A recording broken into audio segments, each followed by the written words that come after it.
but he didn't want to share. So you bugged his shit. I can already hear one of those crickets chirping. Glad to know you still got it.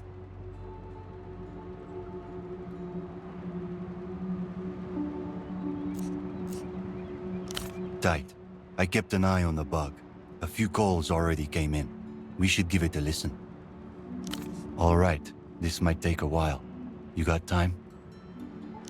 Get that fucking box over there, would you? All right. Communion with the cricket. He slides right back into his old skin. The old act awakens dormant pathways to tactile memory. Even the pulse returns to his palsied hands.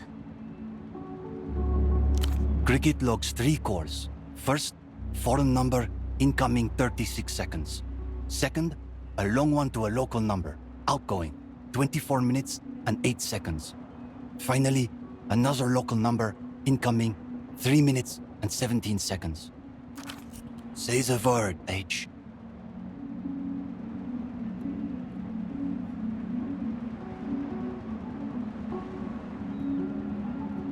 Warm electrical hum, a heavy click and the rush of ambient noise enter in as the receiver is picked up.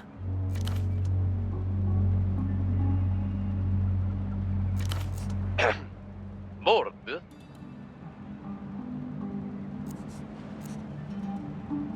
Checks out.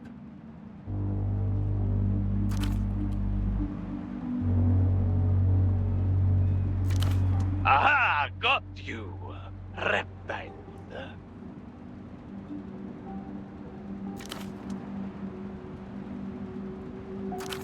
Pass this on to the narcs at the top.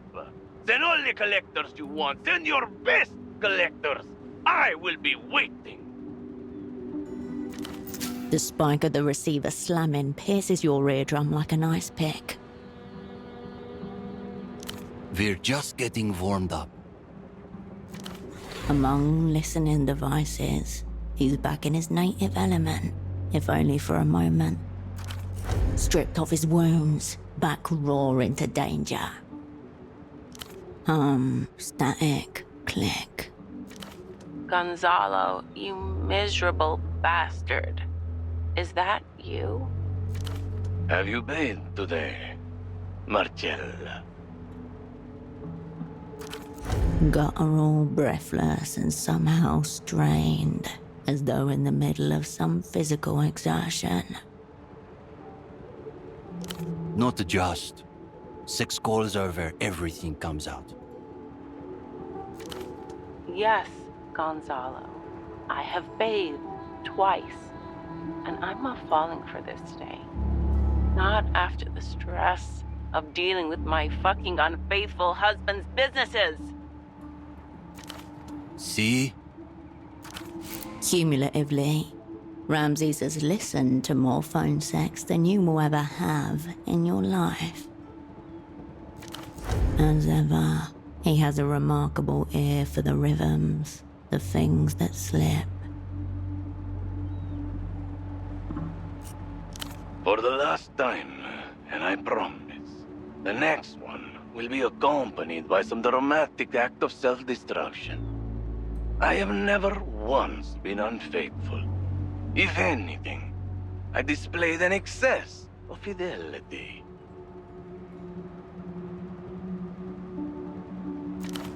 She's my fucking sister, Gonzalo. The suggestion of usable information is cruelly whisked away. Exactly. You and I are bound by an insane pheromonal determinism, Marcella. Don't you see? Anyone who shares your genes is subject to the same inexorable pull. Frankly, it would be weird if I hadn't fucked her. Sounds like a man who knows what he wants. Gonzalo, you sick, violent man. You know what I need at the end of a long day, Marcella. Come on. What about my day, Gonzalo? You're a fucking supplier. Target acquired. Ramses' ears perk to attention by your side. Don't talk to me about my fucking supplier right now. I've already injected myself with the formula. You know the one. He scares me, Gonzalo. I don't know that I want to deal with him. Don't speak to me about those fucking people right now. I told you, it's the driver you deal with, not the Azzurri. But Gonzalo, he has my number. Not with our setup. God curse you, woman. Already I'm starting to lose sensation in my lower body. You can do what you want with it, Marcella. It's yours. Oh, you sick fuck. You would paralyze yourself for me?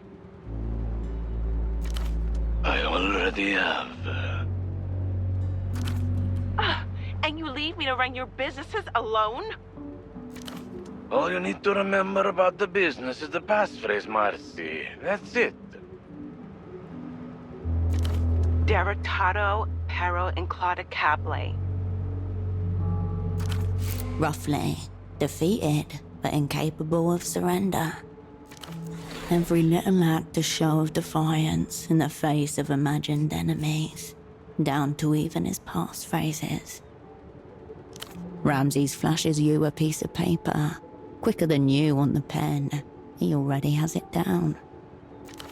You can almost taste those anticonvulsants. That's all there is to it. Those words through the party alley payphone. Make sure you do it at night this time. And you never need to hear that man's voice again. Ugh, fine. Now come on. I'm as hard as a rock, but unfeeling, unresisting, vulnerable to anyone who wanted to do something to me. Got what we needed. Roger that.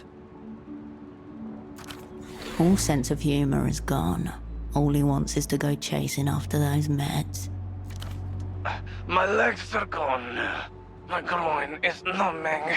From the waist down, I'm yours. Soon, I'm going to lose the upper body, and this phone will slip from my hands. You better be here when it does. Unnameable homemade concoctions surround the motor cortex and zero in for the kill. You depraved man. But what if somebody cuts you while you can't move? What if... Then I would be fucked. Utterly fucked. Helpless as a cripple. Get over here. Now! Marcella's breathing deepens to the beginnings of panting. Suddenly, the line goes dead. Not my sing H. Fucking sounds like the doctor had a good night though. Shall we, go over the plan?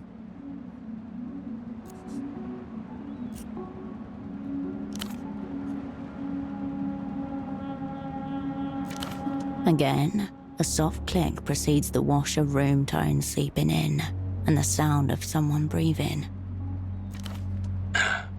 Hello? Hello? Who's there? Doctor, help me! Do you remember the first year at the hospital? The little girl whose tummy was hurting really, really bad. Gotta give it to Gonzer. He's got a gift. I know it's you, Gonzalo.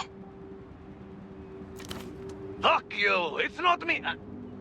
No, doctor, it's me, Cecilia! The illusion's gone. You can hear him slurring. You are drunk, Gonzalo. You need to stop doing this. Where's my appendix, Doctor? Slam. The receiver crashes. Your eardrums can't take much more of this. Yeah, although I'm thinking I might just leave the cricket there. You know, just fucking get high and listen in every once in a while. It's not just about this call. He's only now remembering that this is his element. Cricket communion complete. For a moment, he'd forgotten how weak he is. Just about holding it together, H. The dealer's number. You got it? Fucking... Can you please? That's all we're missing.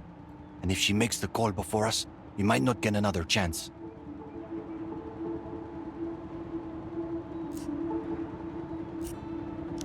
He nods, which unsteadies him, taking a couple of seconds to find balance again. All right. Hirsch, guessing we don't have the soul for this kind of deal. Is this going where I think it's going?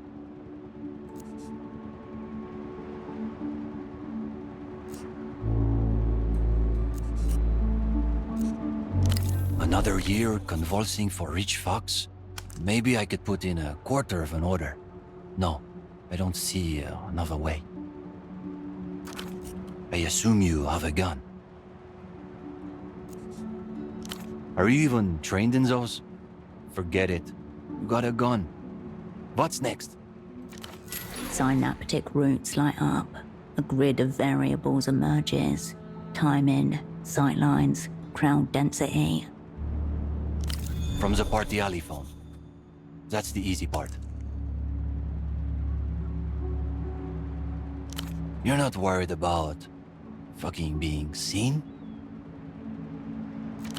Why didn't we think of that?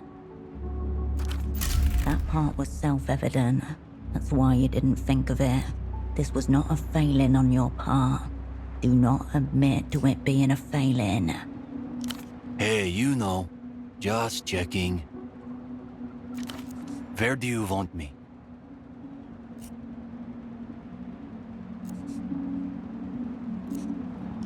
You're out of your fucking mind. I'm coming with. Non-negotiable, Hirsch.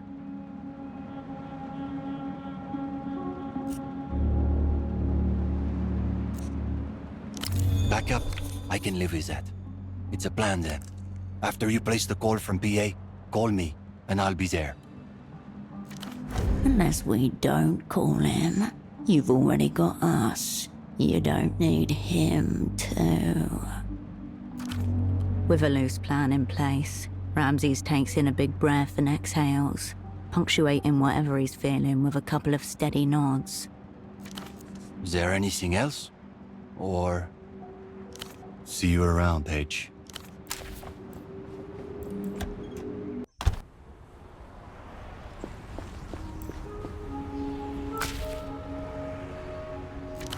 He twitches sheepishly in his armor of puffy fabric. He had a gun. The city reconfigures itself around him, stranger and scarier than it was before. How did you didn't get shot?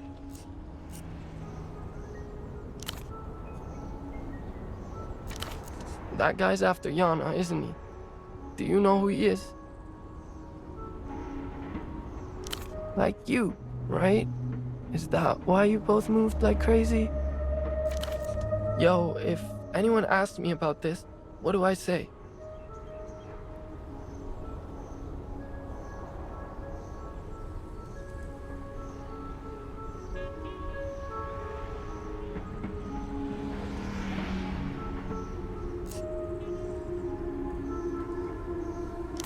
Yeah, sorry.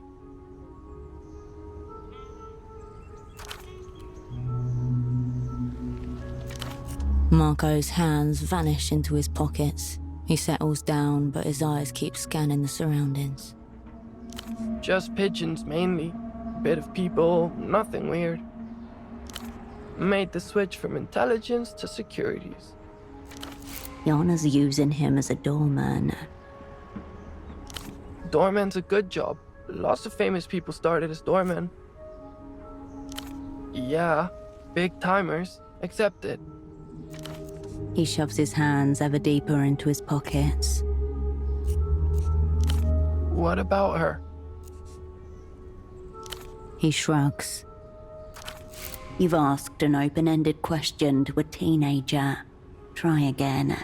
Laser focus.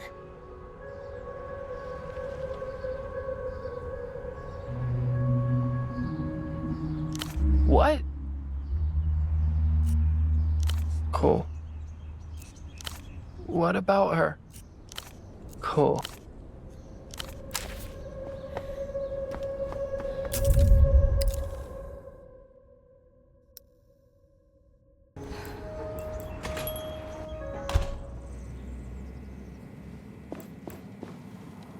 You return to the ruinous desk. The paper displays clear evidence of having been balled up in rage and then painstakingly unfolded, but the numbers on it are still legible. 3 numbers, quick to hand and scrawled in rage, for people called frequently from the depths of distress. You squint at the digits, trying to commit them to memory. 2 rows of hieroglyphics would have been easier to memorize. At least those have pictures. You crumple up the note and pocket it. 3 used, 2 capped. The glass barrels are etched with wear. Nestled close, a lighter and a metal spoon. Midazolam plus oxcarbazepine. The drawer slides open with a wheeze. A dozen or so. Your eyes skim over the debris. A dozen somnoloop, each pen a time capsule. The rest of the desk leans full. You turn away.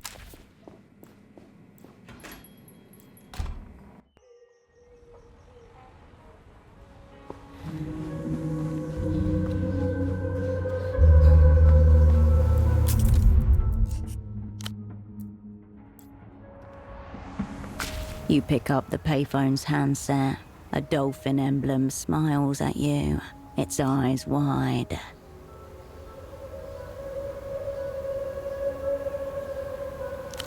The dolphin doesn't poke back, but it might consider it at this point, if it had any sort of brain to consider retribution.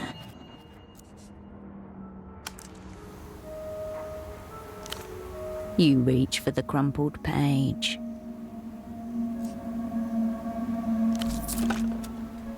Yes. What is the ailment? Every vowel turned into a diphthong, unmistakable Azuri accent. It could not be more obvious. This is him, Gonza's wholesale supplier. Ah, very well. I will send out driver. 30 minutes. Got it? 3. Oh. The streets exhale around you. The shouts of partygoers slacken and music thins to echoes. Beyond Party Alley, your asset awaits your signal. The interval before Ramses picks up is not even a full ring. Be good? Despite the quick answer, his voice sounds as though he's just emerged from sleep. Yeah, on my way.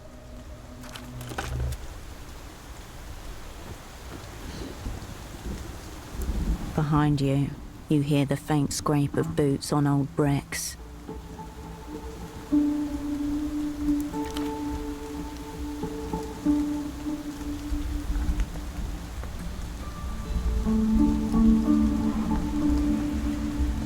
You know, I wasn't sure you were going to call.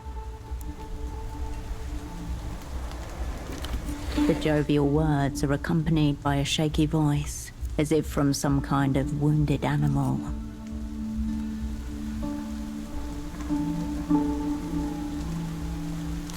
What's the worst that could happen? I turn more epileptic? How much time we got?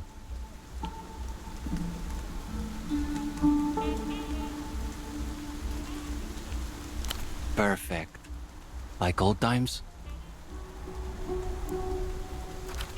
A hit to steady the fibers can't hurt. Just a small one.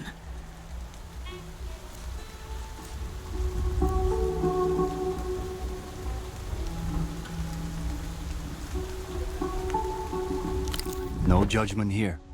Just happy to partake. Ramses' lighter flicks as he inhales. Red veins glow along the joint spine.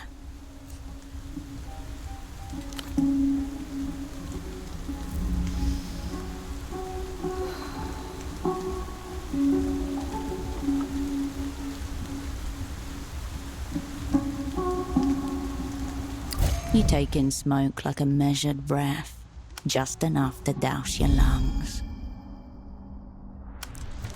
The crepitating telephoto lens of your mind widens as your circuitry slackens.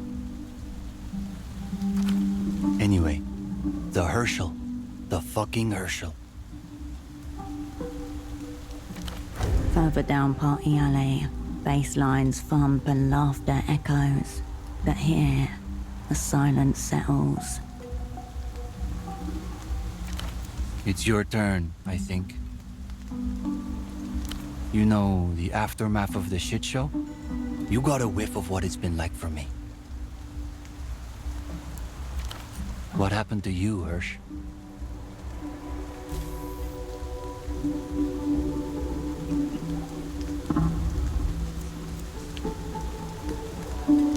Everything? Anything? Hirsch, I don't know a goddamn. I thought you were dead. You realize that, right?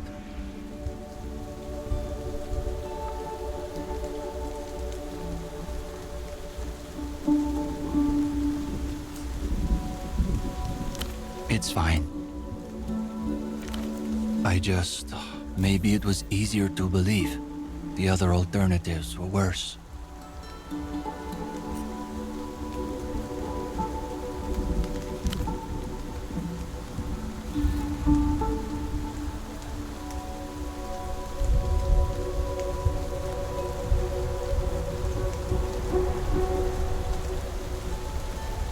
Warmth streams into your chest, carrying with it weight and the faint promise of reprieve. A few thoughts scatter like loose paper on an empty train platform. Operan, your compromising performance. Explain why.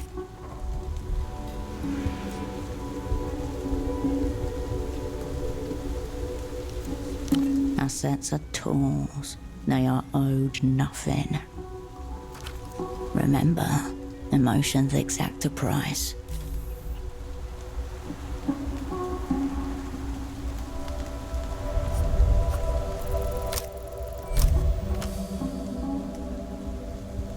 Floodgates open, one by one. Great walls of water come crashing down. Uh-huh. What, like cryosleep? Satellite Facility B, a suburb-sized arrangement of honeycomb structures. I always figured they just, took you out back. For how long?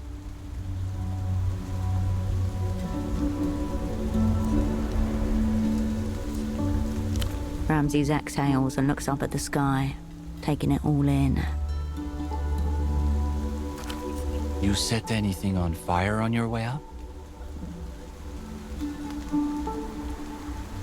Hard to imagine you manning a fucking desk. Back when I knew you, you could hardly sit still for a wiretap.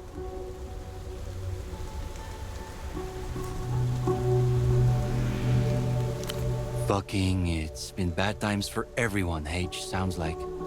You think something to do with the stars? Glad you're all thawed out, H.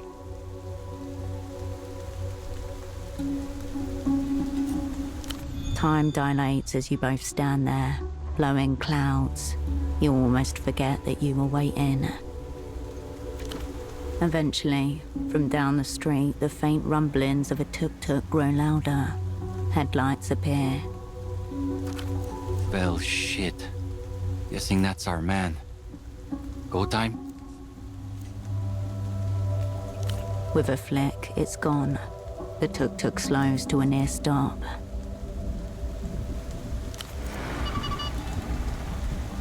The driver, heavyset, or wearing thick clothing. The passenger seat is empty. It's about all you can see. No flickering lights from nearby windows. No other tuk-tuk lingering by. Low chances of passers-by intruding at this hour. Near ideal conditions for an ambush. A cloud of exhaust hangs in the still air before dissipating. The vehicle sits motionless.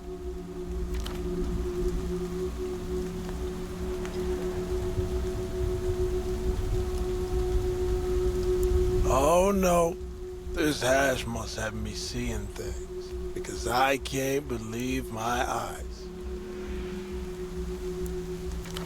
If Ramses is high, this guy's on a Zeppelin coasting over the Noscarentis Sea.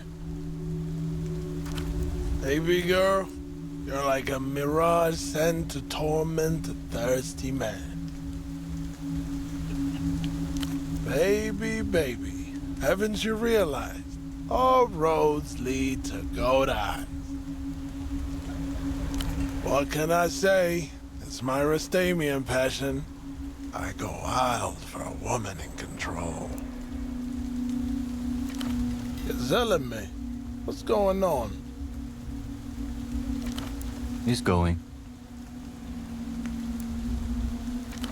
I would expect at least one of you to have a briefcase for me.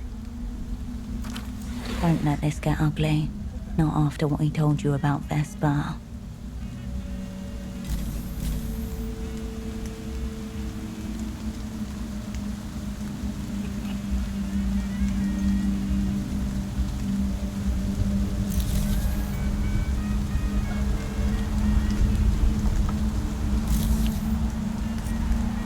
You map the angles from gutters to rooftop, scanning for lurking silhouettes and blind spots.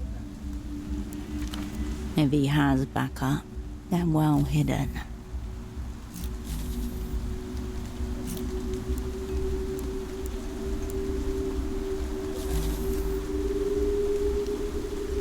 I noticed. No bag, no nothing. That is problematic, business-wise. You carrying? Your advantage is slipping. Draw already.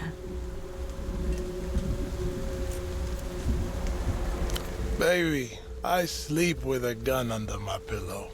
I don't eat without a gun. I don't shower without a gun. Wallah, I have robbery in my blood. But you're new to this. I can see your nerves got to you.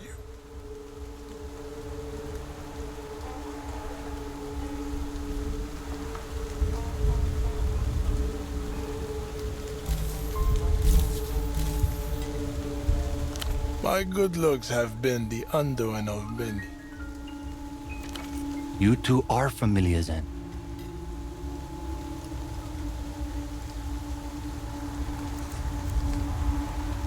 Yeah, you love me. That's huge, coming from her.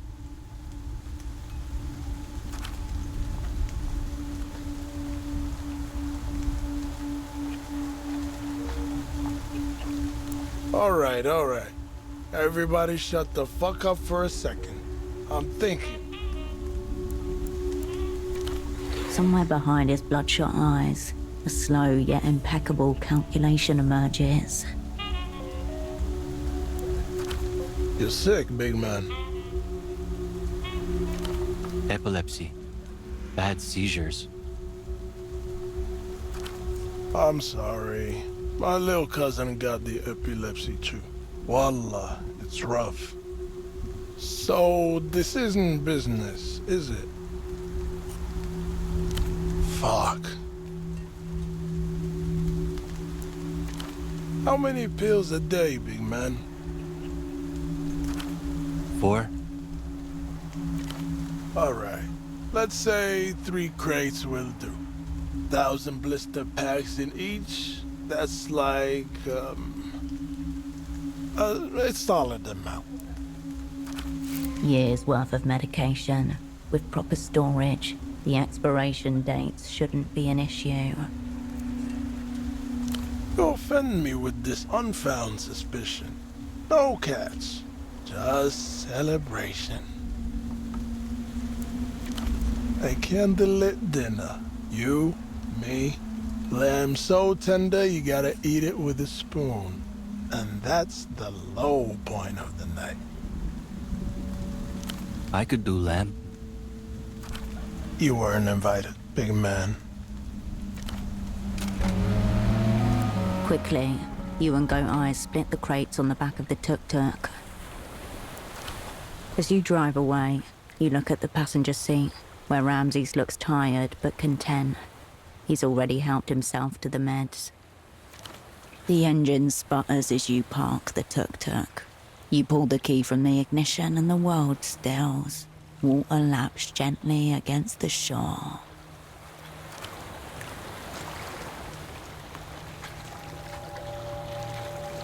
Ramses exits the vehicle with a cautious slowness. He rolls his shoulders back in a delicate stretch. He stares at his houseboat, then at the tuk-tuk. You know, I think I'm good.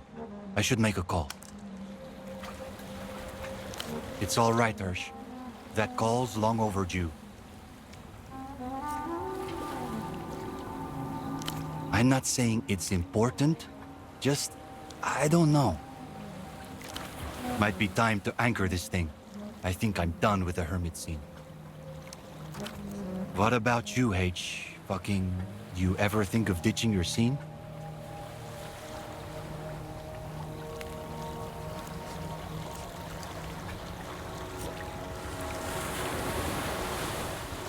Ah, fuck that. You're just gonna end up racking up more shit. Anyway, I wanted to say, you know, when the time comes, I want in, Hirsch. You break 'em over and over, and still they stick by you. Well, the odds are shit, but odds turn. He nods. If you care about him, the best thing you can do is step out of his way and let him rejoin life, regardless of what he wants.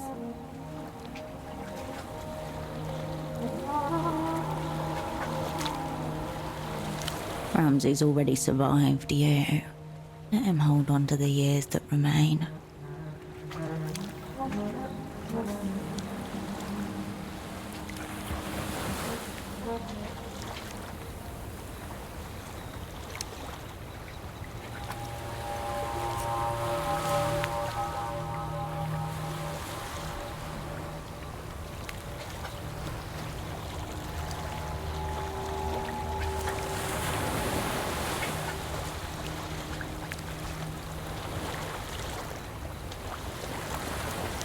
He nods firmly. I'll be at the fog mirror. When you need me, I'm ready. Oh, one more thing before I forget. Here, I want you to have it. It looks like a human skull frozen in mid-scream.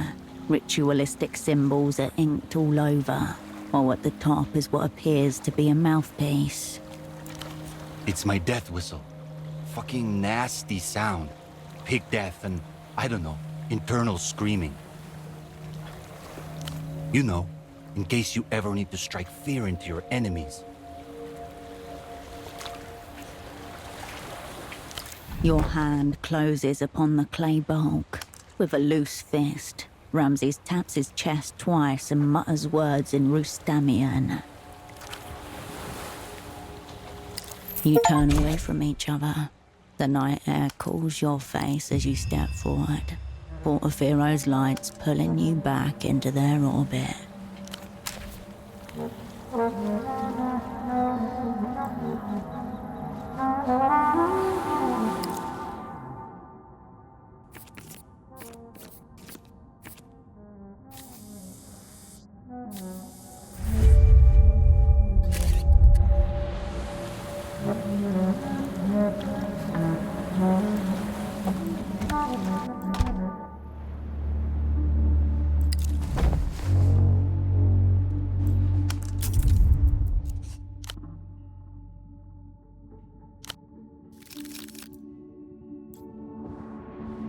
How goes it, Hedge?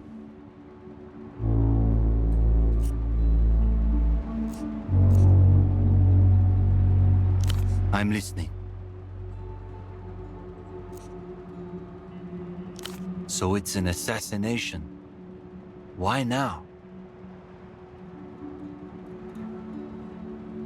He keeps tugging at his beard, engrossed in his thoughts, before suddenly shrugging. Still, it might just work, you know?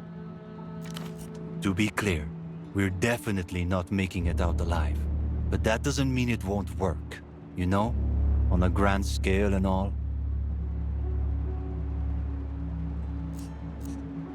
He gives a kind of shrug in which a slow nod is hidden.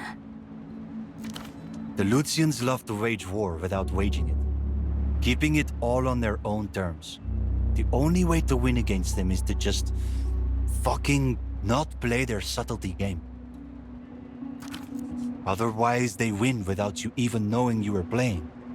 That's how the dream fell, after all. Why not? People dress like them, eat their food, mimic their slang. They don't need to invade this place. Not in a conventional sense, but in the ways that matter, yeah. And if they were to stroll in, there'd be resistance, but it'd be snuffed out quick. The People's Republics could roll out the warships, maybe claim Portofiero, blood, ruins and all. But what's the point? You can't carpet bomb want. Thing is, what the Lucians are peddling, it's not real. It's a ritual. A shit song they keep pumping over the radio until one day you wake up and find it's your favorite tune. That kind of cultural warfare, you can't fight it on its own terms. You have to put a bullet in somebody. I assume you know the broad strokes.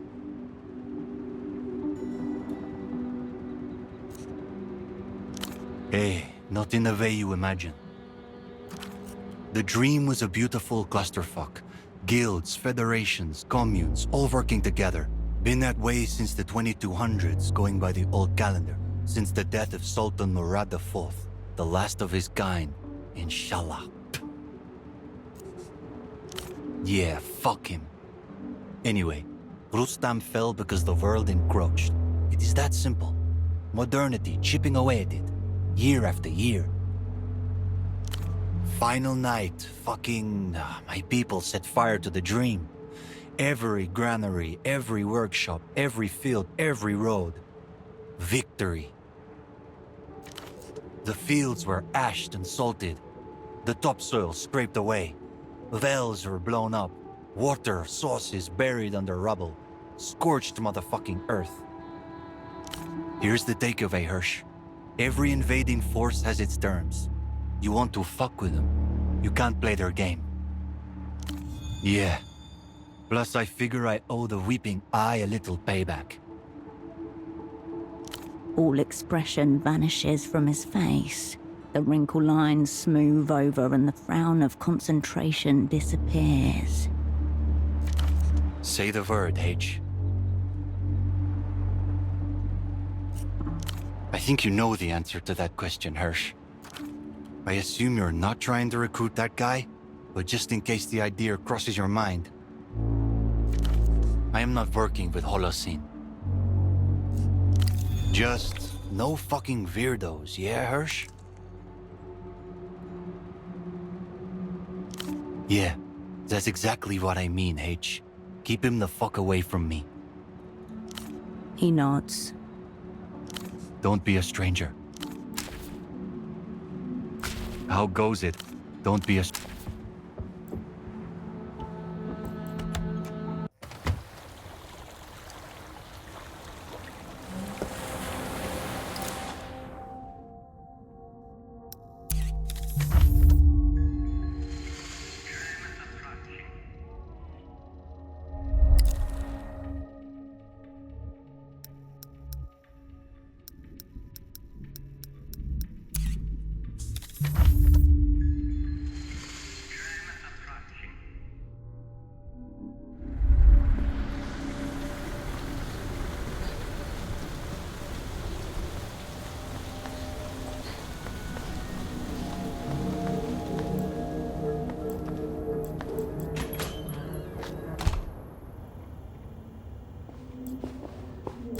I'll print.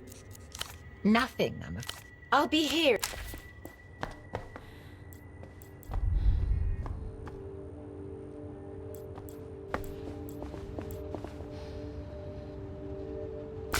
Raw information atomizes itself. Cascade. Go on. Fine. Lock in scale operand.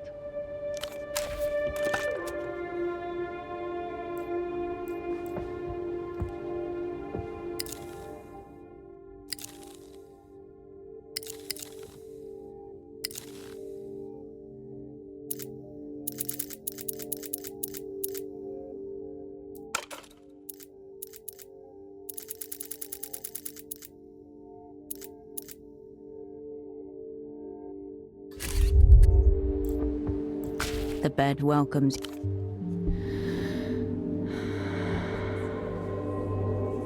the stillness of the room quietens your mind as you settle down.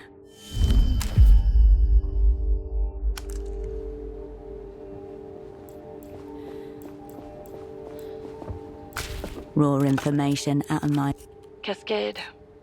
Lock in.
Ahead, the electric hum and rhythmic clatter of an aerotram station. Yellowed grass blades wave in the wind like beckoning fingers.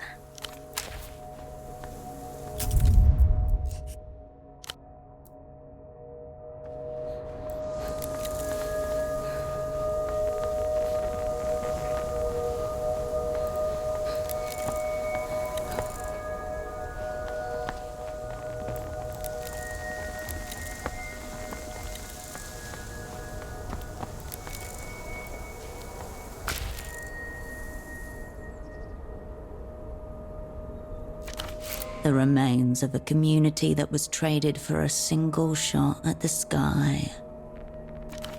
In the distance, an old rocket silo bores into the soil, a void outlined in concrete.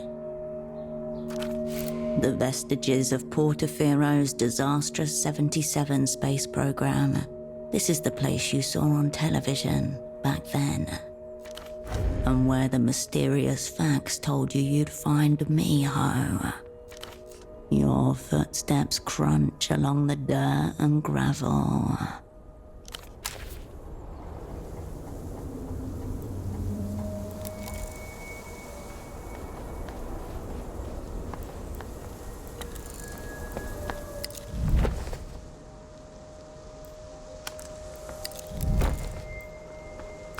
An old billboard, half collapsed into the dirt. A faded illustration dominates the frame. In one corner, a jumble of text and diagrams cling stubbornly. Amid graffiti and peeled paper, two figures point at a space rocket climbing towards the sun. The scene is awash in still vivid red and yellow. The couple's faces, although half erased, radiate pride and awe. The lettering on the man's t-shirt, although barely legible, reads, "Todos somos Nestor." Down below, glass towers lean over cobblestone streets and emerald parks, where hibiscus, plumeria, and jacarandas bloom in impossible abundance. Every path bends towards a luminous dome, glowing like a promise. A vision of a future stillborn. A message to Portaferans, attributed to sweet Nestor himself. It begins with a proclamation. Behold, here stands the future of Portafero. A desolate expanse of half-built concrete shells and narrow streets wind into nowhere. No planned space for greenery either. No building was ever finished other than the silo itself. Here grow the seeds of our collective glory. Soon our petal tract will bloom and Portaferans shall grasp the firmament together. See not foundations but the dawn of triumph. See not construction but a long overdue historical correction. Prosperity and autonomy beckon. Children not yet born are already grateful. The developed world will gawp at our triumph. Mourn not the past, for what awaits is our destiny. Nestoris mow to the stars. Next to the old ruler's words, a graffiti reads, "Piece of shit liar." Historical figures never live up to the tyranny of the mundane. The date reads, Deuteros 75. 6 months later, the clearing of the Petol tract began. Over 20,000 residents were displaced, never to be relocated. Amid the half-eroded paragraph, the words destiny and historical correction endure, as if untouched by time. Portafero would have become one of the big boys of the developed world. Inevitably, it is reflected in the grandeur of his space program. At present, such grandeur belongs to but 3 nations, Capablanco and Son, and the Kingdom of La Plage. The sole members of the post-orbital club, high status, high funds. The Luz has never acknowledged the existence of any official space program. Everyone else simply assumes they have one. Stage separation events and plumb signatures were observed 14 times above Lusian airspace in the past decade alone. First to reach orbit, with the Cosmo Future Initiative's inaugural launch in 51. Capablanco followed in 54. By then, the superblock had close-up photographs of the lunar surface. On the billboard, the rocket is forever committed to the horizon. Nothing has exploded yet. Nothing has failed. The bushes sway in the breeze. The decaying panel groans. Here grow the seeds of our collective glory. Soon our Petol tract will bloom and Portaferans shall grasp the firmament together. See not foundations but the dawn of triumph. See not construction but a long overdue historical correction. Prosperity and autonomy beckon. Children not... The bushes sway all around.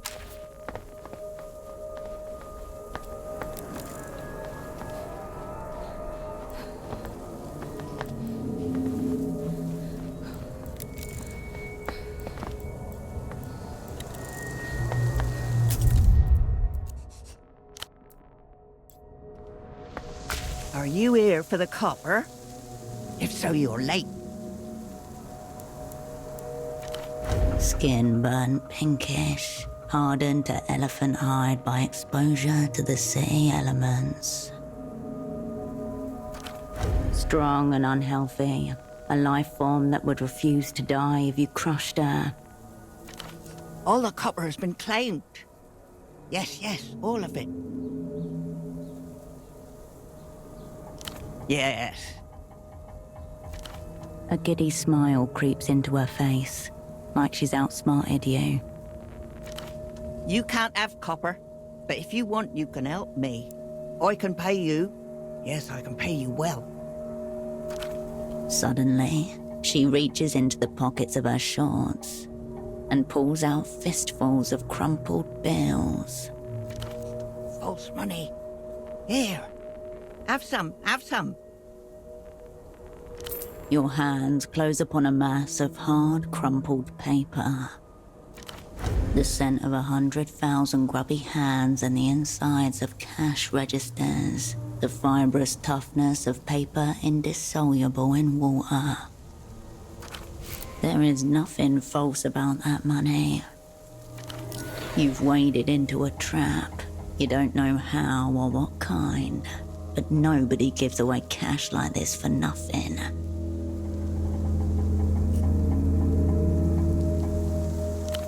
Yes, yes, false money. Keep it, keep it. I have more. She pulls out further fistfuls to demonstrate. A few bills roll away, but she doesn't even seem to notice. This is more money than you've seen since you arrived in Portofino. The role's subject dissonance is too much. Your brain is incapable of processing it. Subcomandante Bagman has already shown us that money is worthless. But if you like it, we can trade. Yes, copper for money. But I keep all the copper.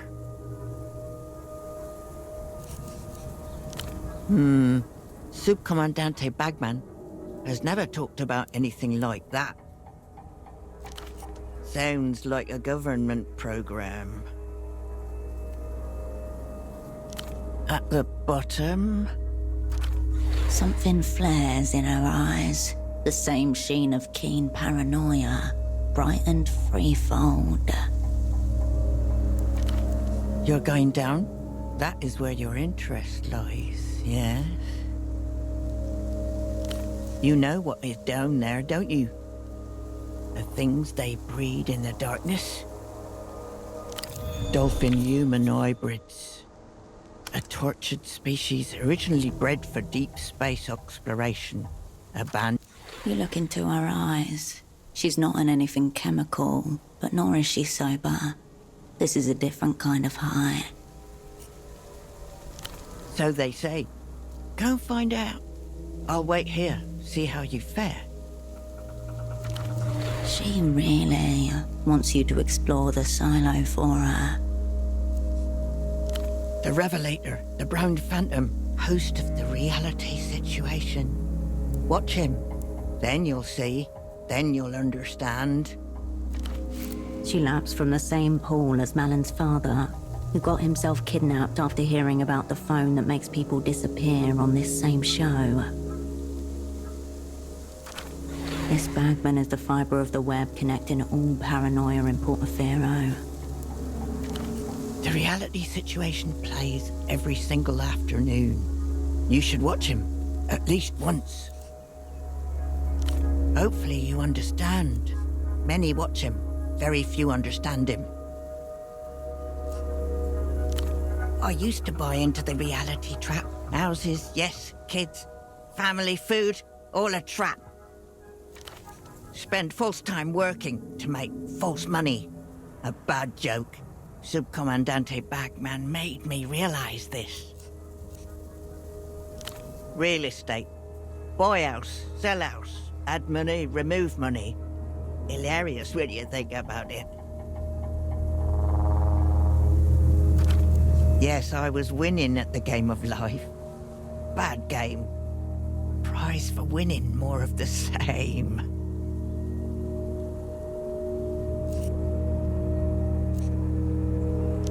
Not living. Trying to break out.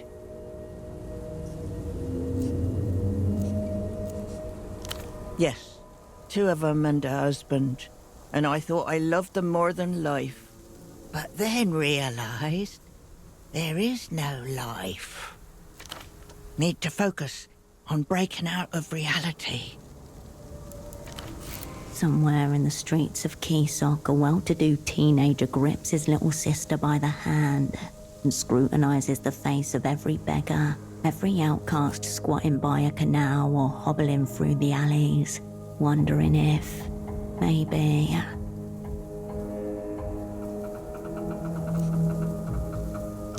The younger one, 5 years.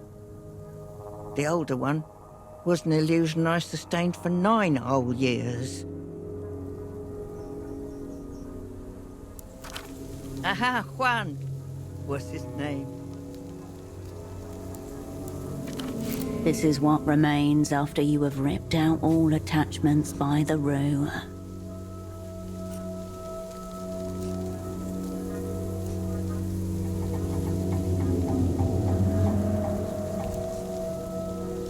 No, you're right.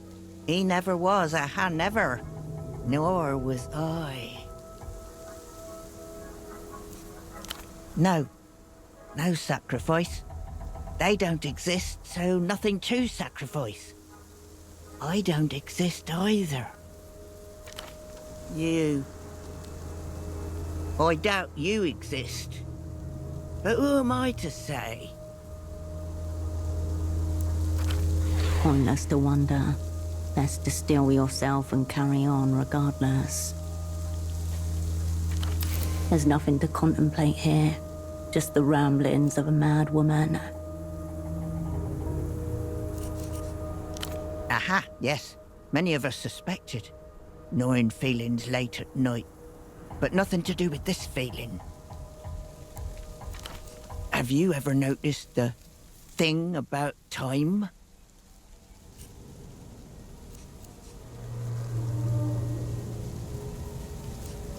Subcomandante Bagman made me notice this.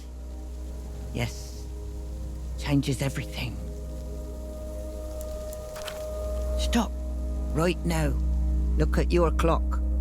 Is it moving? Your brain recoils from the question with the terror of a Paleolithic huntress wondering what lies beyond the horizon.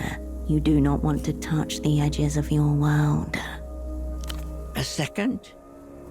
Or a sentence? Look more closely. They say time flows, but does it flow? Or does it stutter, skip, jump ahead?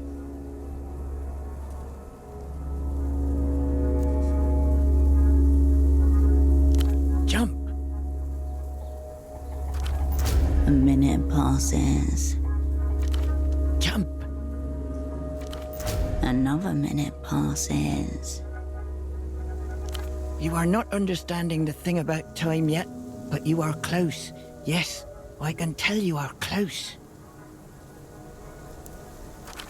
As long as we are inside false time, everything is part of the reality trap. False time reinforces reality. Escape false time, escape reality. Then we will know. Then we will see.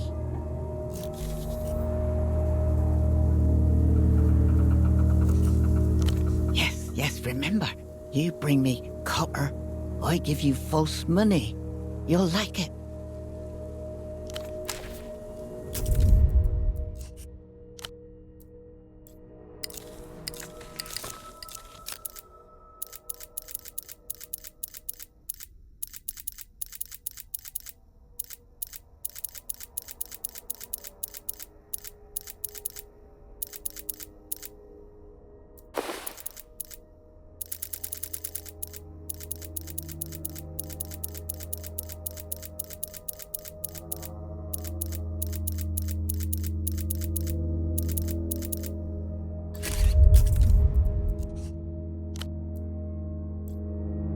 You're back. What now?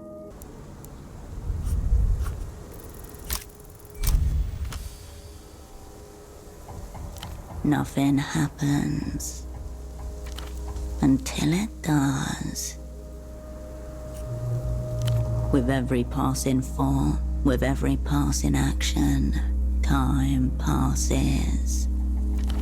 There is no flow to be experienced, only a stillness punctuated by moments of action. You could prolong the stillness forever. But if you do anything, even think about the stillness, then it jumps forwards without you even noticing. Yes, I see you are noticing the thing about time. False time. After that, nothing is the same. Nothing can be real. Aha, watch Bagman. The reality situation. I can make you notice things. He can explain. Reality is very addictive. When you kick it, you feel sick for days. Yes, remember.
You're back. What now? You have copper for me? Let's see. Aha, yes. This is good metal. Take it. Take the false money. The crumpled bills bounce off your chest. You catch some. The rest fall to the ground. You pick up the loose bills and unfold them, one by one. She doesn't even look at you, rapturously examining the copper springs. You have never been paid in a more degrading way. You want more? There is always more. Bring me more copper, and I will give you more. Yes.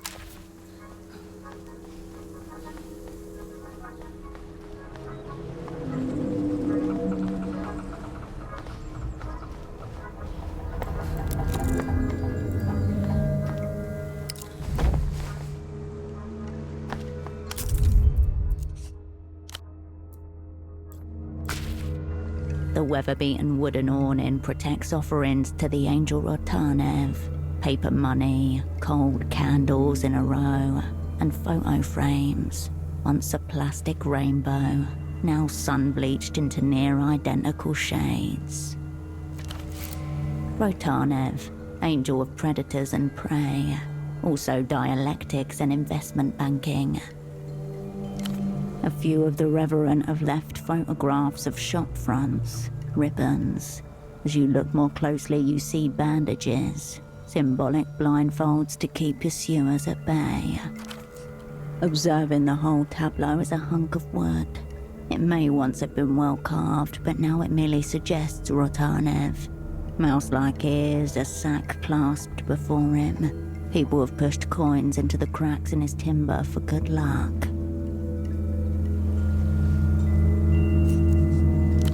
Superstitious businessmen, refugees and expatriates, or exterminators, boys who like girls who are playing hard to get, and girls who want boys to leave them alone. All self-perpetuating cycles are a form of the hunt, addiction, anxiety, conquest, the chase, the flight. All the way out here was a real place once, before it was raised to make way for Nestor's space program. The offerings on the shrine altar are a mix of the old and the new, though the recent additions are fewer in number. The seagull cries overhead as you step back from the shrine.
You're back. What now? Aha! You say you're not a scavenger, but you are a good scavenger. Yes, very proficient. Fool! It's all false. 0 plus 0 is still 0. Here, fool. She's like a bottomless well. Shake her and more will come out. I am close, yes, very close to completing it. Bring me one more. One more piece of copper, and we will break out of false time. Yes, yes.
Metal shudders and groans beneath your feet, reverberating downwards.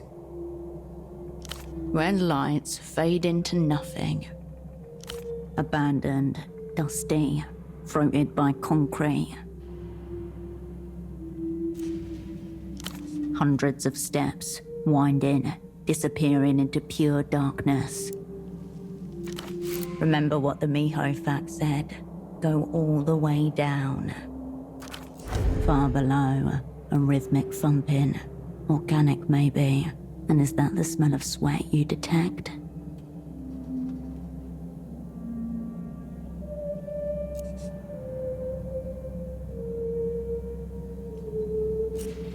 Dark space, unbounded, makes the mind race uncontrollably.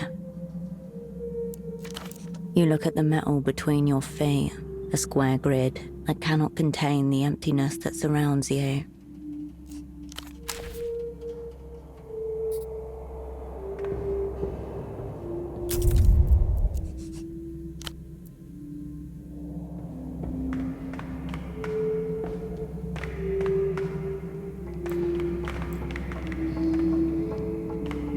Now that's a stride. That's a grand stride. Right there. Up and down 6 times. Could go another 10, I'm sure. Oh, hey, bud. Now, how'd a friendly face like yours end up here? Working on myself, but I'm all about done for now. That means the stairs are all yours, bud. Down and down they go. Greatest stairs I ever saw. You ought to give them a try. As you consider the stairs, a beer bottle clangs against the railing, smashes. The old man laughs. You know, it's nice to have company. Good chinwag helps stimulate metabolic ignition. Beautiful place, isn't it? I come here regularly. This here's the perfect spot to run mitochondrial apoptosis drills. Nicely observed, bud. See, concrete's great for radial gut flow optimization. Plus, all the empty space helps with glucose reverberation. No better way to torch all that nasty glycogen. Really. I am practicing full-spectrum autophagic cardio-incineration. Pump up the heart rate until weak organelles and grief proteins burn right up. Full somatic reset just by running. Okay, that's how you make the voices go quiet. Get rid of those, and the 4th aperture opens wide. Makes you appreciate beauty all over again. Hardly anything he said makes medical sense. It barely makes linguistic sense. That's the tip of the iceberg. You also need to worry about your lymph nodes, face here, adrenal glands. It's why the body needs constant attention. As the saying goes, pain is just the body flushing out stories it shouldn't have been told. Pain is a nociceptive signal, a response triggered by actual or perceived tissue damage. That's from the tough cycle full system flush. Sweat, cry, piss, shake, ascend. No wonder you're hoarding emotions in at least 6 zones. I'm a bit worried about you, bud. You remind me of the old me back when I was working. And that's no way to live. No way to live at all. I was an interzonal man right up until 81. Consultant class, 2 decades in foreign hotels and meeting rooms, harmonizing standards for partners, getting Portaferro ready for the big leagues, you see. Joining the developed world at long last. Decades of work. Sweet Nestor set it all in motion. One could say it's still in progress, but I had a small part to play.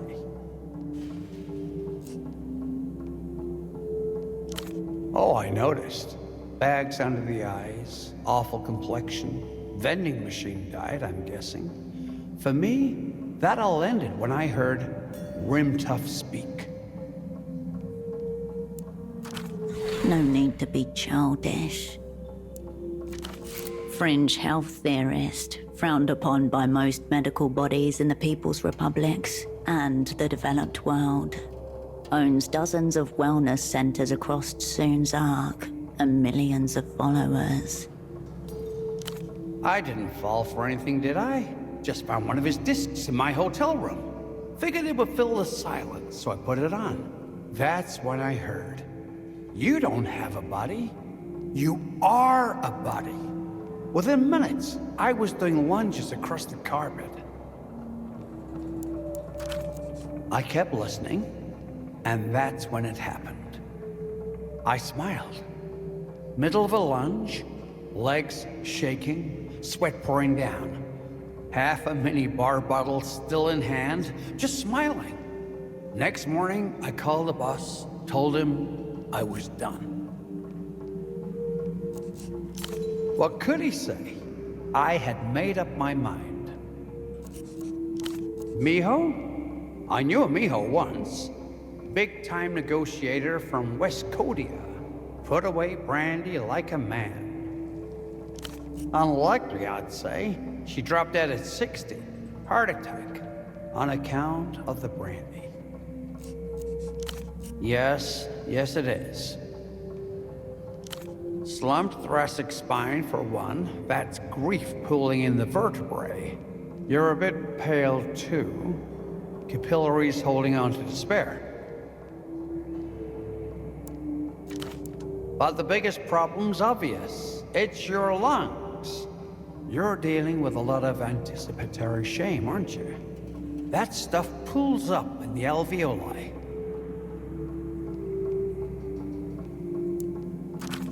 If only. There's plenty of past shame too. Situation's worse than I feared then. I hope you don't take umbrage at my words, bud. I remember the days when bad thoughts slipped in right through the weak fiber. That's how we make sense of the world. There's no need to fall for it.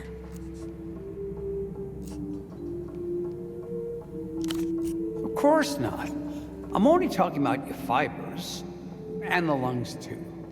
It's those shallow, pathetic breaths that give it away. I'm glad to hear it. Of course, if you have any doubt, we could put those to rest with a little sprint around the loop.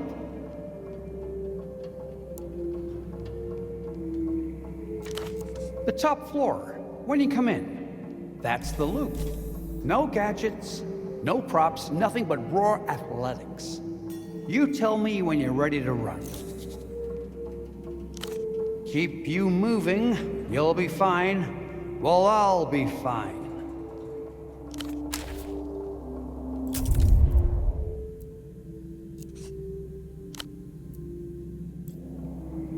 Hey, bud.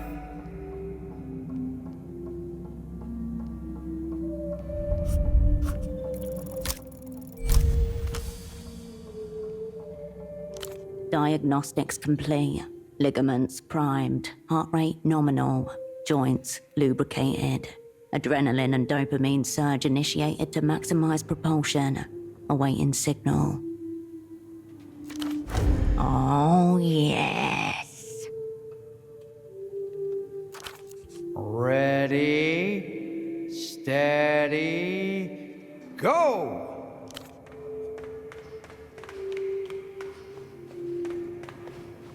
Warning. Vertical drop ahead. Torque and acceleration throttle due to survival drive. Provide vocal input to engage. Ultimate overburn.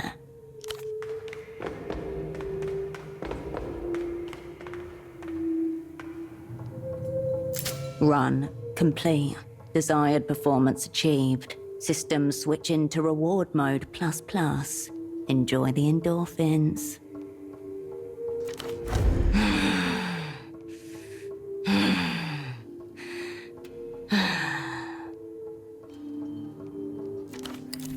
Stupendous stuff, bud. The speed, the leap. Sure.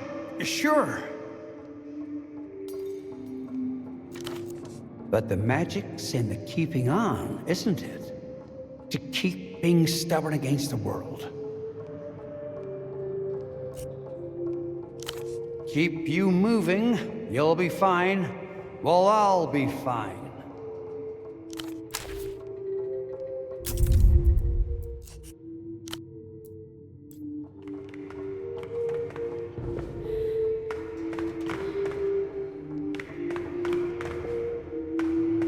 Whatever light that slipped in from above has nearly drained away.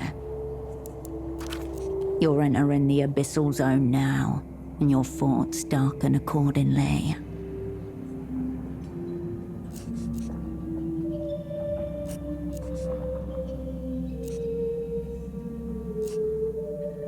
No maps, no backup, no idea what's ahead. The perfect place for your enemies to throw you a surprise party.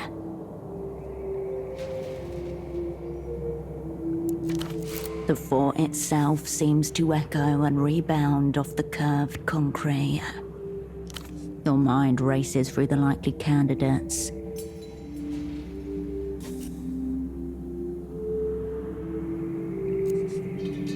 A logical finale. But why would they come after you, of all people? Take a breath. There's no reason the Lusians would be down here.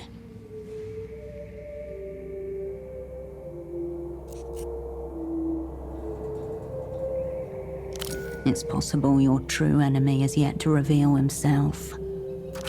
Don't forget why you're here. Who, or whatever this Miho is, still awaits you, all the way down. The air grows cooler and mustier with each level you descend.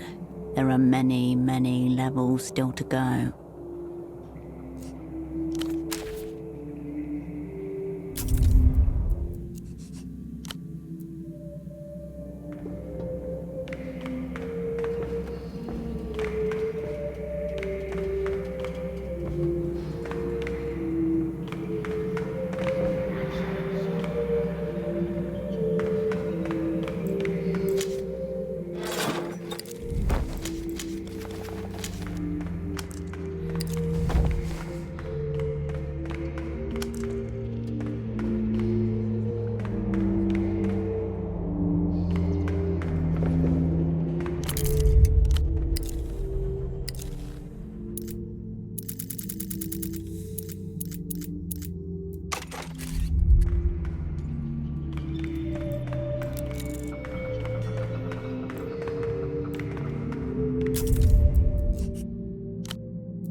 Cascade, you can see me?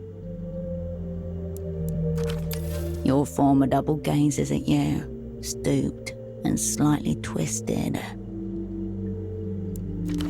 Of them all, he was the one you least expected to ever see again.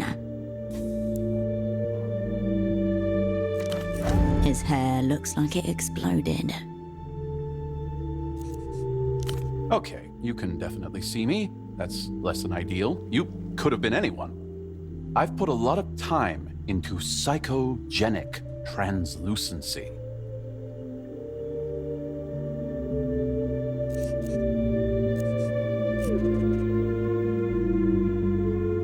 Appreciated, but the moment's gone, Cascade.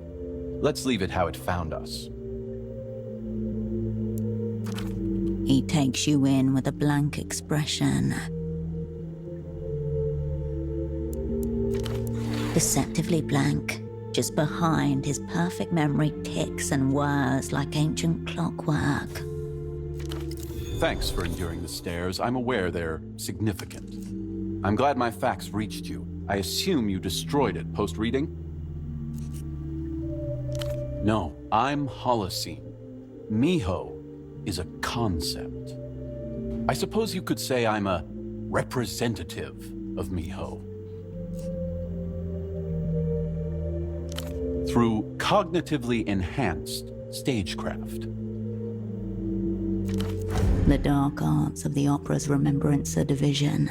Much storied, often unsuccessful. Your former double stares blankly at you. I'm telepathically communicating the specifics to you right now, Cascade. It seems like you have some mind improvement to do. I forget nothing.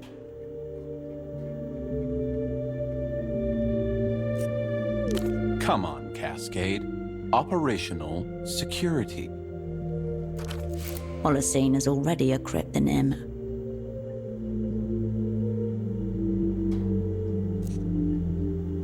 Well, I was hardly going to phone you, and you're not exactly psychically equipped to receive an astral projection.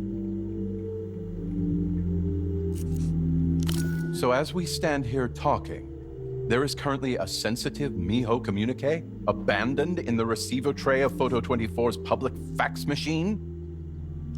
Best to consider this entire site compromised. I'll cave it in on my way out. We should get to it. The dreaming glass is already mid-tilt. It's good to see you, by the way. A brief grin irradiates his pale face.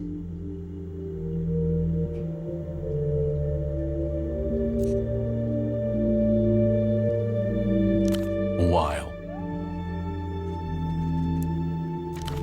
There is a new mutedness to him, and new shadows too. It's just a short-term arrangement. Joylessly.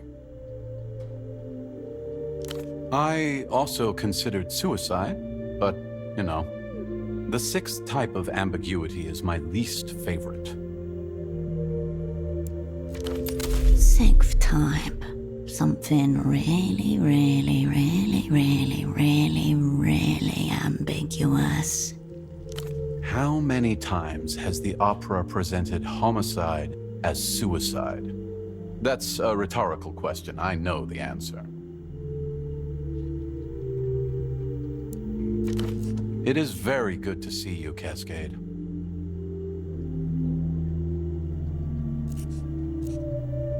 Much too busy getting in. His skin has the color and consistency of chalk. Why? How long has it been since the fallout? 6 months? His infallible recall must distort time. With every memory the same weight, they become the unit of measurement. And down here, he's not making many new ones.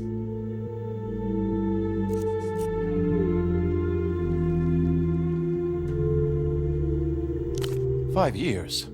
I could have disinformed an entire state security service in that time.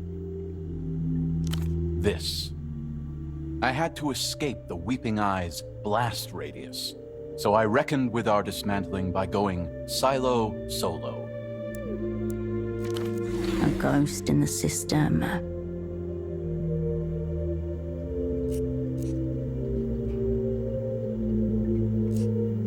I tried. That telephonic arch-narc gave me radio silence in return. Whoa, whoa, whoa, easy. That nickname is offensive and unapproved. Cascade, I'm having deja vu. This is the 4th time we've had this conversation. Any sexual overtones you believe you've interpreted there are a manipulative professional construct. They do not exist. Abortive dreams of space conquest. That's about it. But all entry points are monitored, if that's what you mean. I have the description of every individual who has made it down here since my arrival. A composite of adventurous teenagers, the occasional vagrant seeking shelter from the cold, only to find himself more cold. The only regular is the cardiovascular grandpa, who tries to stave off a fear of death by running up and down the stairs. I'm sure it doesn't help. Look around you, Cascade. Not many catch-ups going on 200 feet sub terra. Alive? Through a medium, of course, or highly advanced astral projection. I assumed he would have killed himself by now, given his condition. Highly suspicious that he hasn't. Interesting persona, and in its own way, appropriate. Or maybe that's what he wants you to think. He's a cop, so inherently untrustworthy by nature. You may recall I objected to bringing a cop on board in the first place. Torture.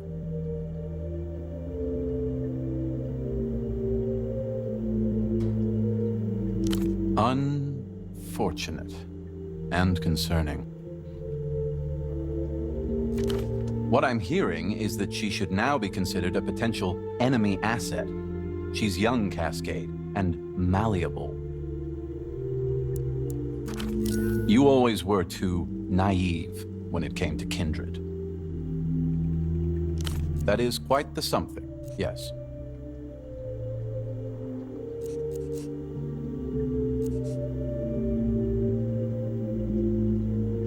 The specifics are irrelevant. You've been sniffing the opera's glue again, Cascade. They've got you on a new assignment already. I can practically smell your singed ion channels.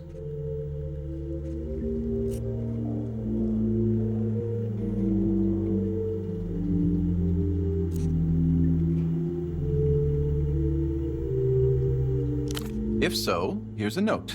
You're playing the irony near illegible, almost as if there is no irony at all. Why have you accepted this almost certainly doom-sealed assignment from the Operant Bureau? A set of tastefully chosen apology cards would have been easier. The cosmic point. My own loyalty to the opera is irretrievable. I wrote a thesis on this exact subject, actually. You should read it.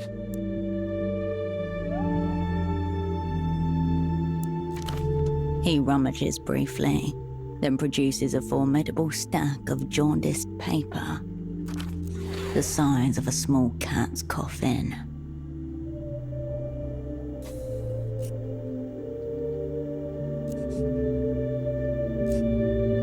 It has 3. And he can't wait to tell you. Opera Furiosa, a close reading of the Operant Bureau and its contradictions, or Strewn in Constellation, Second Thoughts on the Collective Frontier. The third title is cipher encrypted. Don't worry, the rest is plain text. As you've probably gathered from its aura, this is a thermobaric-grade explosive document. Do not let it fall into the hands of its very subject. I don't care for meta-texts. Whatever gave you that idea?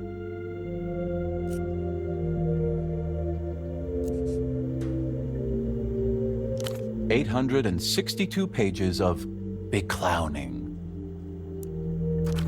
True, I will never again work for the opera, but I would be open to an interdepartmental collaboration between the opera and Miho.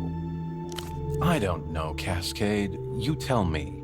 All I have is some critical information to hand that you have yet to ask me about. Likewise, Cascade.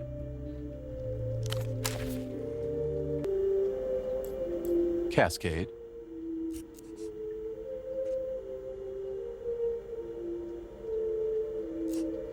By and large, I'm still a subscriber, but far from a true believer. I saw something in it once. It had a glow. Then it lost it, somewhere along the way. Please, Cascade. Next you'll tell me you're an Ultra Violeta fan. The end of history is the only worthwhile tenet of communism remaining. History is not a linear march of fastidiously checked events. It is a fiction, edited and spliced by quick hands in back rooms. Better to end it. Roll credits, then smash the projector. I do. That's the problem. My memory is a definitive history that no one chooses to adhere to.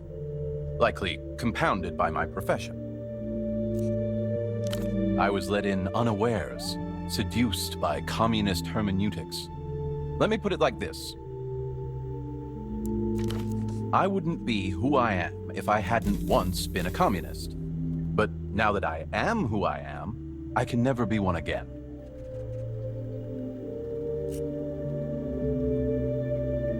Monaxial intelligence and hermetic operations. Hold on. Monoaxial. Hermetic. This is literally just him. Your old bandmate's gone and tried his hand at a solo career.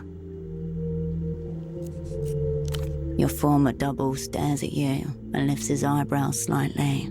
A long time passes. It's an acronym?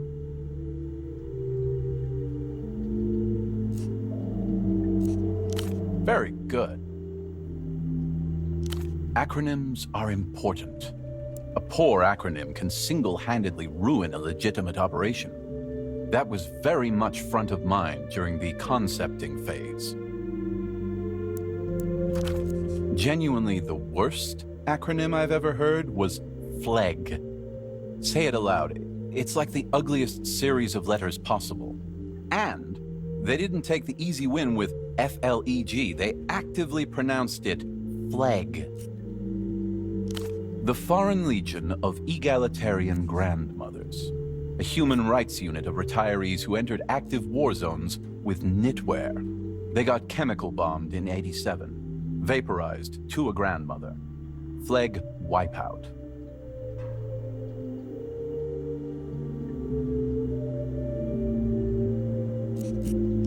MIHO is a brand new counterintelligence agency, one devoted to the pursuit of absolute reality through supracognitive espionage.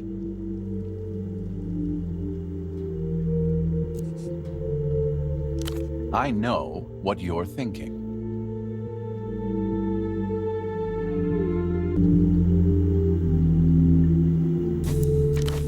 16 years old, physical education class. Mia Holloway climbing the rope ladder directly above you. Panties, constellation pattern, eking loose from sweat-damp gym shorts.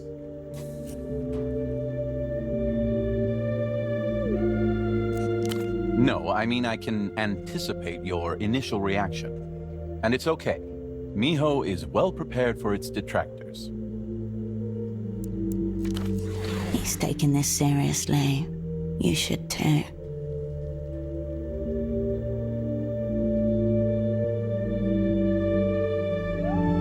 Really? I thought... Anyway, yes. Great. You are speaking with its director, yes. Due to security and communication concerns, MIHO's director is also its sole representative. MIHO is gangless. Front of the bus. No friends. A one-man intelligence agency. Typical remembrance her histrionics.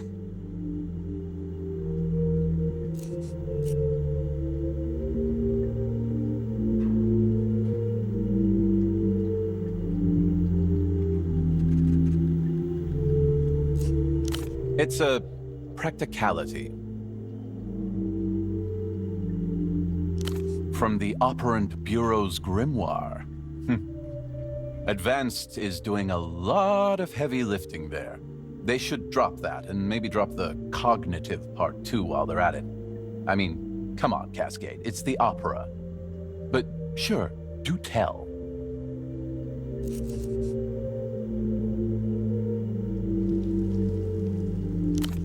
Fellow traveler. One of the oldest in the book. And? Did you crush the enemy? What is this? Arrête. Get off me.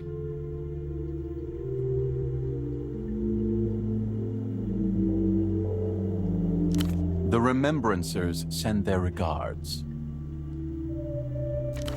Snagged on a memory. A pleasant one.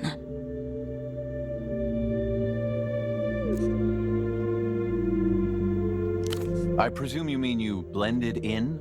Not that you engaged full invisibility? Nice. Good for you, Cascade. I suppose I am forced to take you at your word. Miho will certainly take it into account.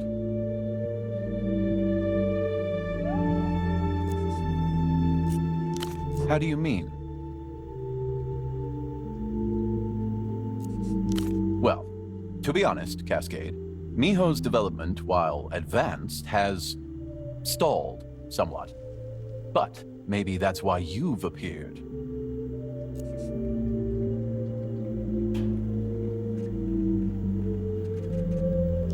The H stands for Hermetic, as I said. Also, I do not recognize Herschel as a standalone entity.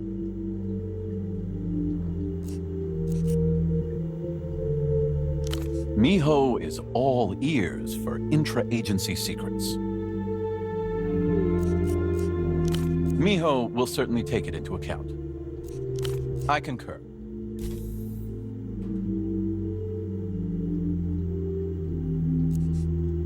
Please make them quick and vague. I concur. Interesting. Do you intend to detonate it now?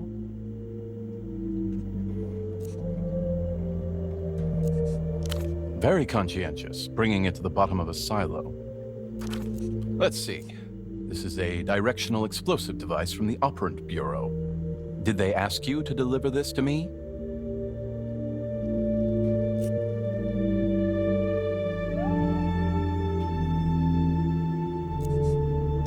Oh, excellent. Please, compile a report for the Miho analysts as soon as possible. During the late 50s, the Operant Bureau became obsessed with sound-triggered explosives. This one's directional, intended for assassination, not terrorism. Of course, a rocking little number by the False Midnights, which hit the tippity-top of the charts for 6 weeks in the spring of '59. Huh. The Operant Bureau always did retain a sense of humor. You're still functioning, Cascade. Why not this little guy, too?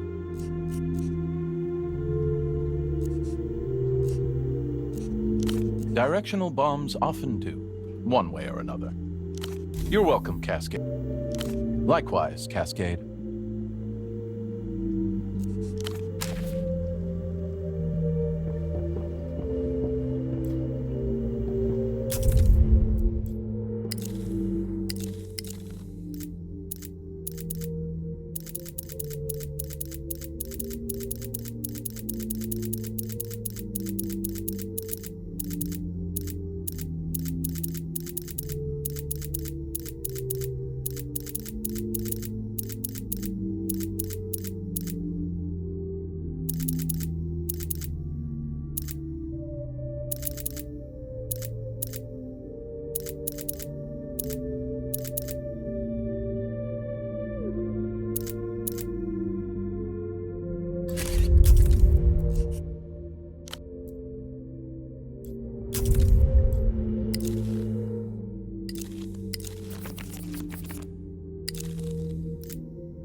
Opera Furiosa, a close read-in of the Operant Bureau and its contradictions. Or, strewn in constellation, second thoughts on the collective frontier. Looming behind the cover page, a dense 800-page slab. Each page a wall of dense, precise text, locked in place with academic violence. Like any serious text, it begins with an epigraph. This is the thing we built while the true visionaries were busy kicking around the future. Chairman Kivy to the Unkurt National Party Congress, seconds before committing suicide by gunshot, year 58. Strong opening hook. Tonally ominous. The impenetrable block of text shows no clear way in, no stepping stones towards legibility. Black bars of redactions beset you at all sides. Numerous lines of inquiry. All of which, however, can be distilled down to a single question.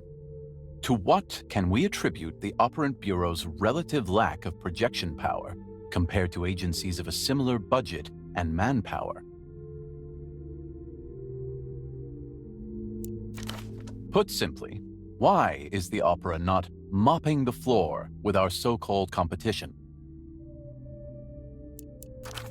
The opera has unofficially been considered the last come, last served among the world's 3 leading intelligence agencies for at least 2 decades. By default, yes, thanks to the sheer landmass of the superblock. You flip a few dozen pages on and pluck out a paragraph that seems relevant. As though seeking to remake the agency in his own image, under Twichitov's leadership, the Operant Bureau transformed into an onanistic organization. That is, one that exists solely to satisfy its own circular pleasures, chief among which are hunting for flipped assets and excommunicating its most competent operants. Roger Klaus Twichitov, Director General of the Operant Bureau from '58 until his untimely death in '87. Opera? More like slopera. Ruthless critique is one thing, but that's just uncalled for. Mixing metaphors between cannibalism and masturbation, Holocene paints the picture of an Operant Bureau consuming itself via its obsession with uprooting moles. As for operant excommunications, Holocene is a case in point. All intrinsic to the self-propagating nature of containment mania. In layman's terms, if the opera were a human being, a psychiatrist would diagnose them as being addicted to self-sabotage, a true master of own goals. To master the own goal is to master the element of unpredictability. Internal opacity, even when necessary, devolves into bureaucracy with mathematical certainty. It follows that an agency run by a being such as Twichitov, a vision-bereft bureaucrat at heart, regardless of assent, would view ever-accumulating clearance levels, recursive encryptions, and sanctioned erasures as signs of progress. Unlike cancer, neurodegenerative disease, and rigor mortis, things that actually progress, they are, in truth and practice, portents of institutional paralysis. Appendix B, apparently, is wholly dedicated to eviscerating Twichitov. The text seems genuinely uncertain of what it is more interested in doing, getting to the heart of the opera's problems, or delivering the former director a literary pummeling.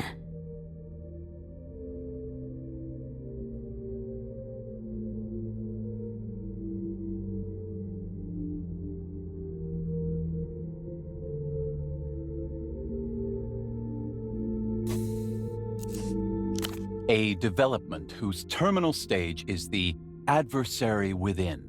That is, a psychic limbo in which the operant is forced to treat all information, even, and perhaps especially that which is opera-provided, as de facto malified, an auto-suspicious routine, a territory from which no assurance is powerful enough to rescue anything.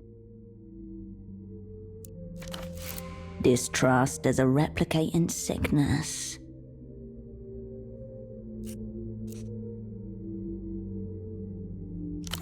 Holocene is electing to keep secrets from the world, and maybe you, and possibly himself.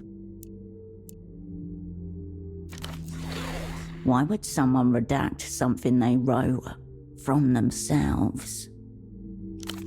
Big thesis, big secrets. You'd have to ask Holocene. It's clearly personal, as well as professional. You land on a chapter titled, The Torrent of One. Reflections on Function and Fall. Torrent. Kind of sounds like. This section, spanning 20-odd pages, drills down, focusing on a single operand. Holocene considers the career, decisions, and strategic patterns of Operand C. Your skin prickles, caused by sudden static. Over their career, Operand, henceforth known as Operand C, demonstrated an innate faculty for the craft and tremendous capacity for leadership. Accordingly, in the Operand... He wrote a case study about you.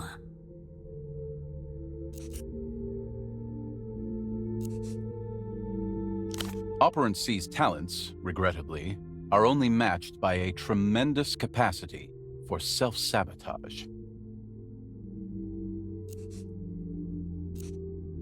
A chronic self-auditor, prone to bouts of guilt and melancholy.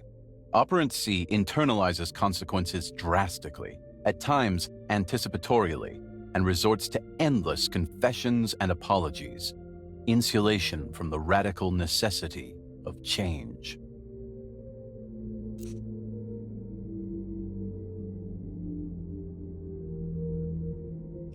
A melancholic air of permanent regret and an insistence on taking everything upon oneself alone.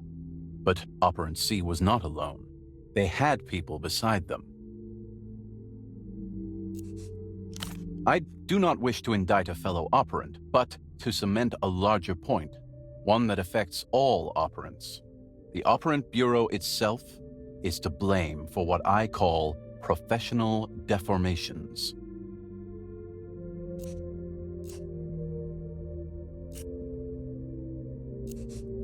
Assignment failed. It couldn't help but fail. Assuming Operand C survived the collapse, she was duly remanded to Satellite Facility B, aka the notorious Freezer, isolation with no end date. A sentence, unwritten yet palpable. I'd rather pick my own freezer. The ideal agency, one worthy of trust, could amplify competence and care for ailing pathologies. But here, what starts as aptitude or temperament quickly curdles. Let us give the opera credit where due, as it has mastered something after all. Producing the long-term casualties that prop up its own structural monstrosity.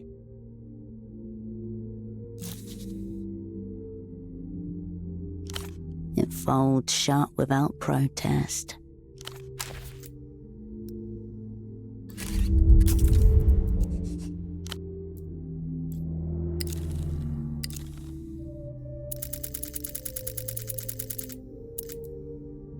The weight of the thesis threatens to strain your hand muscles.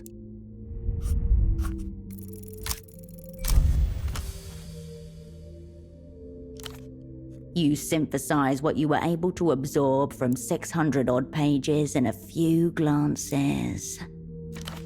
Taking into account its size and manpower, the opera should be a bigger player on the world stage. The Operand Bureau shuffles along on its rusted treadwheel, shotgun perma-pressed to foot. If it is not a bigger player, he argues, it is because the agency is trapped in a process of which Holocene's own progressive isolation is a microcosm.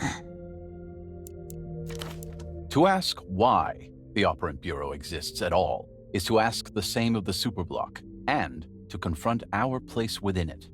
A constellation of intents, betrayals, and ideals, the whole of which can never be witnessed. What would a star ever know of its own constellation? Or remember of it, given that most constellations are formed from stars long dead? It reads like he's mourning.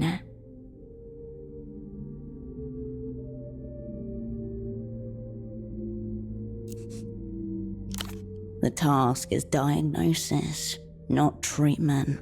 Your eyes linger on a phrase from close to the end of the monograph. Ultimately, the cruel irony of infinite mutual distrust being the fundamental principle on which intelligence agencies are founded should be evident to the intelligent reader. An endless spiral of mirrors, all facing inwards, none of them reflecting the world.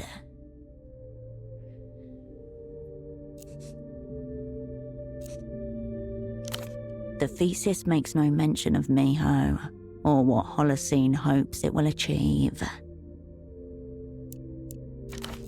At heart, he is a poet spy. He holds curiosity for the world and its layers, even if it has been deeply corroded by intelligence work. That assumption is part of what he is questioning. It is not trust he is looking for, but a shared ground, some foothold in the undeniable to which he can cling amidst all the lies. The conclusion spans 40-odd pages, a heavily redacted maze of paragraphs, diagrams, schematics, and footnotes. Its opening lines read, The opera's failings traced herein are unforgivable. Yet, what of the state that birthed it? What of the individuals that animated?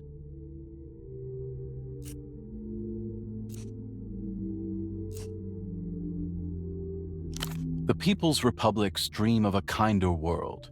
The opera dreams of revealing it. The operant dreams of dreams. All fantasies in waiting, yet to be given memory. With that, the thesis ends. It folds shut.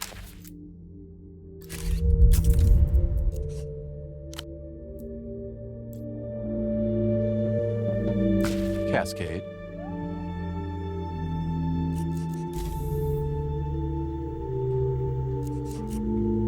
You did. I'm sure you have questions.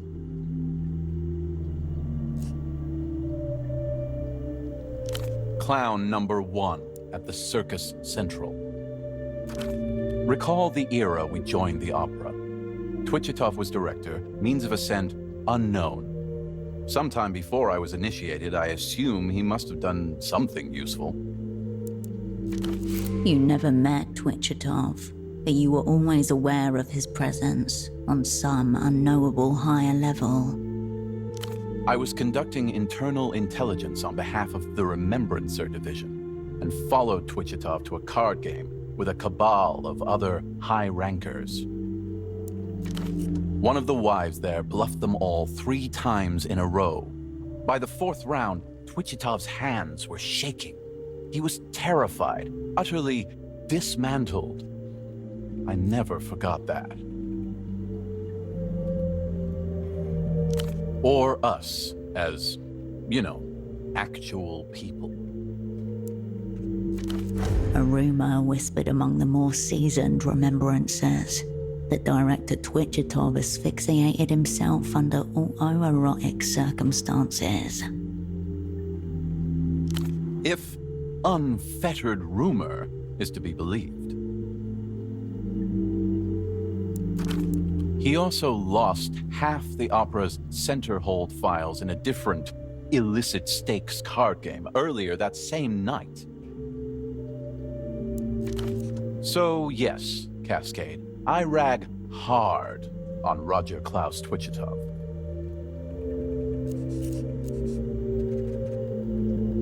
About you? I'm not sure what you mean, Cascade. Did you see your cryptonym mentioned, or... Oh yes, the Torrent of One, reflections on function and fault. Your former double gazes at you. I can conjure no response to that question. I believe the chapter you're talking about is deliberately and adequately redacted. And like any good academic-turned-operant, I abide by the redactions. Cascade, I'm sorry, but do you have anything useful to say about the text?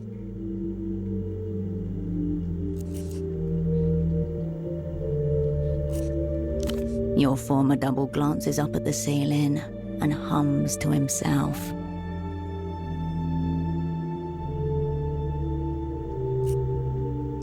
You'd have to ask the censors, but I'm almost sure they wouldn't tell you.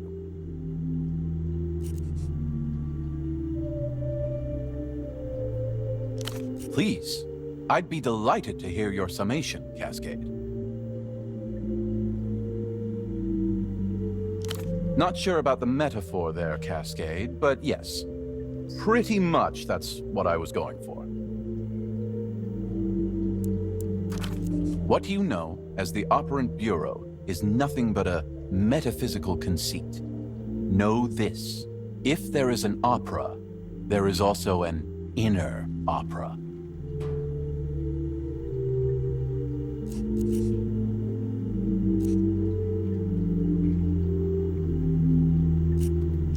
I fear I know I might be too. Oh, well, that is less than ideal. It sounds like you didn't even take notes. Have another look when you can, Cascade. I think it really starts screaming on the second read.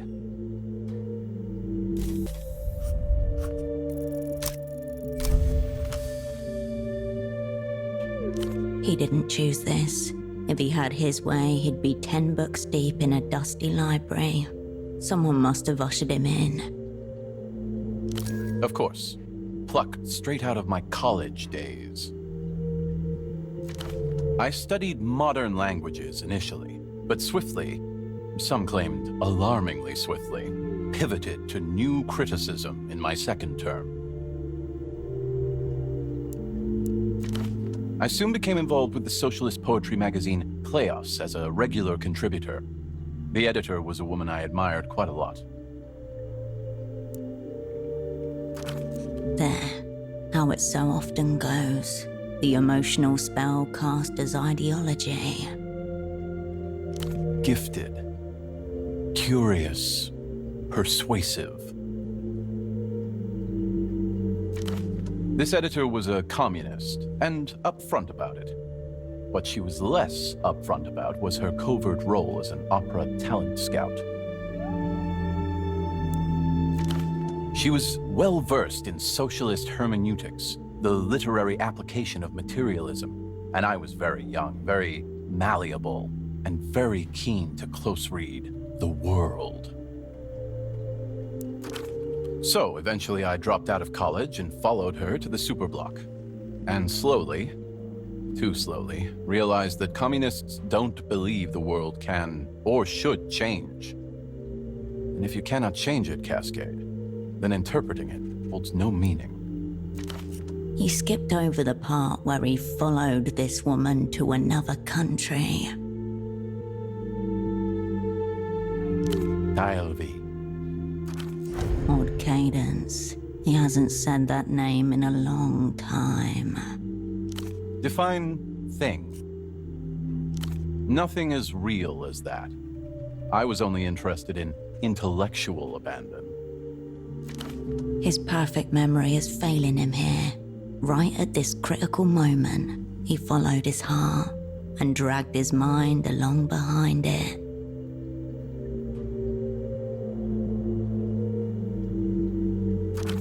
I saw her again once, in Novessa, March '91. Just before we left for Portofino, by coincidence. Although there is, of course, no such thing. No, she didn't even recognize me. And I didn't even bother to correct her. I felt nothing, Cascade, for the world or for the cause. Or for her.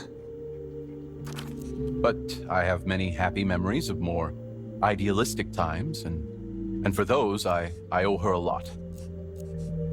Likewise, Cascade.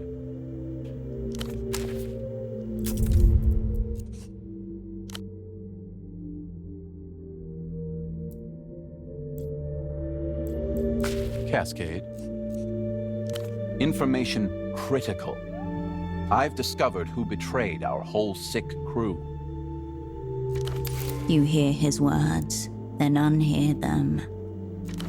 Old wounds split open within your mind. Are you between crosshairs? What have you missed? What has the other not missed? And the last question, always the last. How much of the world is in on it?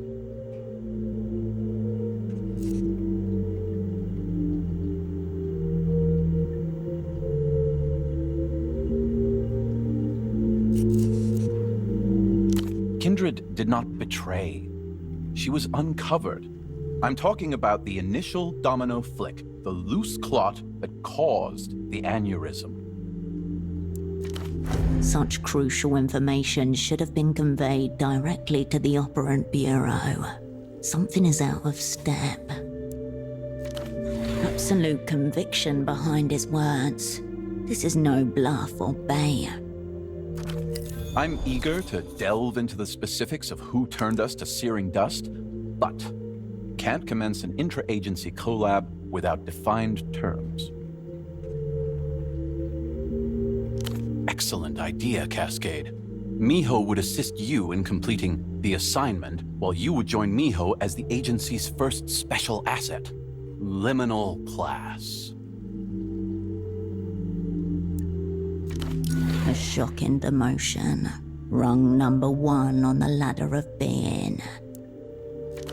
I would act as assignment lead for Miho, you would act as assignment lead for the opera, and therefore assignment lead for the assignment. We will never once speak of our collaboration. Of course. Then our two agencies can freely share any self-hold information. I don't.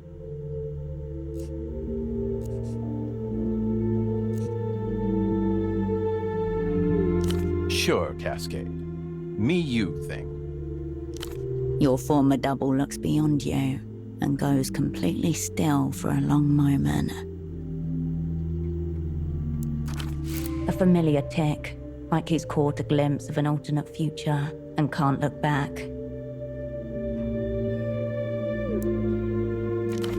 Likely the assassination of a major political figure. Lucian, I would venture, one of their photocopied ministers. But I've already said too much. Is he engaging in advanced cognitive maneuvers right now?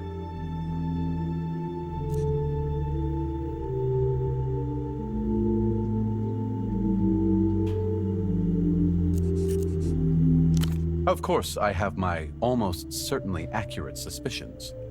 Best for both of us if I withhold.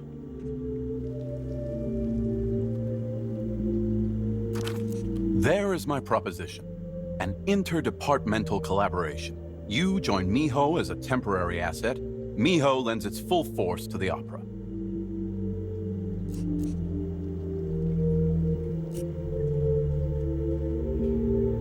Okay, glad you're on board, Cascade, but what you just said there, that series of words can never be uttered again. Never again. We're almost set. Of course, we can't kick off collaboration with our base of operations in such a state. It seems largely fine.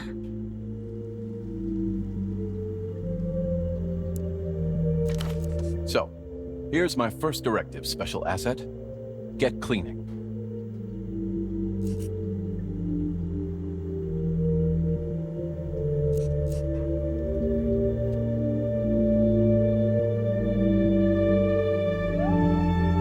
I can barely hear you above all this mess, Cascade. As I said, impossible to commence operations within the current state of affairs.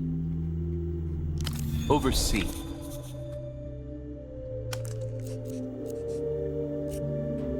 My take is that it's clearly not a conspiracy, just a barely concealed truth. A nonchalant tone, disguising obsessive amounts of research.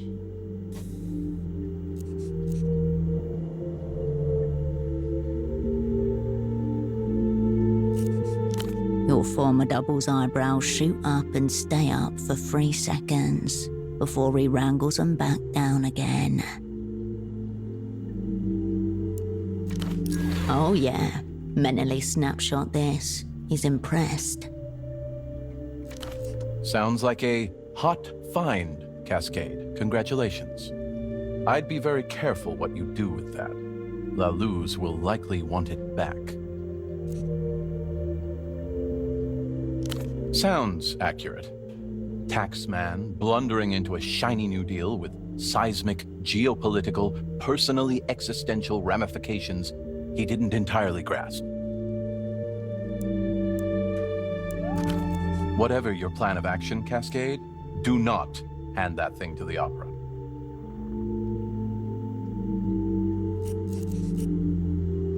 In your own time, Cascade.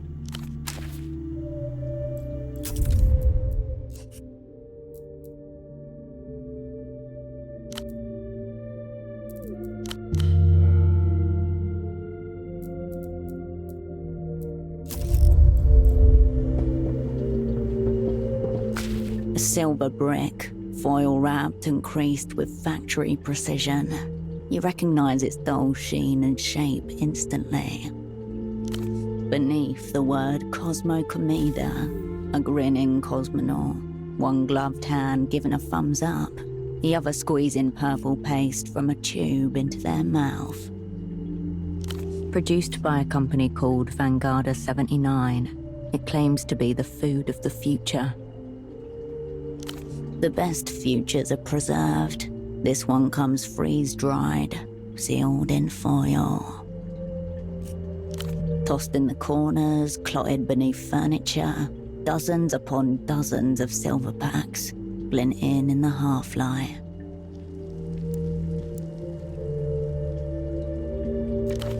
This is a man with a system, a tried and tested one. 5, to be precise, ever since the crew's blowout.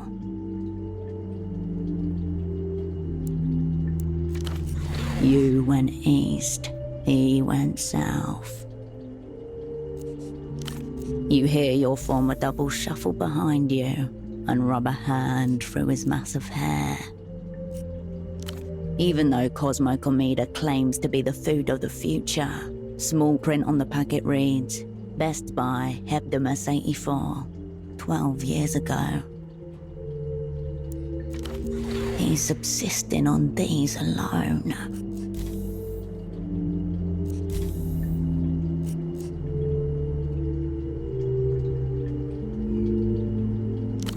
He found himself a little world, newly terraformed, all his and no one else's.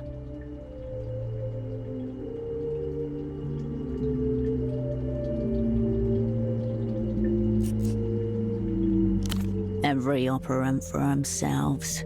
He knew the rules. You were a full world away, counting down days in cigarette stubs, a thick curtain drawn over Novessa, watching a phone that never rang. A familiar room, yes, but mentally, a hostile foreign shore. Heat stamped in pale blue, weight, pack date, and manufacturer details. A company called Lockley and Refnor. Precision engineered beyond the coasts, a triumph of international crinkle.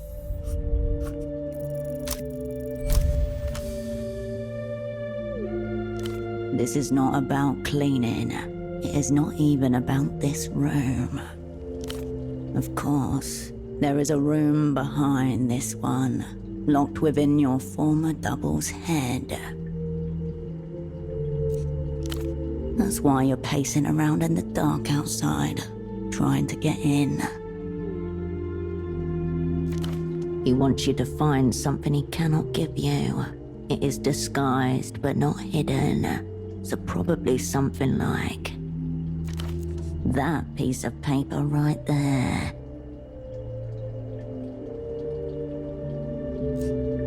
Maybe, or maybe you just missed it. This is not about cleaning. It is not even about this room. It is about that single slip of paper and whatever is written upon it. The packet makes a light.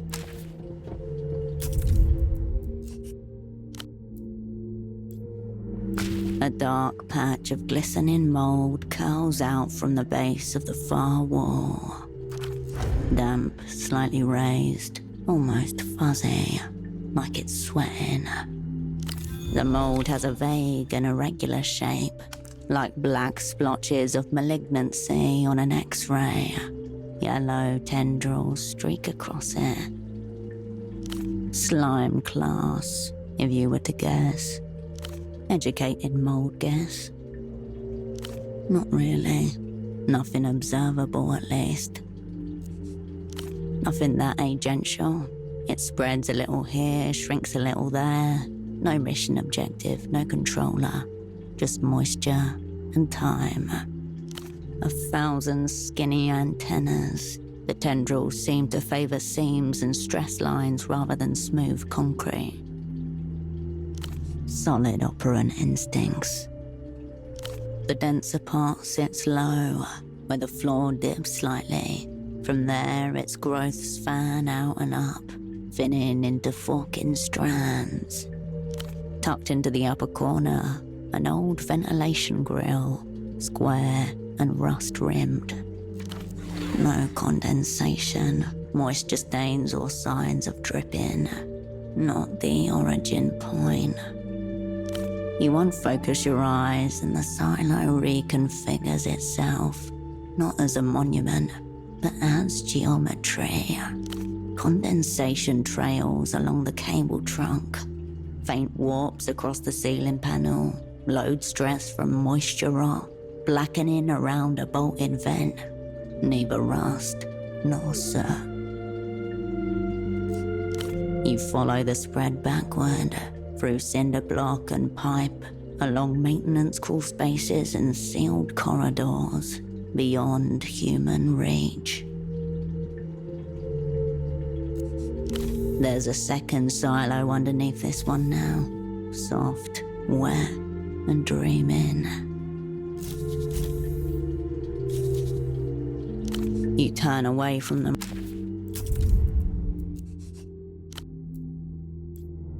The mold's tendrils rise.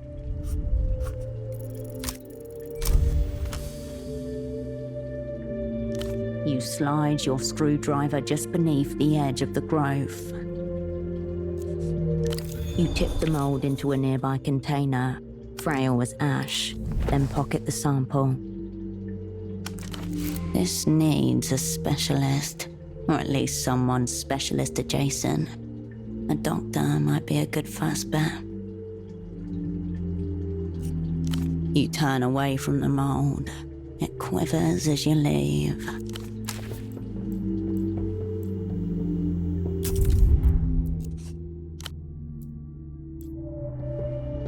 A typed page lies upside down in a stack of similarly formatted files.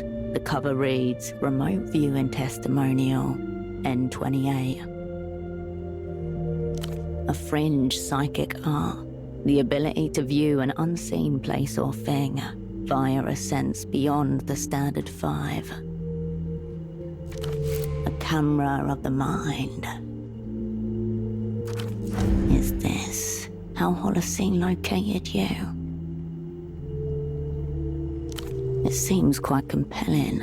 A 56-year-old woman was partnered with a trusted friend as a target selector. She then described the site of a decade-old plane crash in great detail, while her friend was physically present at the location, 2,000 miles away. Unprompted, she also gave specific, accurate descriptions of the aviation accident itself.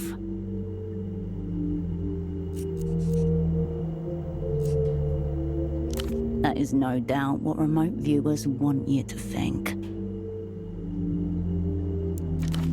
As they watch you right now. At the very least, he is RV curious. Your former double catches your eye, then looks down and pats the floor with his shoe. Good job, Cascade. Getting the hang of it. It feels like 1,000 eyes are on you as you step back.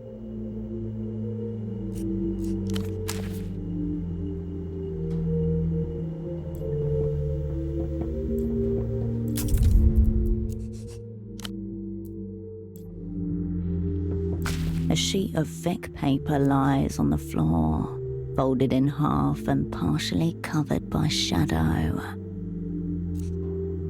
Impossible consonant clusters assault your mind's ear.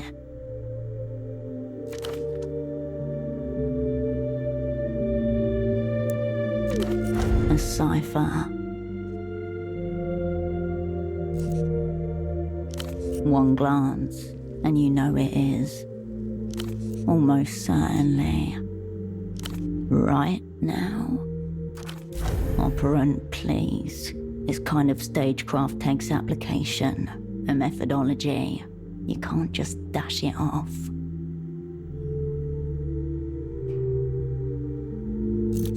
Application, a methodology.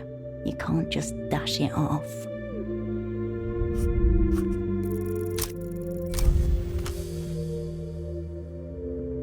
Endless lines trace and retrace. Frenzied scribbles on the white walls of your skull. From the tangle of scribbles, shapes form, break, reform. It's not that you're forcing the code to conform to your language. You are learning the new language that the code is written in. Yes, you feel a pulsating rhythmic unity with the ciphertext. All of which is good enough to reveal. The first two letters, I, T.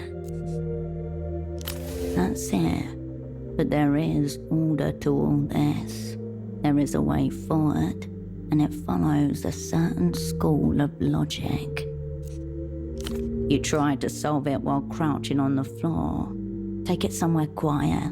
Consider it deeply and your odds may improve. You refold the paper and slip it into your pocket.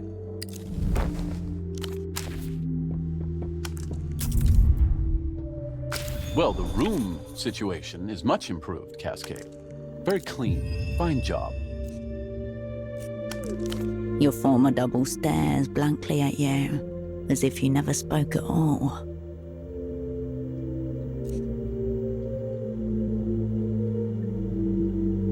Cascade. Stop the ride. We want off. He runs a smoothing hand across his hair. It springs back up, even more disarrayed than before. Miho's counter-analysis is the finest in the hemisphere, but its stagecraft is amateur at present. Your former double rubs his neck nonchalantly and gazes at the ceiling. I've tolerated the cardiovascular grandpa too long. I should zero him out to fortify operational security. Holocene unfolds his dressing gown and then folds it again. High time for another Cosmo ration. How many have I had today? It's hard to keep track sometimes as they're so delicious.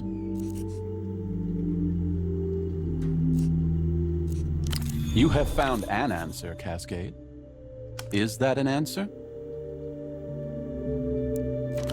I sense our collaboration is already off to a strong start.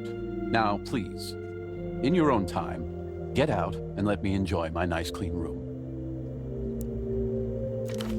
With a firm hand, he motions to the silo door and stares at it, unblinking.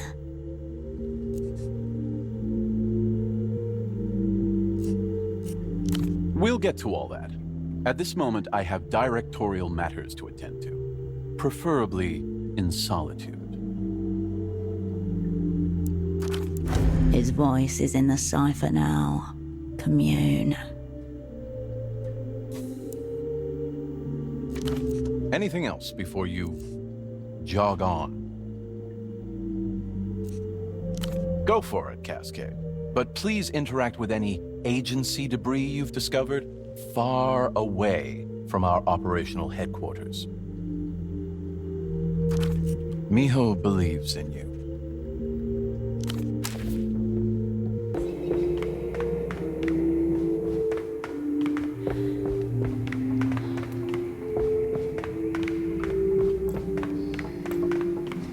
Hey, bud.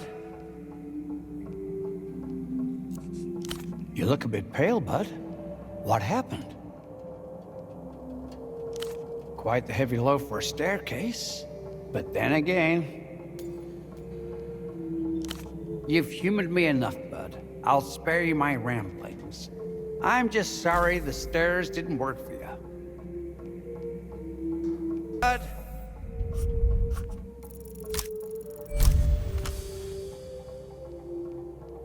His silly theory isn't about you or him. It's about places. Places like this one, shaped by history. Most of them are. It's just more palpable here. You know, I've been wondering if places hold on to things. Not like we do, but like bodies. This silo's been through a lot, hasn't it? Got its own muscle memory, bruises, scars, and aches, built with hopes, dreams, and purpose. And then... a violent burst, followed by a great hollowing out, leaving only silence. Is it any wonder such a place would still reverberate?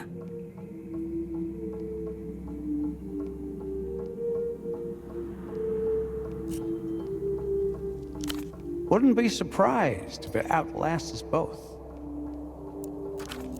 I hope the stairs won't stop you from coming back, bud. I've been thinking of starting my own exercise group, you know. Get some people in here, give the place a bit of purpose again.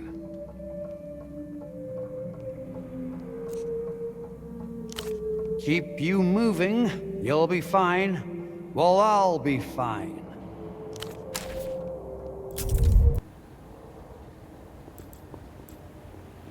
You return to the desk. Everything is right where you left it. ZW 4 casket. You turn away.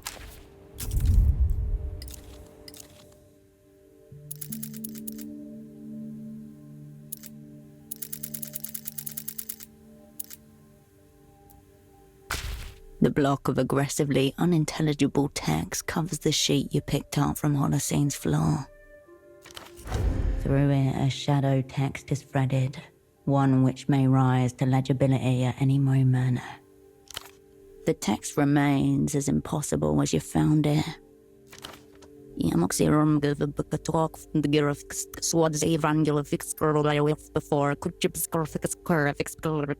are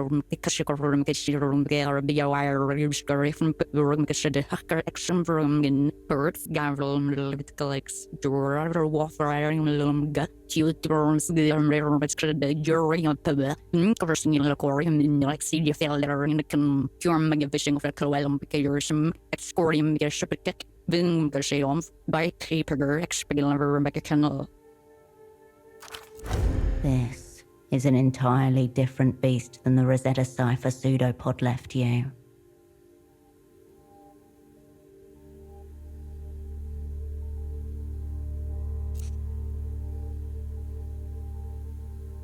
Tongue currently distended and mute, though you do possess conversational cipher, if you care to remember your training.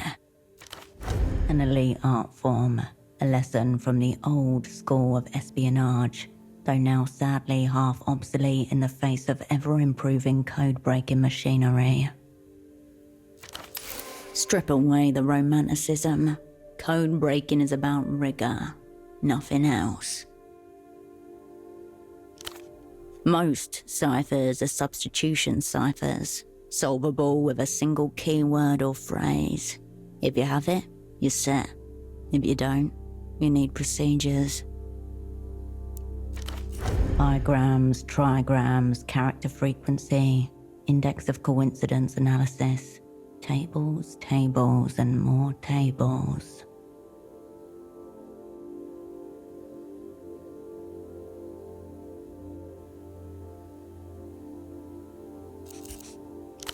More than you can possibly imagine.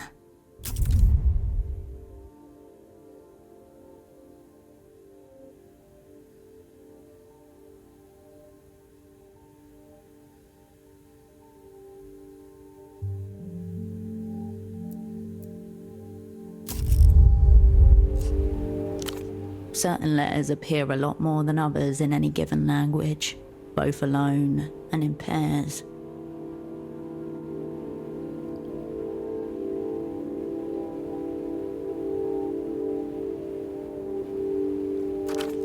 Knowing which and spotting them as patterns, even when the letters are encrypted, is the most basic tenet of code breaking.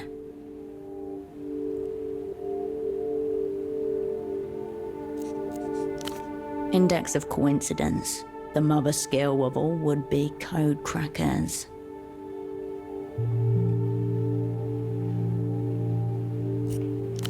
It's a more specific way of measuring randomness than just counting letters.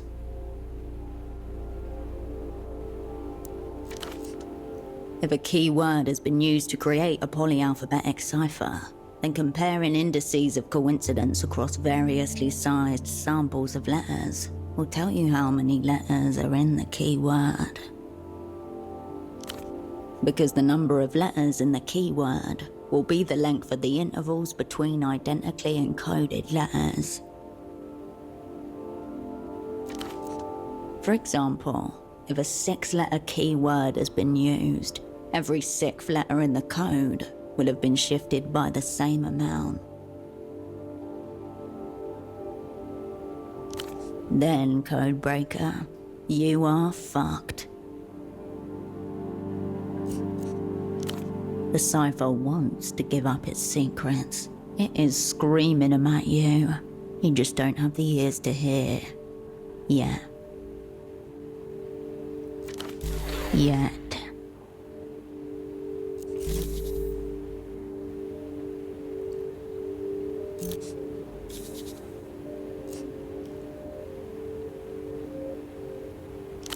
Many cryptologists have resigned to the same. It never works.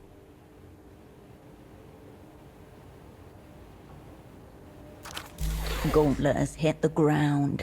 Cascade is nothing if she is not brute force.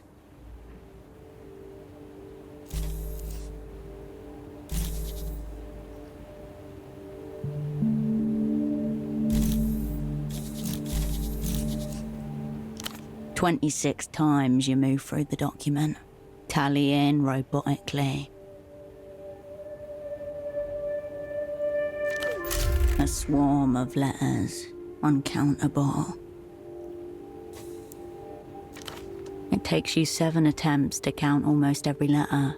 The letters that appear most often are H and T, with 20 occurrences each.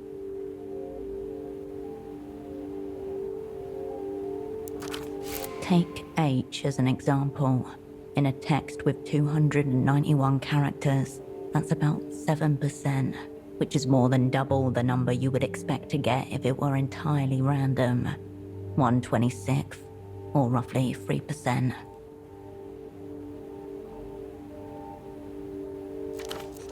But also only half the rate at which the most frequent letter, E, appears in the regular alphabet. is not in any case a series of random letters. That much is clear.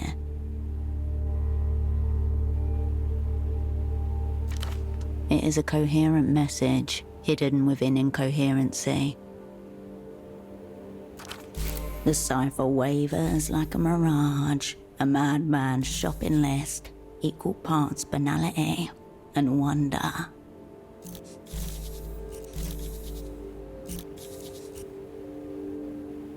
Three bigrams appear 3 times: NG, JG, and YX. 3 in 145 character pairs is 2%, which corresponds to the frequency for the most common bigrams in the regular alphabet: TH, HE, and IN.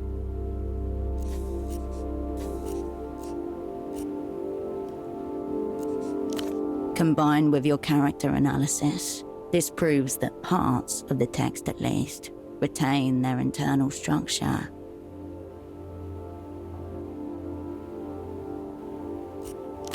You know from counting the letters that it's unlikely to be this simple, but it's worth a shot. No set of 3 letters appears more than once. Dead end. On the page, the letters gibber insanely, crying NG, JG, YX.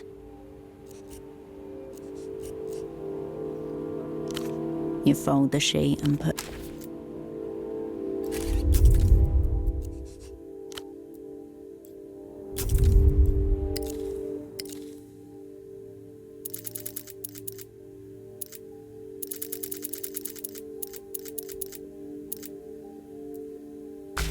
Holocene cipher unfolds its consonant. It's divided into 23 blocks, each between 1 and 25 characters long. The median of the chains is 13. 13. Indeed. Can't stop it. Words. No. You're still on medians here. 1, 14, 9, 3, 5.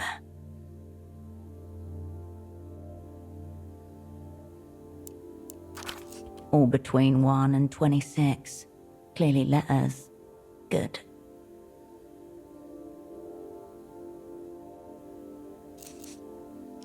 You try grouping the numbers together. 1 degree, 41 minutes, 9 seconds. Gibberish.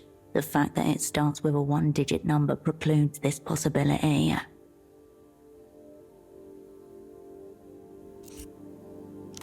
You begin to pencil down the correspondence of each number. N, I, C, E. T, R.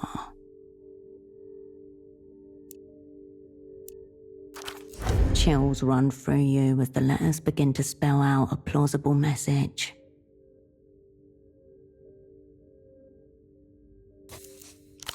Nice try, salutations, me-ho.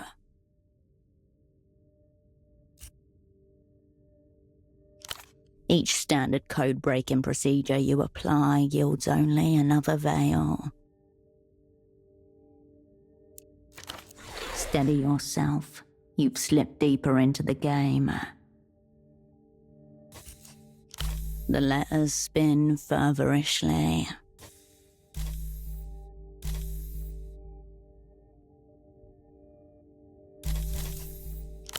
You begin the laborious task of rewriting the cipher over and over again in spreadsheets with different numbers of columns.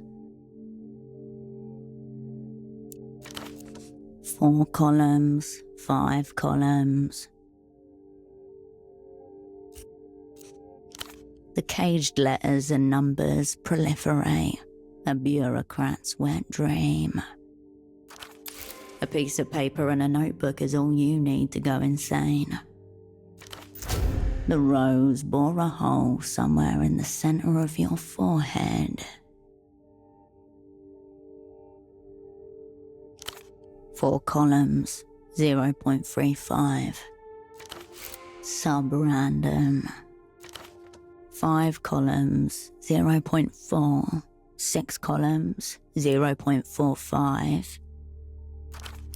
Your attention span buckles and cracks under the strain. 8 columns, 0.67. There's an undeniable spike in coincidences when you arrange the code in sets of 8. You are looking at a polyalphabetic cipher with an 8-letter keyword. 8 letters to be found, 8 numerical displacements, and the cipher is solved. 2 parts grunt work, 1 part intuition. Find the keyword. Prepare body and mind for hours of fun. The opera have a machine dedicated to this. If you want to capitulate, just take it to your controller and make it her problem.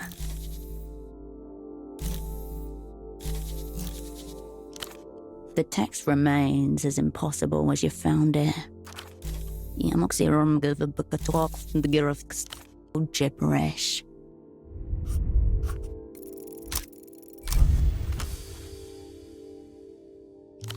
The letters are just black markings on a page. They aren't going to move, change, or reveal anything, no matter how hard you stare. Time dissolves around you. Something that's not there, but was there for a moment. It's 2 months before your network collapses. You returned one night to the safe house and found Holocene alone there, flipping through a white-spined paperback. Rumor has it. I was just thinking, Cascade, a book would make the perfect cipher key. It's full of letters and requires a personal touch to fully comprehend. A cipher with soul. My kind of communique.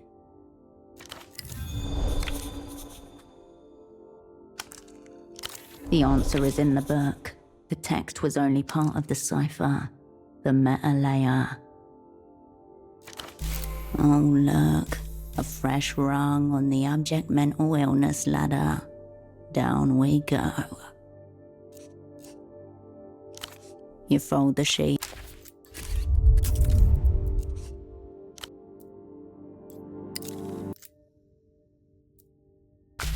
Holocene's cipher unfolds its consonant-strangled gibberish.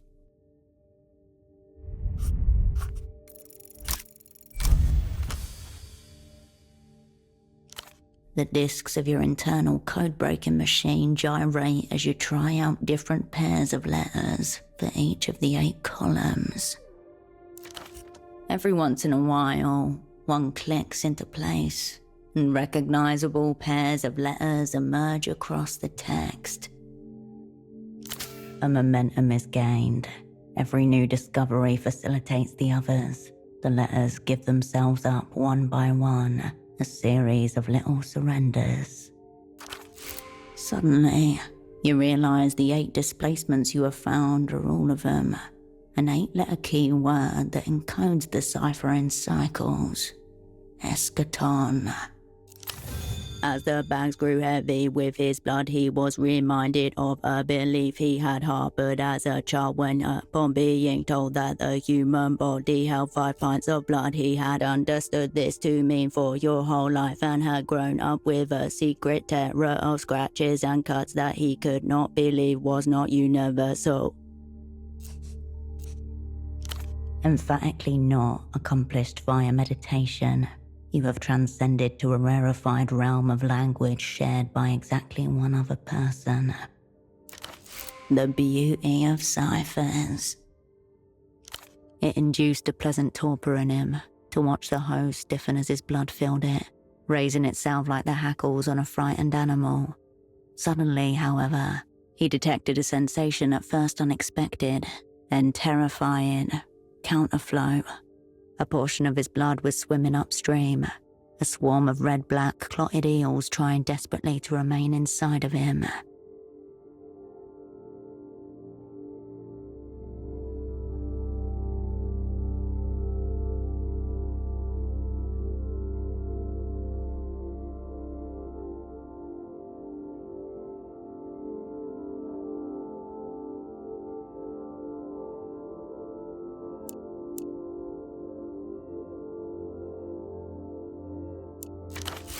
A memory is knocked loose.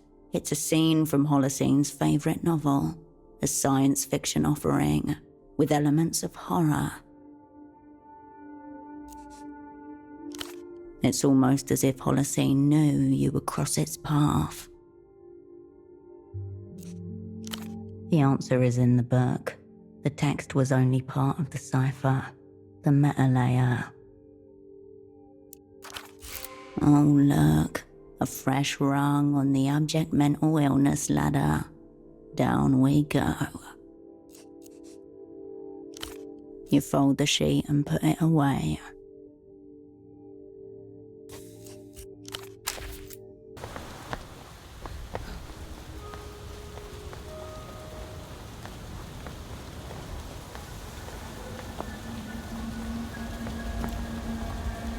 Stopping abruptly by the honor book stall, your double Holocene opens the duffel bag he has been carrying with him and begins depositing books in the stall's donations box. 5 of them, every one a brand new copy of the same book. Blood Type Hecatomb by H.S. Lastra. 4, actually. 1 is an old copy of mine. Annotations carefully redacted. Lastra's virtually unheard of here. I'm, you could say, pouring a new element into the city's psychic water supply. The effects are certainly long-lasting and dire, but ultimately beneficial. I can trace certain changes in my cognition unfolding to this very day to my first reading of this book, and specifically, the trepanation scene. I have reason to believe that this cognitive leap was set off by properties within the text itself, possibly letter distribution patterns that correspond to certain proportions within the human brain. What? No, don't be ridiculous. I just want more people to read my favorite novel. Smiling with a degree of mischievousness, he describes the copies of Blood Type Hecatomb through different parts of the shelf, hiding one amongst the self-help books, and then turns to leave.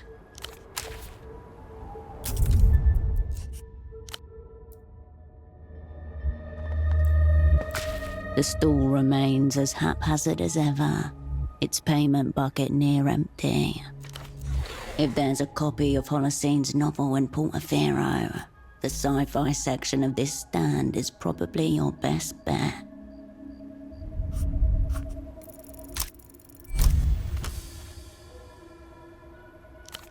The tip of your finger absorbs the history of each periodical as it brushes against them.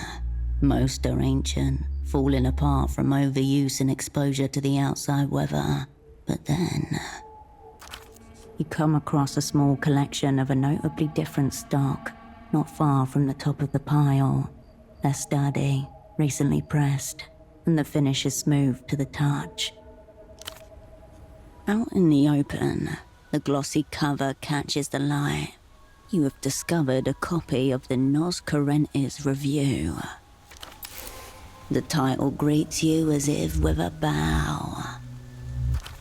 Nos Currentes Review, the secret jail's location, bright and shiny. That's why the old spy wanted us to fetch it.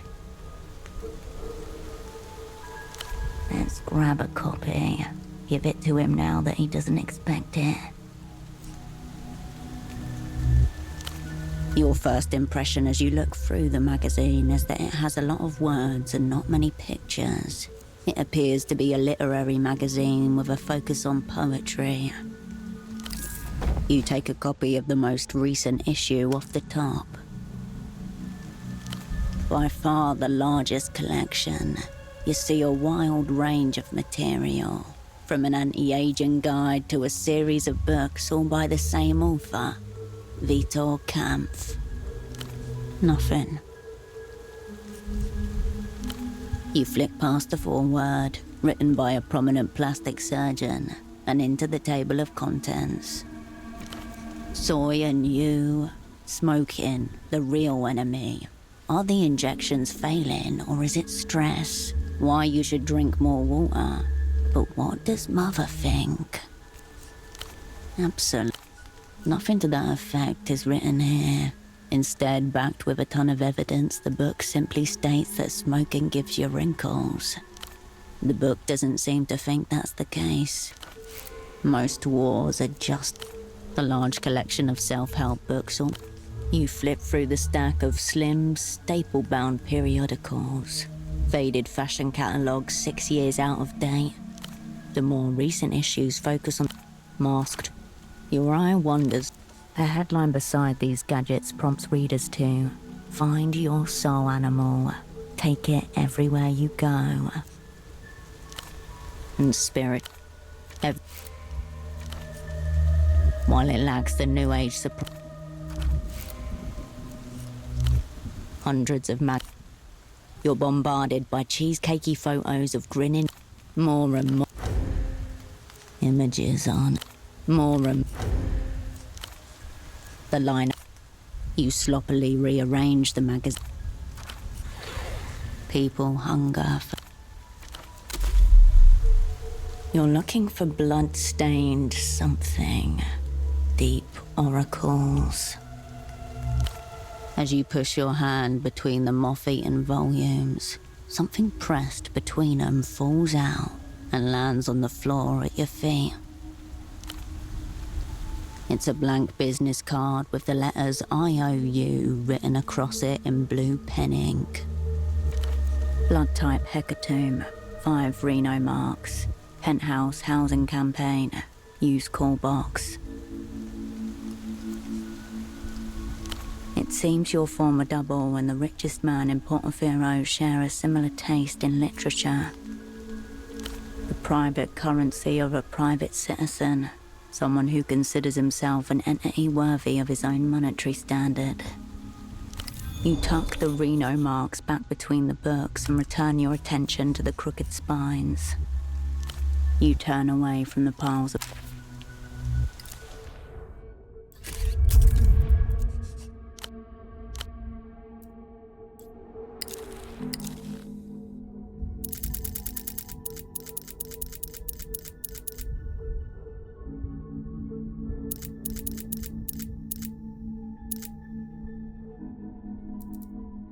the latest issue of a literacy periodical called the Nos Correntes Review.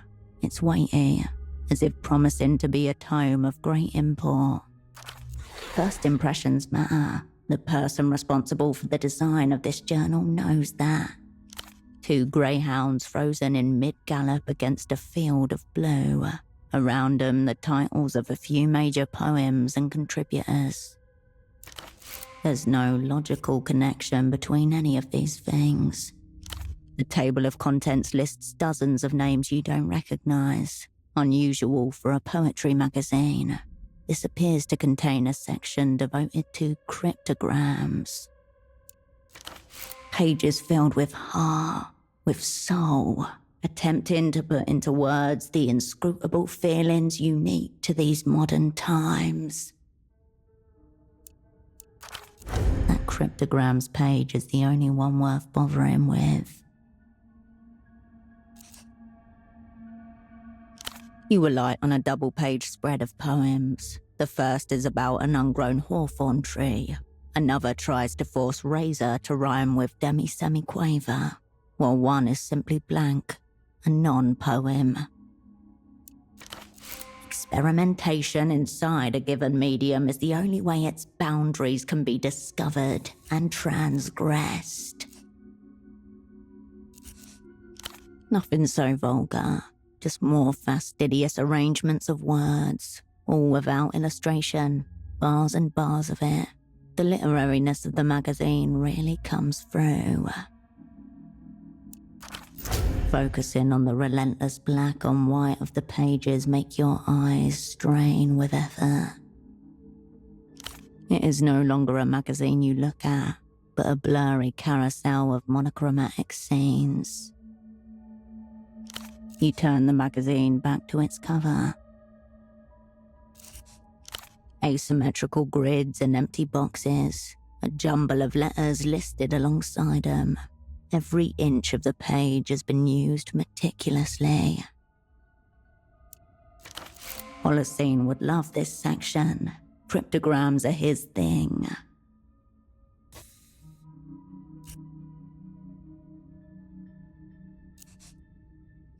They are intended for the general public, if a niche section, so should be way below the level of cryptography you encounter in theatre. You've already solved 2 ciphers since you've returned, so they should be child's play. No need to waste time on anything that doesn't directly help with your assignment. You can't start doing cryptograms for fun. Similar in format, but you don't have the expertise to determine the signature marks of each design. Both showcase a serious passion for cryptography, done purely for the love of it. You turn the magazine back to its cover. For interest in obtaining a subscription, to purchase in bulk or to make a submission, please write care of H. Gottschlich, Keysock Roundabout Esther, 93221. A gold embossed logo type at the bottom of the page. Unfortunately, part of it is smeared during the printing process. It is only possible to make out the words made, thanks, and trust. Must be the acknowledgement that the Civilization Trust demands from the cultural products it funds.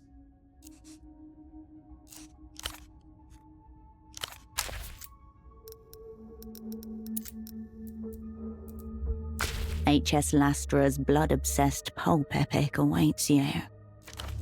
This is it, the key to the next layer of Holocene cipher. The book is 563 pages long, not including Lastra's notoriously indulgent appendix. Cascade, stop. Don't overthink this. I just did. I can again if you want. Don't overthink this. I'm not. This is just a real-time memory dissociation, conjured from the fringes of cipher-induced mania. A likely story. More likely. He's viewing you right now.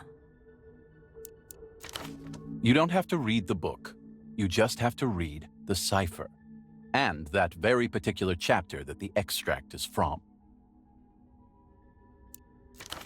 Of course. Reread the cipher, using the book as a new key. Exactly. A cipher with soul. My kind of communique. Smart. About what you'd expect from the Pride of the Remembrancer Division. Also, Cascade, this is the easy part. Act accordingly. 291 characters divides into 3, so it's going to be something very simple. Something like... Yes, Cascade, exactly that. This cipher is now wearing baby shoes.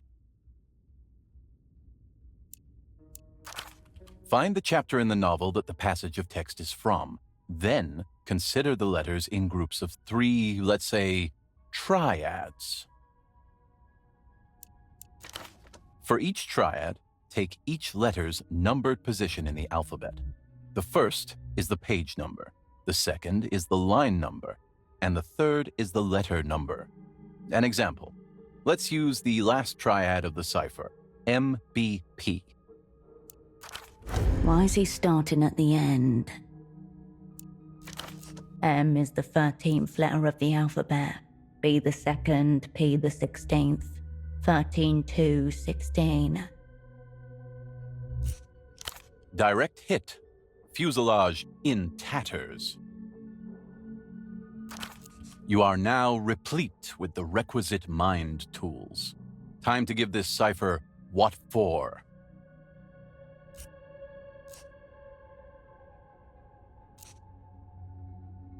No response. Your memory conjuration has gone dark. All message conveyed. He has cut the psychic link and stopped remote viewing you.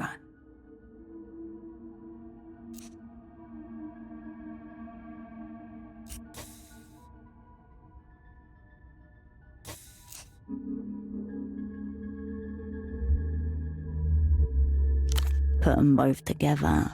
Your former double's carefully placed torches will catch a light. An ancient map to the catacombs of meaning. You look at the cipher and the book next to each other. One short and erratic, the other lengthy and considered. The maelstrom of black markings feels like home now, almost cozy. You skim the book and find the relevant chapter, which turns out to be a particularly bloody scene deep in the Act 5 climax. Then, taking the first letter to be a page number, the second to be a line number, and the third to be a letter number, you begin.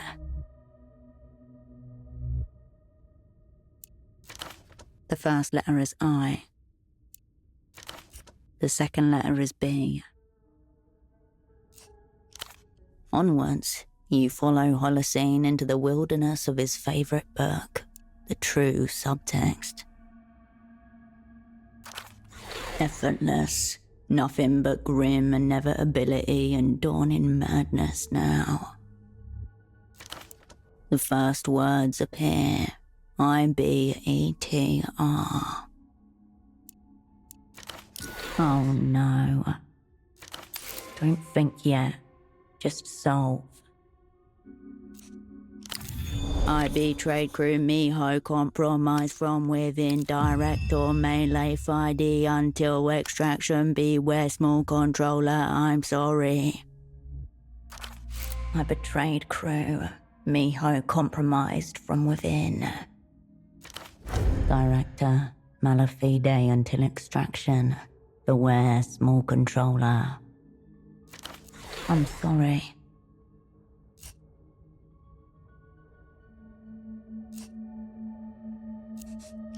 So he claims. Also the cipher claims. It also doesn't make sense. Carolina was the one who was uncovered in the Emterbatch dream study.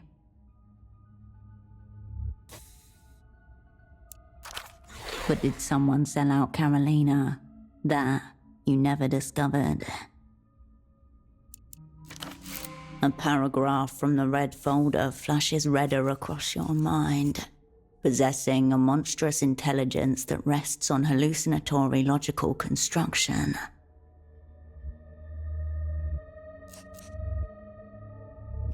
It reads more like a whisper. Home gang really did us in after everything. It must be an important part of the message, to him at least. There is one other form of communication that traditionally ends in apology, a suicide note. You read the words again, then read them backwards for good measure. Your former double's intent is no clearer to you. But definitely more ominous.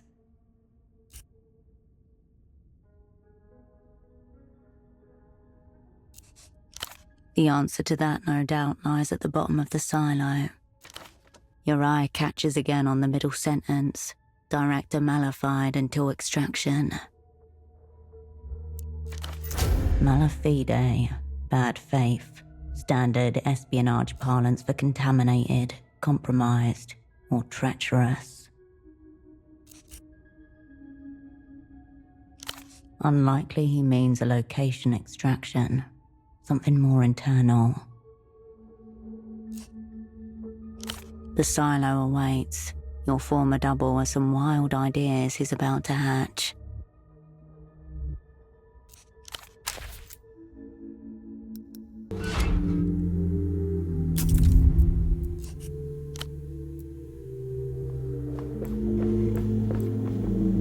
A file stamped with Miho Internal Report lies on the desk. Below the stamp, a heading, Project Eschaton, Intimate of Phasing Conclusions, The rest of the cover is obliterated by warning labels. Eschaton, the day after the end of time, a final turning of divine machinery.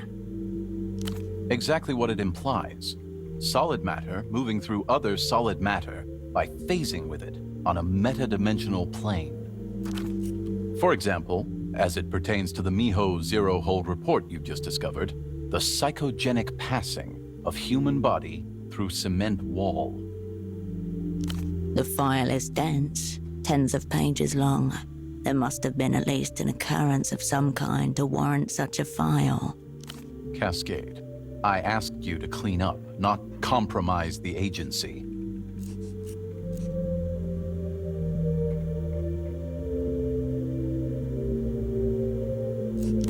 That is live ammunition for metaphysical warfare.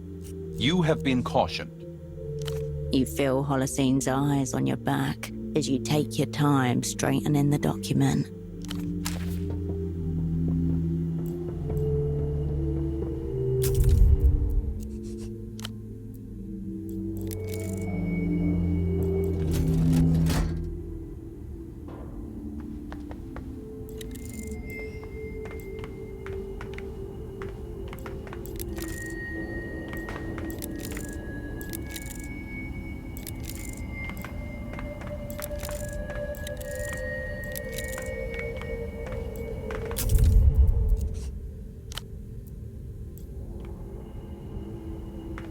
Cascade, stop.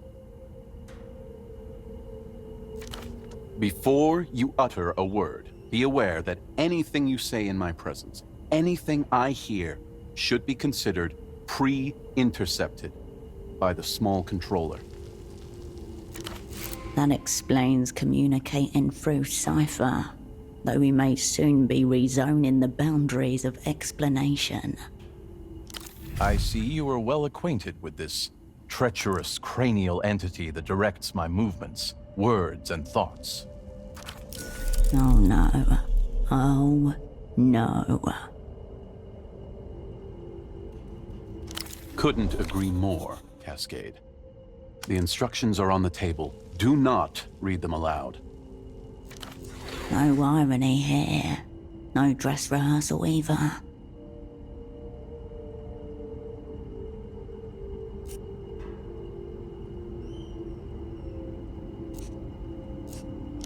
No mere hypothesis.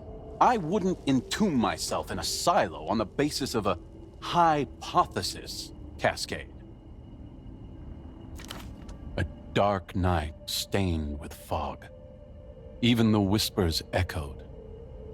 I'm at an opposite number from the Weeping Eye on the amputated remains of Refraction Bridge.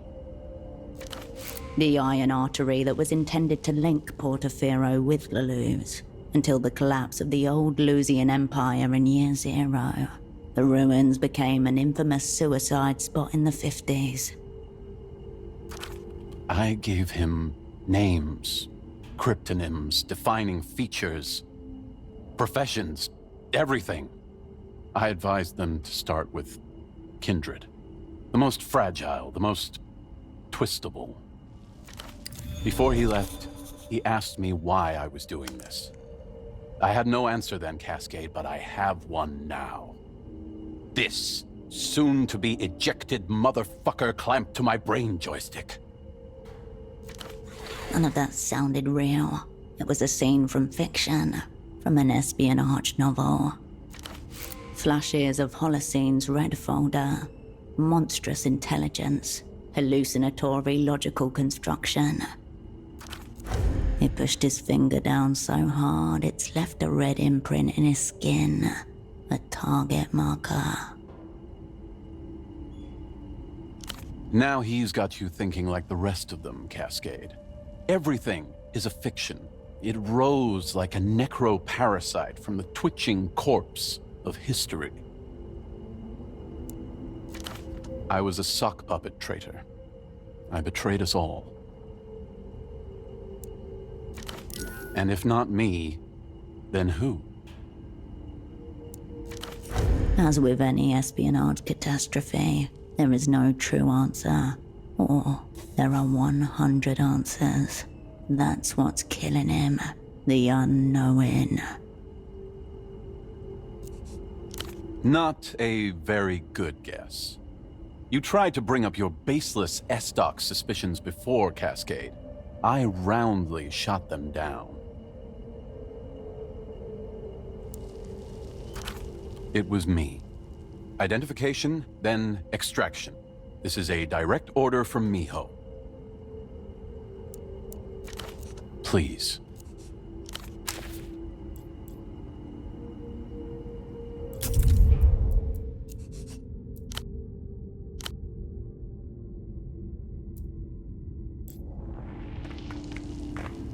Upon the reflective surface of the table lie a sketchpad, a pen, a strange container, and a crank drill. A regular pen, thick-nibbed and loaded with red ink. Marked with the words Entity Containment Vessel, it looks vaguely space-related. Designed to be taken into the far reaches by cosmonauts, any alien life matter can be sealed inside and brought home. It's intended for bacteria or microorganisms, and if it's bigger, an Earthbound research becomes the least of your problems. The crank wheel features a worn logo, now illegible. Rust blossoms in tiny patches along the drill bit. On the first page, scribbled in hurried handwriting, you find the instructions. The mere sight of Holocene's handwriting incurs a shiver of post-code breaking trauma. A bare 14 words. Small controller inside. Locate via remote viewing, then extract. Through dimensionality to analysis. The traitor within.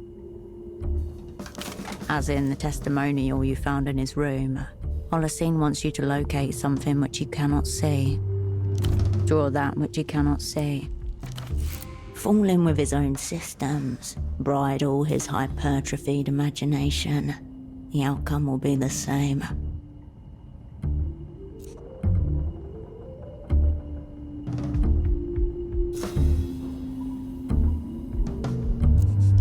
If this is too much ambiguity for you, you're in the wrong silo. The sketchpad ripples, despite there being no wind at all down here. The dark interior of your former double skull awaits.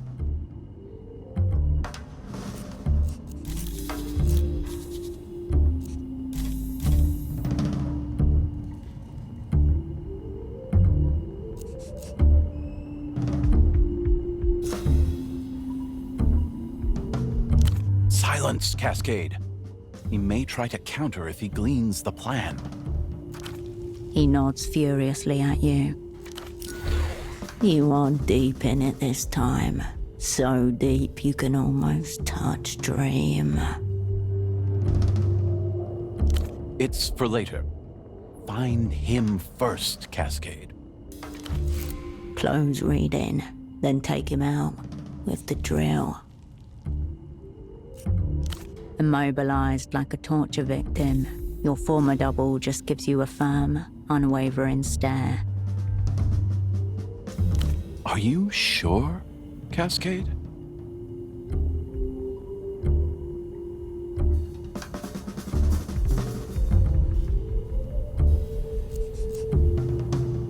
Probably for the best, yes.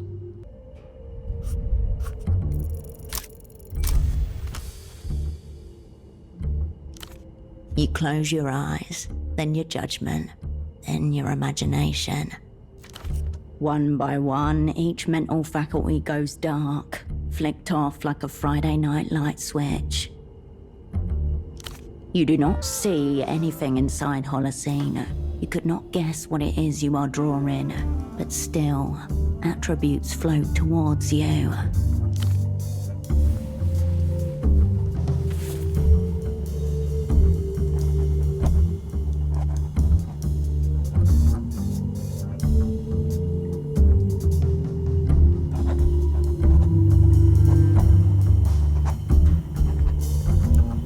then moves beneath you as vague impressions parade across the main street of your mind.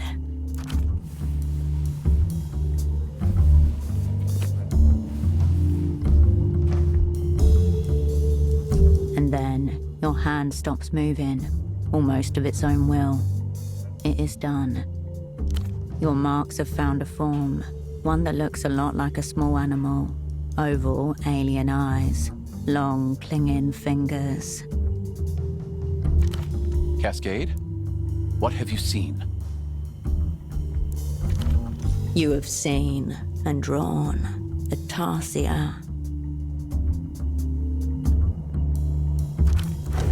A crude impression of one at least.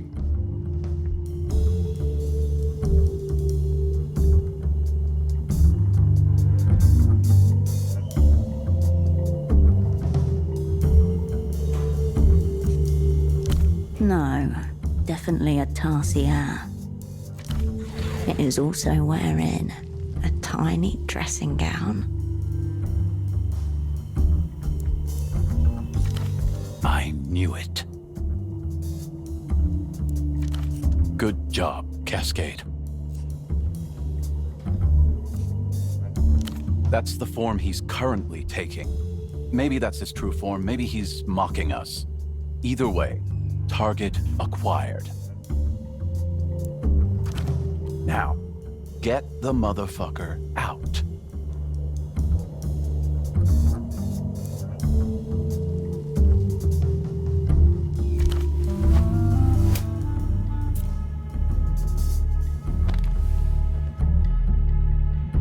A movement so quick you don't even understand what's happening at first. Holocene's arm whips and slams something into his neck. Syringe, free hand. His muscles slacken, his eyes roll white. In his hand, a syringe of unknown anesthetic. No response. Your former double is out cold. The empty syringe falls from his grip and rattles across the floor.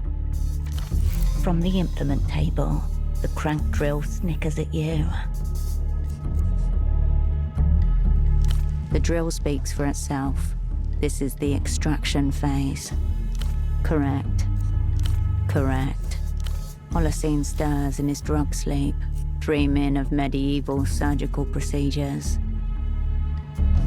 There, the left hemisphere of his head, the parietal bone, where the mass of dark hair meets the skin, to your hand.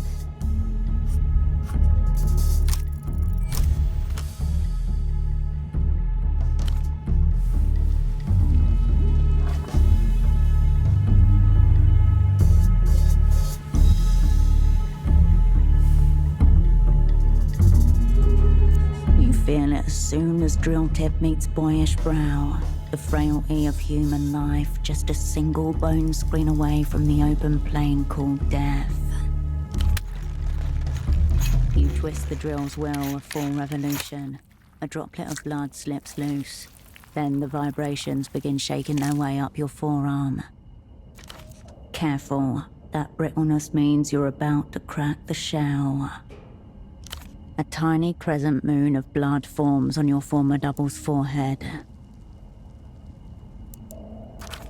A curtain of skin falls to the side, and you see the coin-sized disc you've carved out.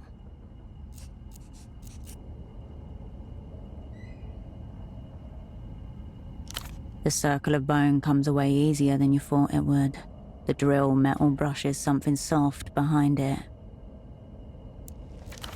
A porthole opens into vein-crossed dimness. Brain matter quivers, slick with blood and cerebrospinal fluid. Ridges and folds beneath red tendrils, forming unknowable biological runes. Somewhere within, a hard drive of perfect memory. Each scene evenly catalogued and ready for playback. Light shines for the first time on territories it has never before reached. Nestled in the folds, a glimmer of wet flesh, a different color from anything around it. Your aim was true.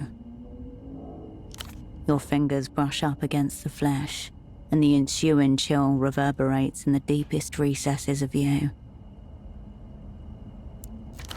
Tarsier-shaped. A little curled-up tarsier. Unlike any controller you've seen before. It sinks to the bottom of the crimson liquid and lies there, unmoving. You seal the lid tightly.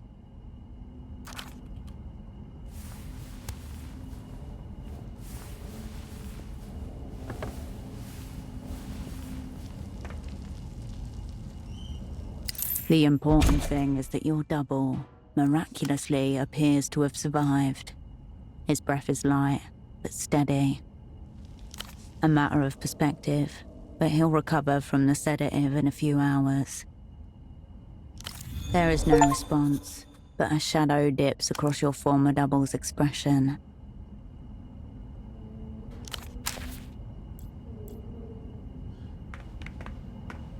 Cascade. Thank you. I'll make sure to director's commendation. Official file. Your former double sways on the edge of unconsciousness, still fighting off whatever sedative he rammed into himself.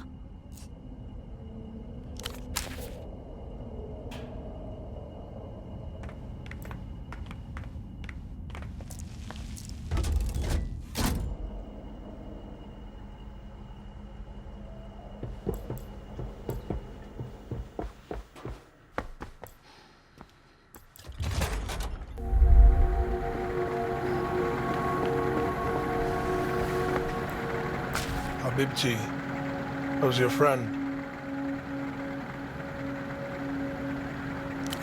It's that gratitude I hear. I just did my thing, you did yours, nothing more. It's been quiet on my end, vis-a-vis my employer. Business. The usual business, baby. The business of you. Just tell me what you need. I'll be seeing you.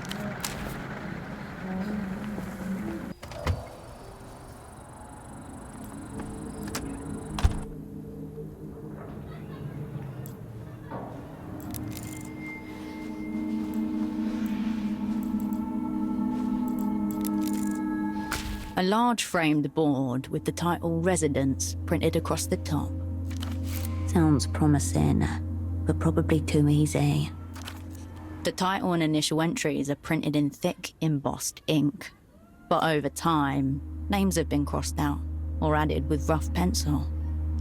Third row, Kavanagh. It is one of the penciled names, written in a clear hand. Apartment 4. That's it. You have her. Now it's just a matter of working up the guts to knock on her door. You come away from the wall.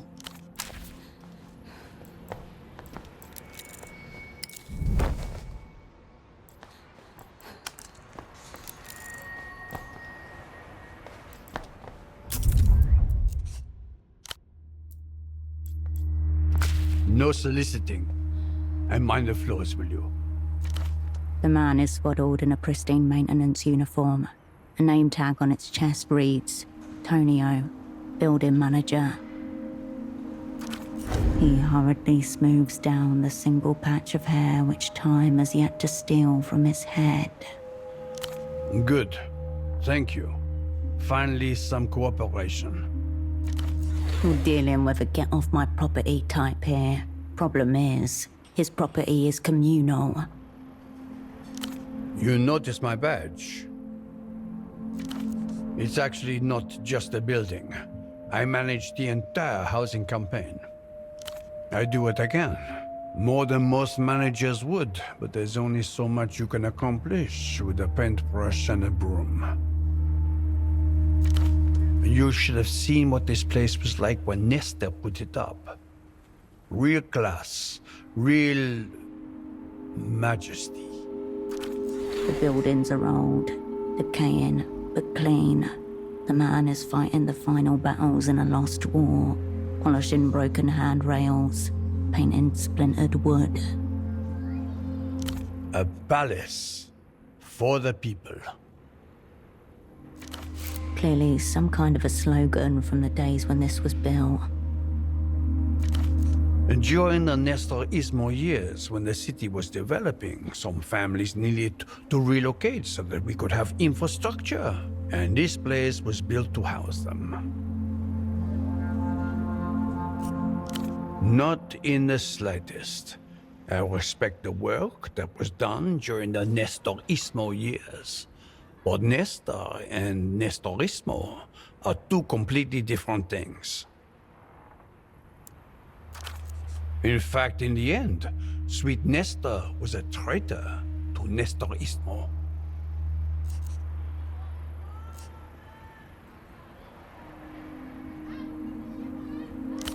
I can see why it would sound confusing to a foreigner, but believe me, the names are the only thing they've got in common.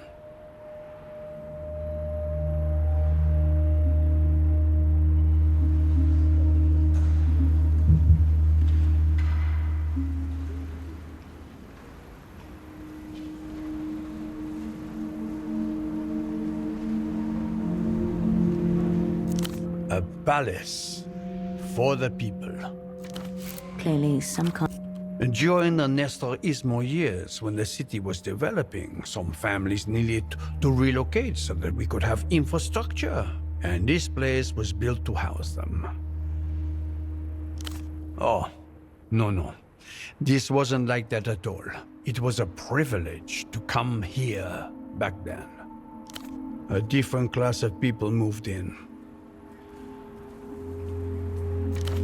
Oh, I don't know.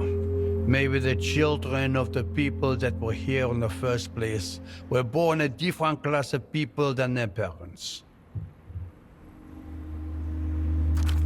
First and foremost, his own.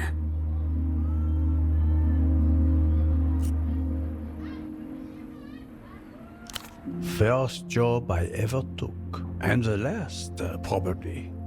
Hopefully. I wasn't even out of school when I started cleaning the housing campaign. 16 years old.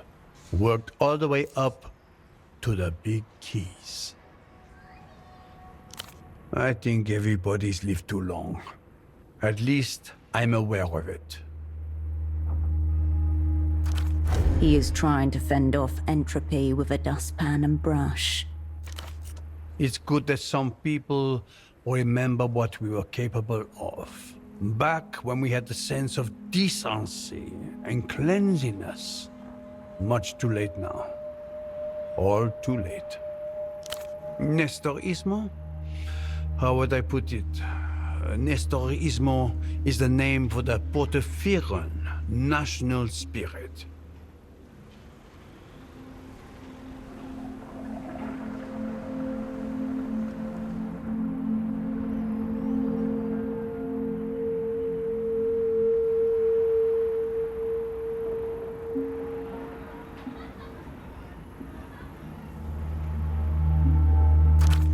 It's got nothing to do with one man.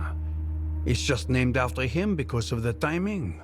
When he was in power, Porphyrians were recognizing themselves, aspiring to something more. Nestor didn't believe in anything. He was one of those men. Say anything to stay in power. Between his first and second exile, every idea was popular with the people got put into law. Even the ones that were fiscally suicidal. That was the time of consolidation for Nestorismo.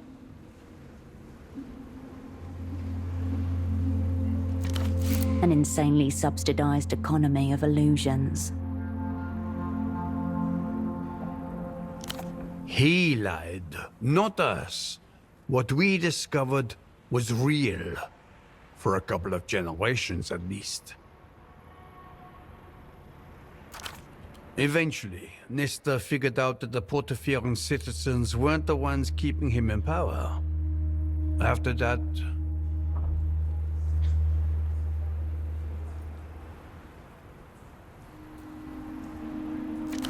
he kept saying whatever he thought the people wanted to hear, just not our people.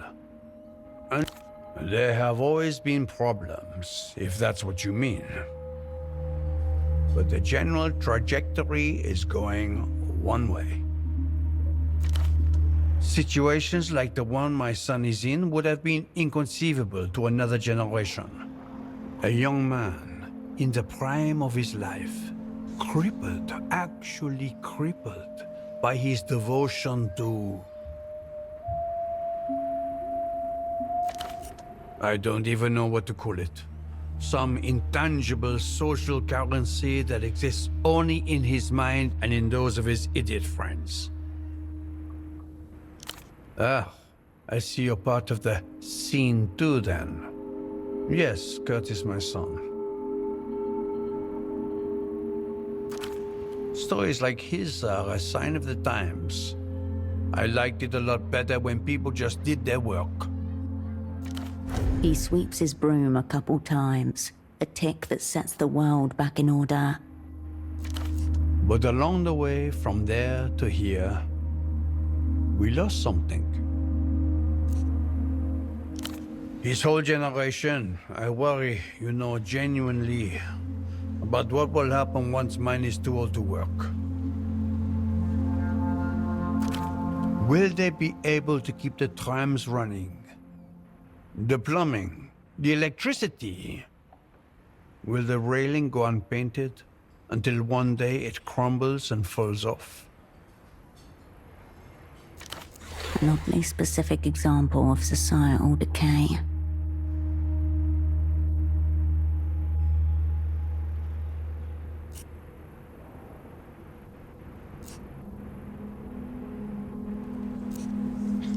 I suppose I would. I mean, yes, of course. I just don't see how. It's also ethereal.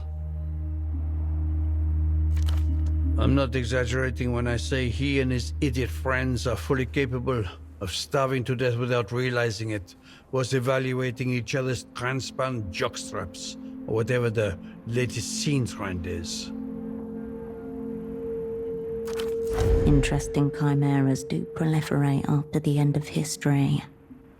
I don't have any political inclinations. I just wish people would do their jobs.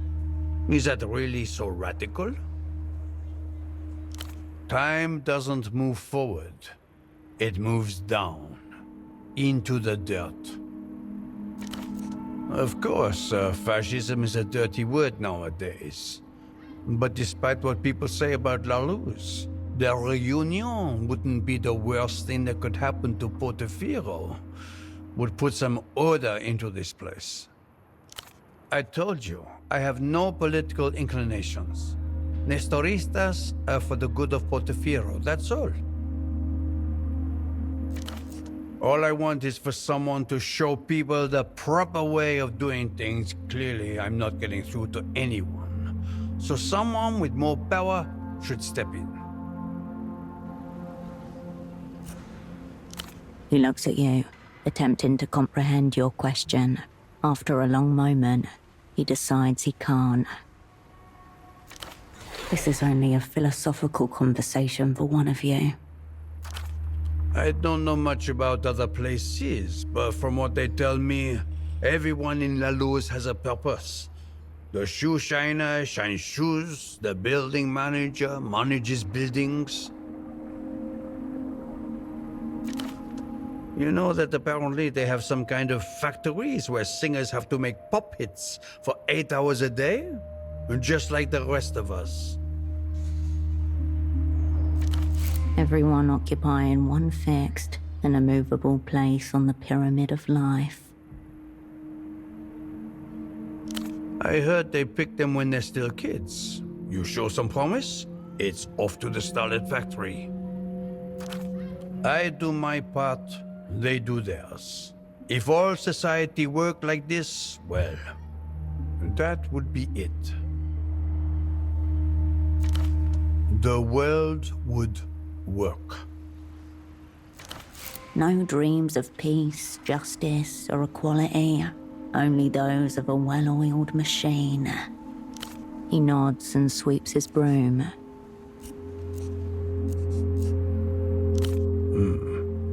Take the first door to the right up the stairs, then keep going up to the top. No flyers, mind. Not really. I mean, you could help me sweep if you wanted to, but... No, of course not.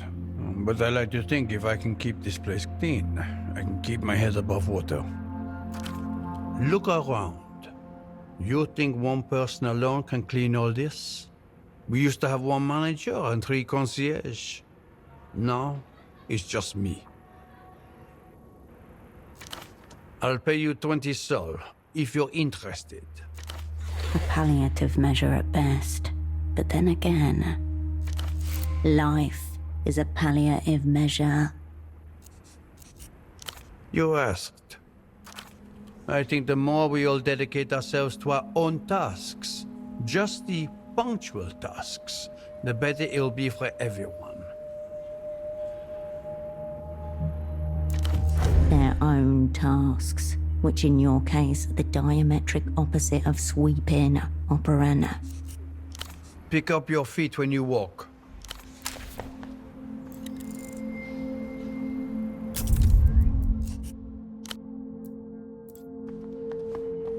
Photographs, candles, tucked under the stairs. You'd be forgiven for initially overlooking the modest shrine, were it not for the roughly carved wooden figurine, waist-height, sat off to one side.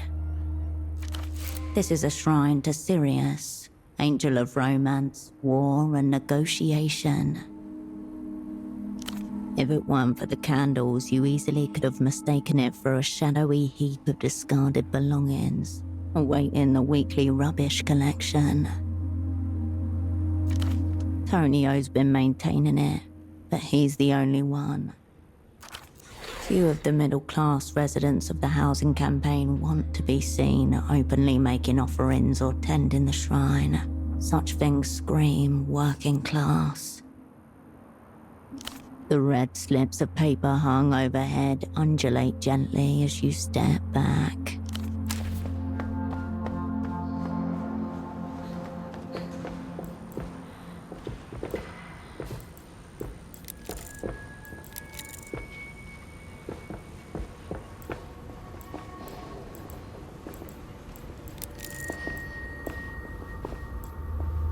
A plain canvas satchel hangs from a coat hook. A pair of colourful rain boots sit on the ground below it. No boots in the house. A tidy, meticulous occupant. They kept a pair of feet dry as they stood in ankle-high water in the basement of a magazine office. She must be staying here. In the bottom of the satchel, spine creased and carelessly left facing downwards, you find a green hardback volume. You scour the smaller pockets inside, but find only pens, paper clips, sticky notes, and an ancient pacifier. Gummy rubber tip gone brittle. Short phrases, scrawled in a loose, neat hand. Page 152, reread chapter. Assignment due before term end. Transference. Squished and bounced around in the bag. They've come unstuck from the textbook's pages. It appears to be some kind of textbook.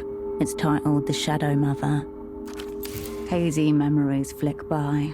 Among them, you see the amalgamation of bitter flesh that birthed you, sitting like a creature in her lair. Everyone has a mother. Not all of them belong to the Shadow. The subtitle declares the book is a clinical study of traumatic generational narcissism.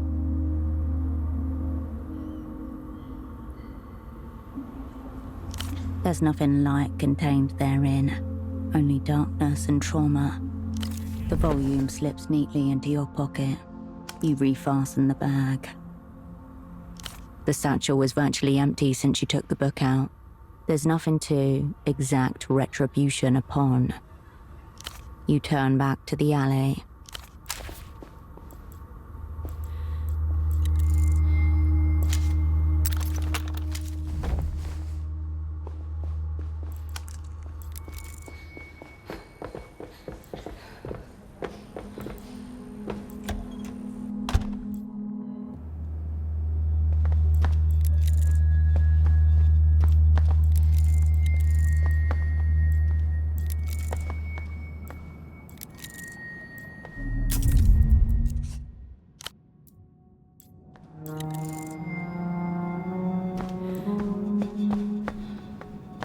You have arrived at Este's doorstep. The last time you spoke was the day your network blew.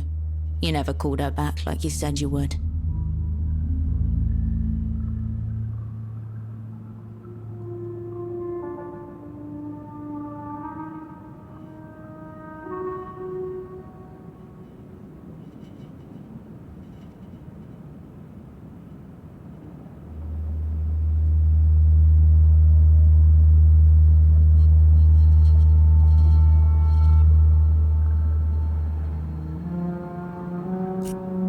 Cascade. I just need an hour. I'll call you back. S-Doc.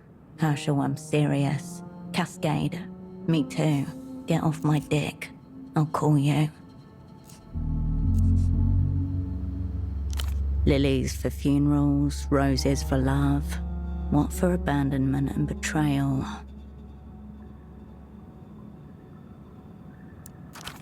A card would have been a good start. One reading, condolences we met. 5 long years of seething are about to come to a head. Or maybe she's forgotten all about it. She is quite old. You could probably convince her that she abandoned you. Should probably start apologizing right now. You avert your gaze from the door to the shoe rack. Knock, coward. Their shoes, 2 pairs. A man and a woman, comfortable and understated. A quiet life lived on a well-beaten track. A little sweeping brush. Nothing left to do but apply knuckle to door. Soft steps approach the door, then stop. The loud click of the bolt echoes through a cavity in your molar. Just explain how sorry you are. Find some common ground. She might even thank you for her recent career success.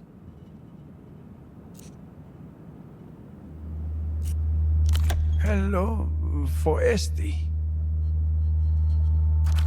The old man beams at you, adjusting a dial attached to a gadget on his right ear. Looks like a hearing aid or a cochlear implant.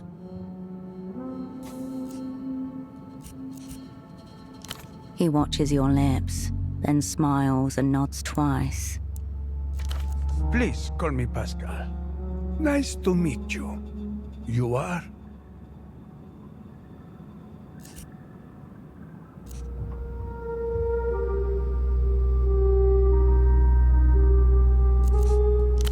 Come in, come in. Este's in the kitchen. He steps back and waves you in with a loose hand.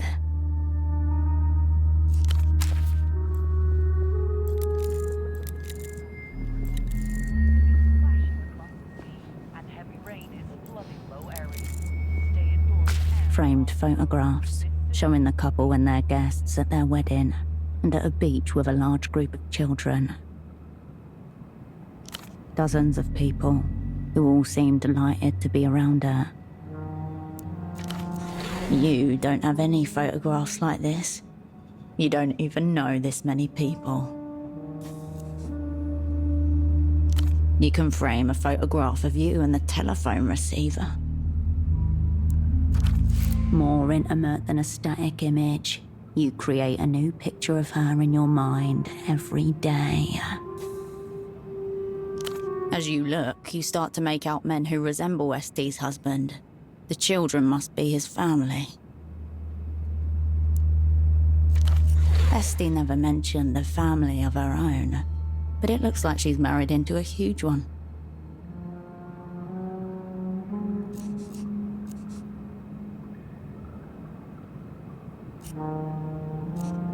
She appears to have gotten over it.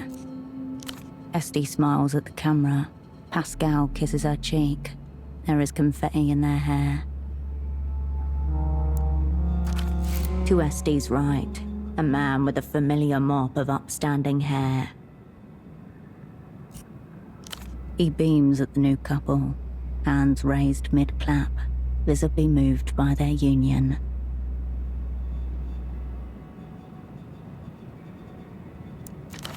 Love's most ardent champion.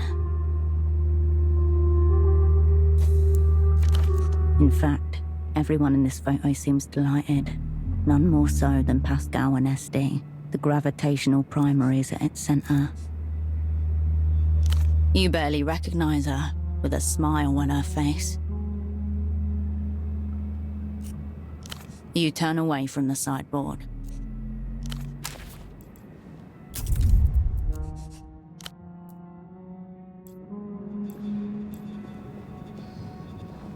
Kitchen's through there. He gestures towards the adjacent room.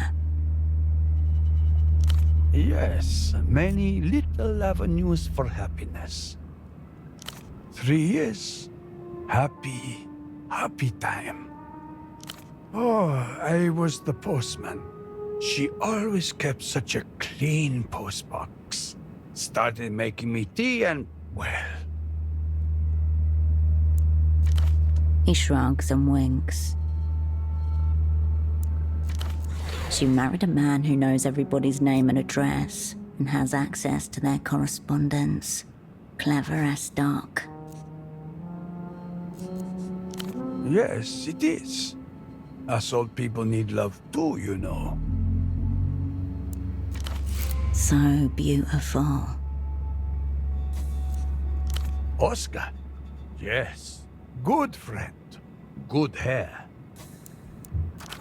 His brows meet, then he smiles knowingly. He's about to tell you a secret. He took a liking to my cousin, Gabrielle.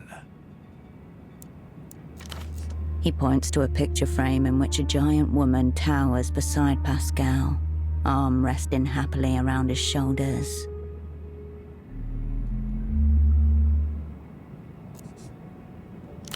He shakes his head, watching your lips. Too polite to allow himself to accept what you've said. Okay then.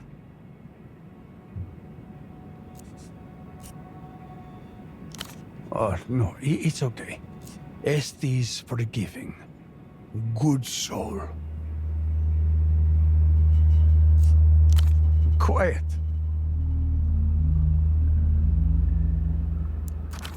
He laughs heartily. Bye-bye.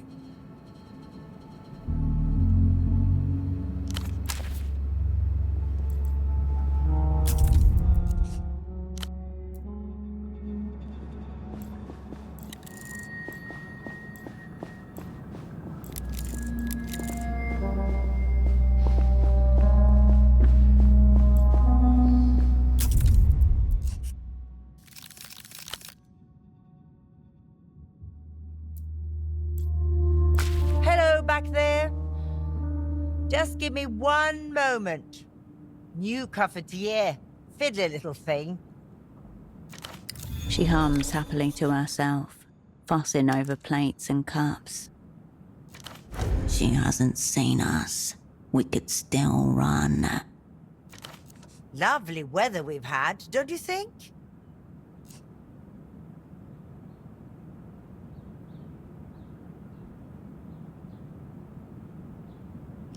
Her shoulders stiffen at the sound of your voice.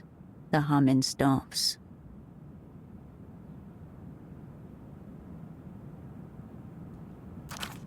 Herschel. Mouth set in a grim line. slight twitch under her right eye. What a surprise. She pats her left hand dry on the tea towel hanging from the cupboard. There are tiny little daisies on it.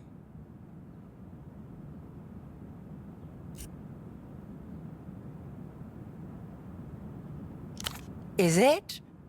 Thank you. So, Here it comes. biscuits? I'll just put a selection onto a plate. I have some new ones, actually. Chocolate. We can. It will be nice catching up over biscuits. To what do I owe this unexpected visit? I didn't think you had it in you. Translation: You're talking guff, Wilk.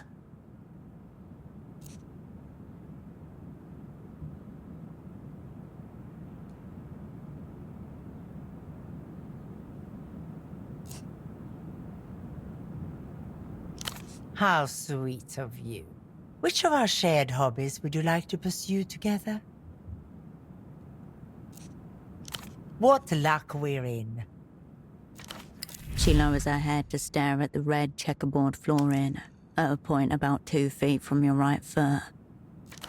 What did the opera do with you after you extracted yourself? Archives, Makes sense. But you're out now. In theater, I take it. You hear someone laugh loudly on the roof above. I've built a happy life here. Pascal is a very kind man. I am lucky to have him. She sends a worried look to the door. Pascal sits beyond.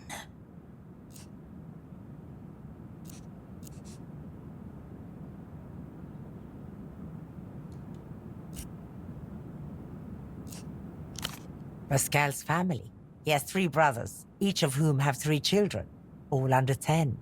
We spend every other weekend out at the coast with them. It's wonderful. The youngest, Maggie, just turned 6 months. Loves mangoes. Isn't that something? A baby with a taste for imports? I didn't have a mango until I was your age, probably. The spoils of working for Emter. Operants almost never have children. Personality, lifestyle, fear. Is there any other career that makes your life a non-life, I wonder?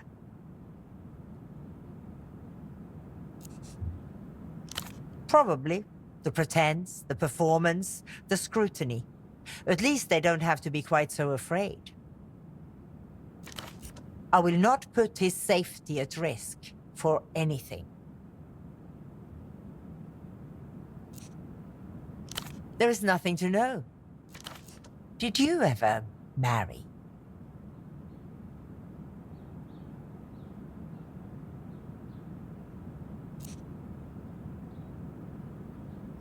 Oh, yes. Aliens, specters, fascist warlocks. I recall once you were convinced that the Weeping Eye were having you tailed by a one-legged seagull.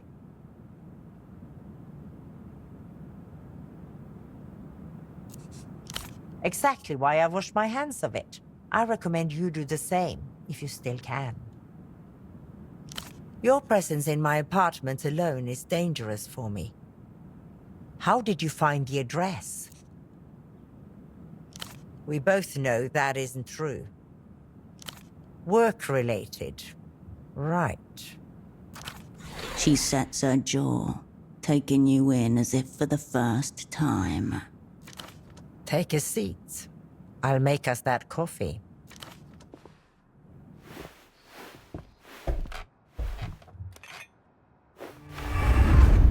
She spins towards you, arm raised.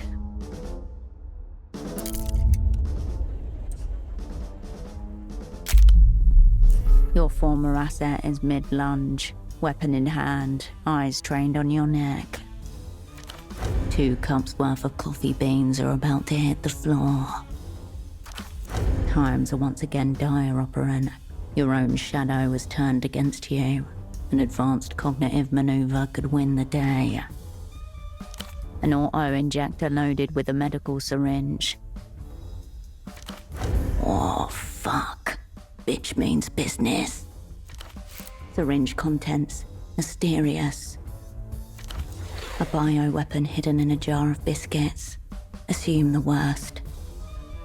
The remembrances tell of a word hidden for centuries by a convent of isolated nuns, then stolen by Probable, who told the opera that it means subdue in a long dead tongue.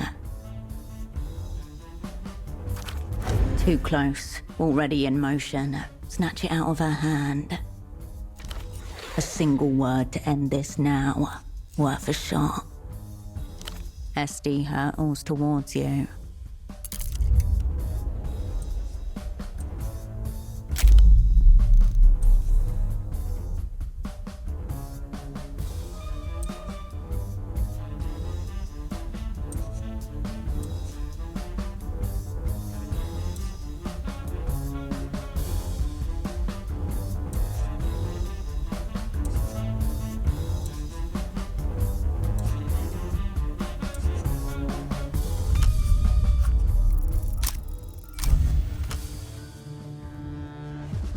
Your mind's eye lands on a slender file, cold to the touch.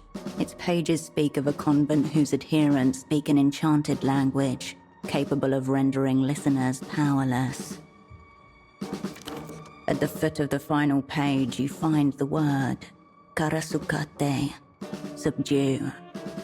Your former asset freezes. A vein bulges on her jaw, cerulean. To your left, salt rattles in its shaker. From the room next door, the sound of the television warps and slows ever so slightly. Smoke curls from her cigarette. She watches you from its haze. She cannot look away.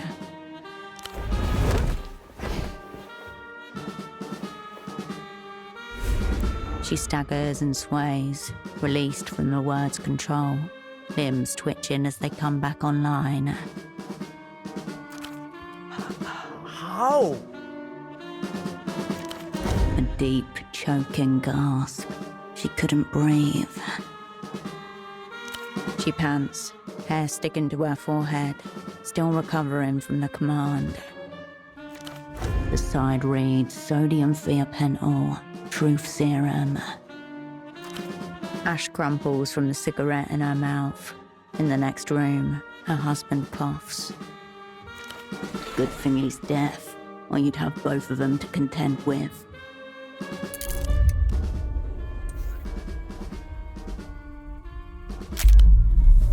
You're in control. You could either use the syringe on her, run for it, or break it and forget this ever happened. You won't forget this ever happened. Nor will she.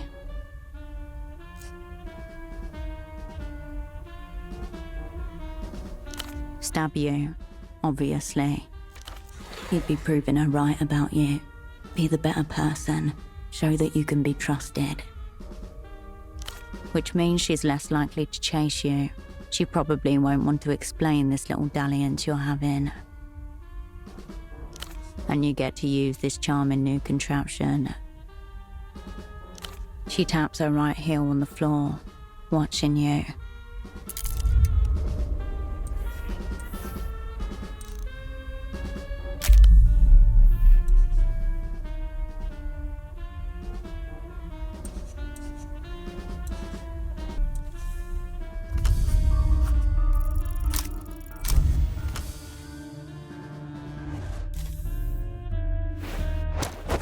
You grab the dial at the top of the injector and twist it hard to the right.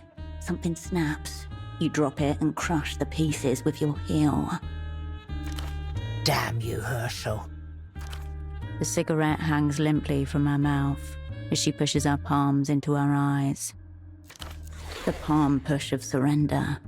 She's done.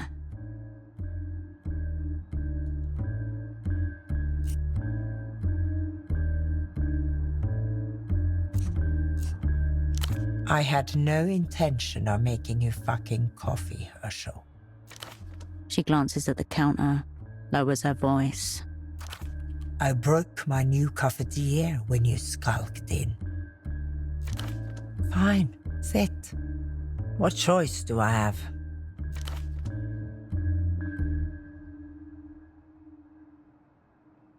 You sit across from each other. Between you, a plastic tablecloth, assorted plates. Pajamas, but no slippers. But she warms her feet on her husband. What on earth do you want from me, Herschel? What are you here to scavenge?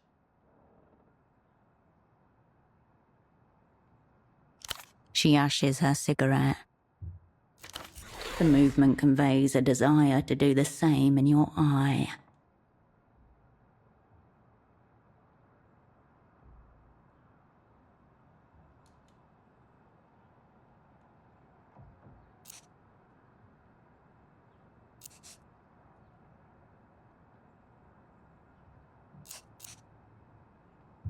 I never want to see you here again, Herschel.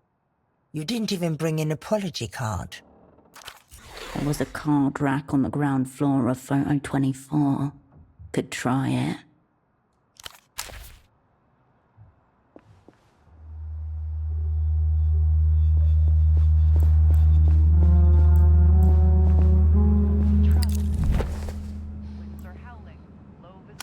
Sitting atop a pile of yellowing newspapers and dog-eared crossword magazines is a large plastic cup with a colourful wolf figure on the lid. He holds a long pipe in one Hey, my cup! He stares at you with confusion, then shakes his head. And now you're trying to steal from us? Of course. Pascal grins at you.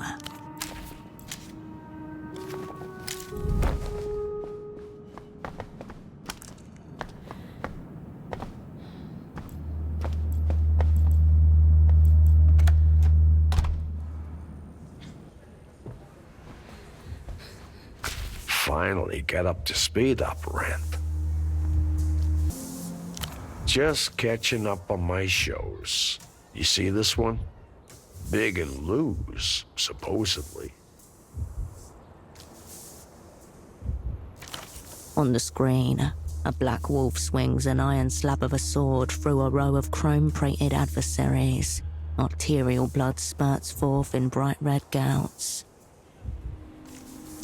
Probably a few too many by my count. Maybe the techno future's not for me.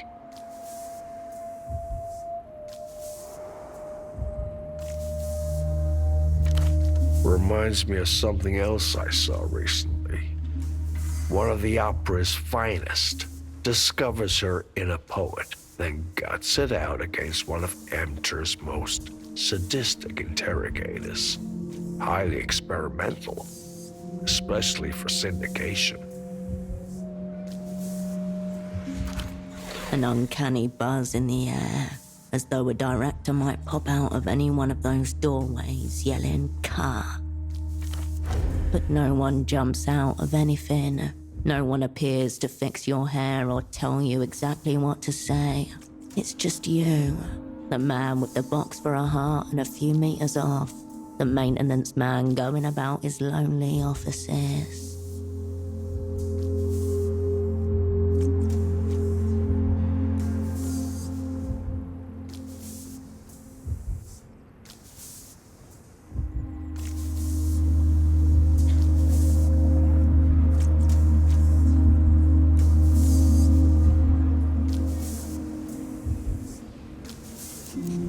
Of course, some would say that's a bad thing when you're a spy. Different tastes, I suppose. In any event, seeing our protagonist disappear into an empty labor camp was no way to end the season. Had to make some calls.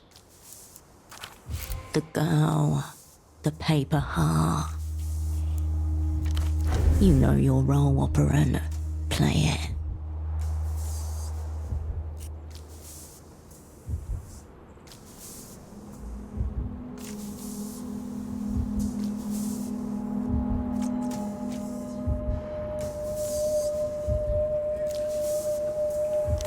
Let's just say you got my little it detector chirping. Now the opera's got you on a daring new assignment, set to strike the hidden face of mass culture itself. Let's see if you can make it up to all those you let down the last time. You're not really about to spill your guts to a null entity, are you?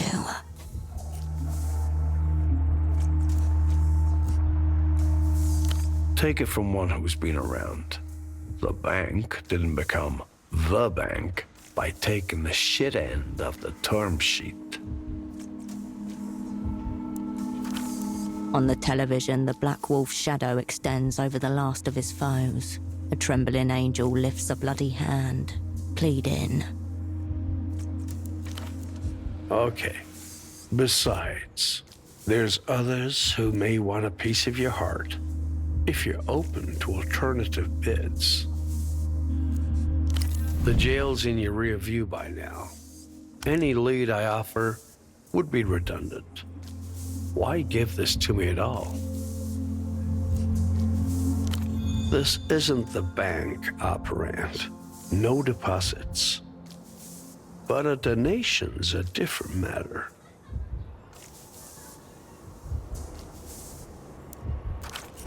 He's slightly baffled by your timing. That leaves him open for a follow-up. Call it talent scouting. I may be a non-entity, but I'm not entirely at the game. Wanted to see for myself what it is the opera once saw in you. A damaged heart, longing to redeem itself. A fevered mind, desperate to order the world around it. A tool for a task, nothing more or less.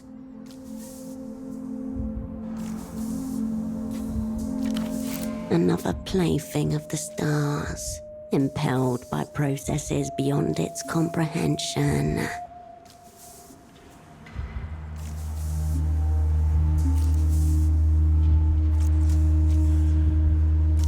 Hard to say. According to the official records, I was never there at all. Question of timelines and such. All the same, hard not to root for the old club. One hates to see the capitalists and techno-fascists to just walk away with it.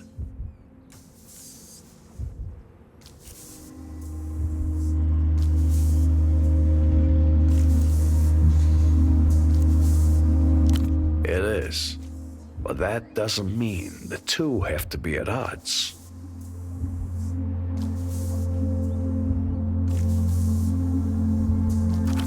A tip, operant. You could waste your days sniffing my rapidly disappearing gluteus, trying to guess if I'm a double, a triple, or any other fancy. Or you could remember the tenets of our craft.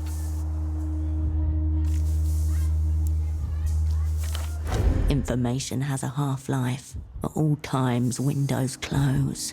Sees what is there. A cost-benefit analysis. The probability of determining the why of him is near zero. Conversely, the utility of him is high. As it happens, I still know some people in the Ministry of Mass Culture. Old friends, you know. I can make a few inquiries on your behalf in return for your help with a personal matter.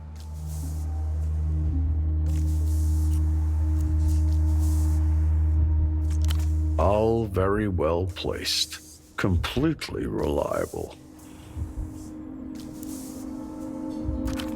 No one you need to worry about.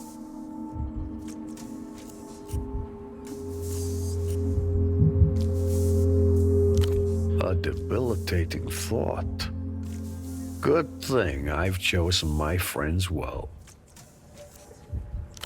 A little archival research with a touch of smash and grab. Have you made it to the Baytuh track yet? Bon. Meaning you're probably well-versed in the local lore. Remnants of Nestor's galactic boondoggle and whatnot. Widely believed to have gone boom boom. Key distinction.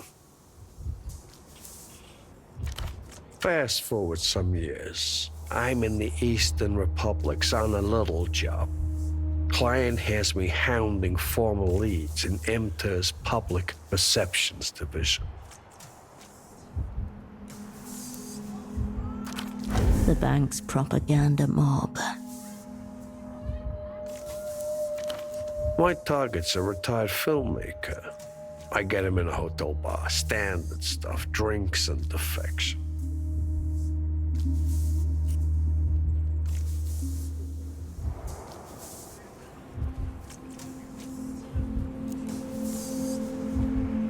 Simplest methods never fail. Well, almost never. As it happens, I misjudge my man's tolerance. Next I know, I'm dragging him out of a hookah parlor at 3 a.m. I lay him out in a vacant lot, smack him around a bit. He's lolling up at the stars, babbling about Portofino, 77 and Project Autonomia. His tour de force and Gesamtkunstwerk rolled into one. Special and practical effects, scale models, multiple camera angles, dozens of simultaneous feeds, not to mention an actual rocket launch. He's not seriously suggesting.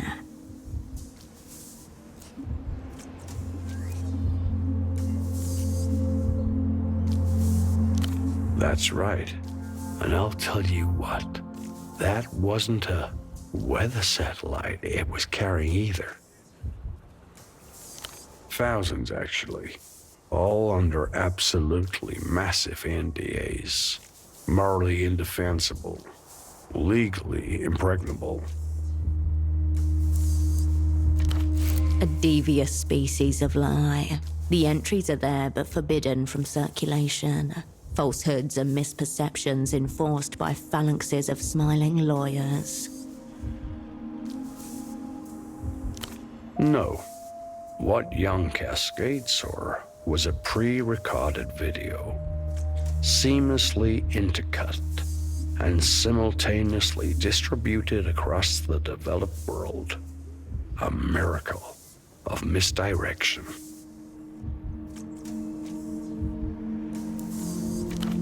A flawless timepiece of coordination and execution. Take notes.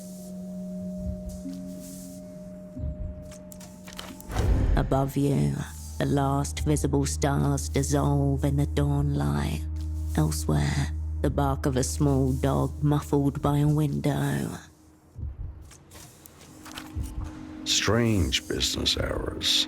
Success and failure share the same rituals.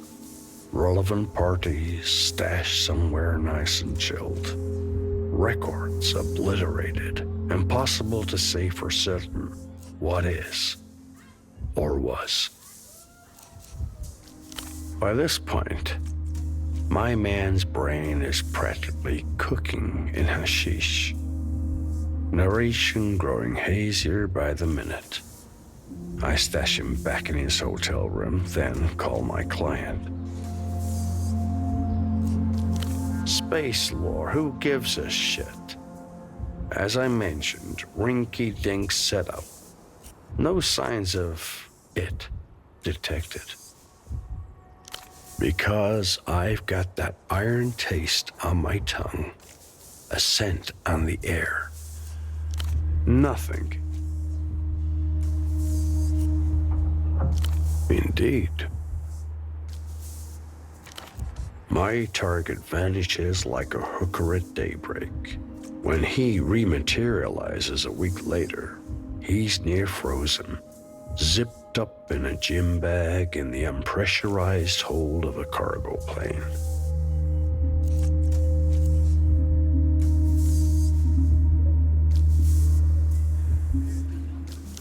Responsible, I picked up the tab at the bar and the hookah parlor. Besides, the inspectors declared it a simple case of aeroerotic misadventure. No, operant. I don't. Here, the trail would have gone cold, but for this. Before he misadventured himself into that gym bag, my target gave me a number. One I've kept safe in my piggy bank until now. HKT-04/17-E, a reference number for certain records from Project Autonomia, forgotten in the archives of a decommissioned rocket silo. You've been paying attention. That's good. The Grand Lich's time of arrival. The sign for the ritual of death to begin. Time, place, weapon, squad. 1/4 of your plot in hand. Meanwhile, the end credits have begun to roll on the little mounted television. Your eye catches on the words. Produced in collaboration with the Ministry of Mass Culture. Ave Imperio Luminoso. A better deal than you'll get from the bank, I guarantee you. Look at me. I'm a sad old man in an ugly shirt. Bad schnapps and historical tragedies are pretty much all that keep me going. Very good. Bring your flashlight and a good pair of walking shoes. I understand the stairs are formidable. If I knew, there'll be no task operant. Not weather reports, I'll tell you that much. I understand the archives are in a state of disarray, ravages of time and so on. Still, I'm sure there's lots of interesting stuff down there, if you feel the horror of the blank space coming on. Portaferro in the early 80s was a different animal. Between Nestor's final exeunt and the economic meltdown, lots of things were simply lost or forgotten. A sizable portion of Portaferro's foreign currency reserves, dozens of tons of highly caustic chemicals. More than 50 known political prisoners, a number of priceless works from the Museo Moderno. Why not? Perhaps certain records inconsistent with the prevailing picture of reality. Doubt it would be of interest to the opera, sadly, at least in its current incarnation. It would have lit up desk lights all over Novessa. At this stage, I wouldn't rule anything out. The archives are on sub-level 3. Can't be more than a few hundred, probably. Strange man, strange wishes, strange destination. Well, this has been a fine change of scenery, but I should return to the Fog Mirror. We'll rendezvous there once you've got the records. As the old ones say, luck and skill operand.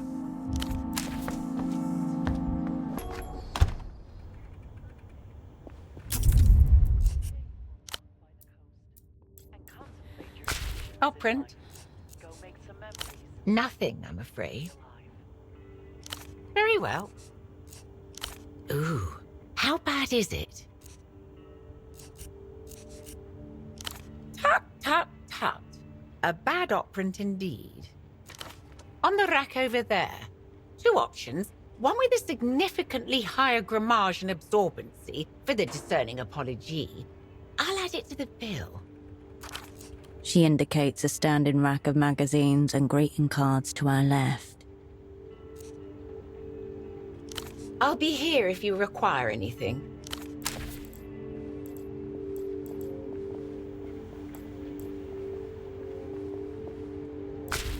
The rack holds 2 apology cards, under siege from a number of colourful birthday greetings and get well soon wishes. One reads, "Condolences for my actions," in cursive text bordered with tastefully ornamental flowers. The other features a cartoon steamboat labelled SS I'm sorry.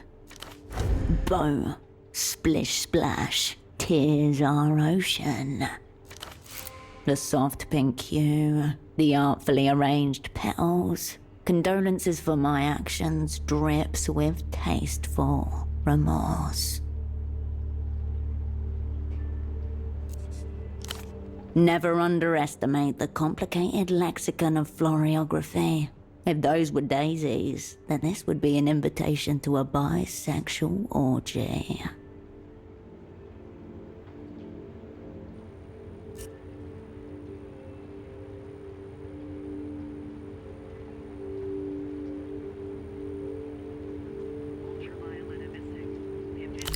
He'd take the card from the shelf.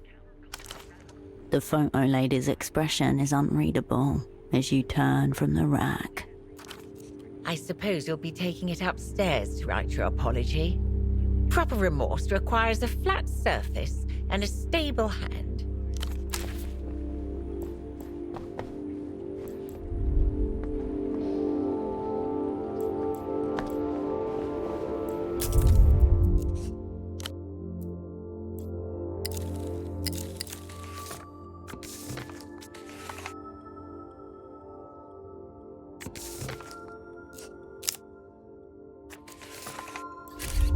You return to the desk.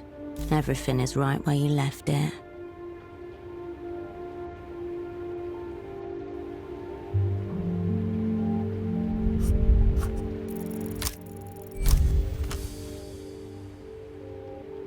The blank page welcomes you, a white plane of possibility. You have a lot of ground to cover here, but you can do it. You can mean it.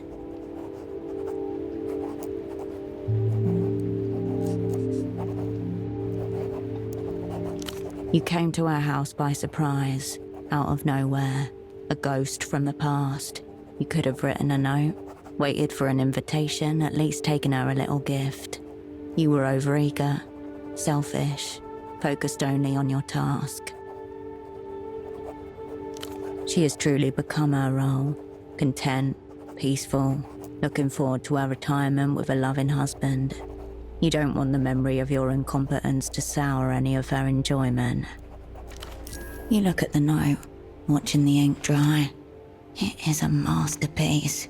She's going to forgive the shit out of you. You turn away from the desk. Raw information atomizes its... Cascade. An unprofessional question.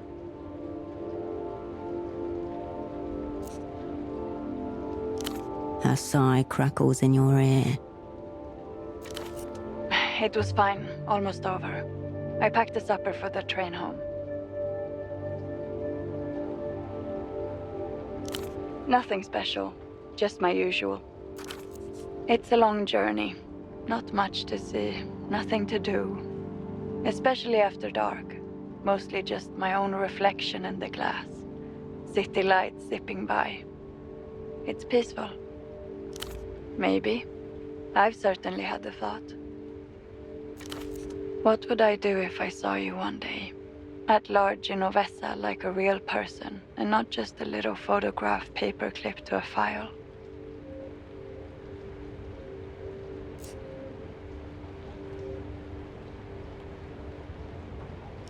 An overlong silence.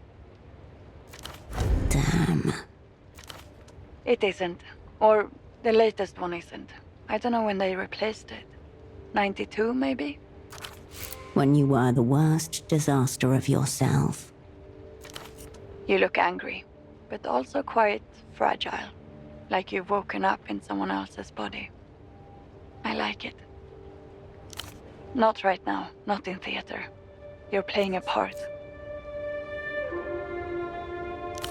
Nothing.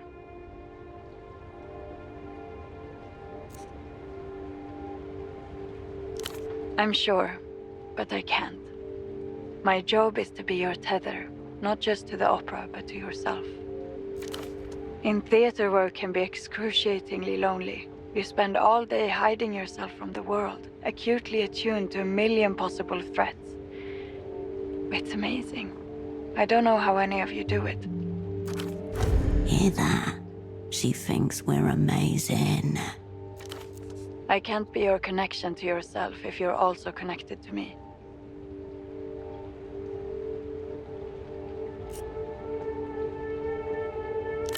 I know. Now, good night, Cascade. I'll drink to your health.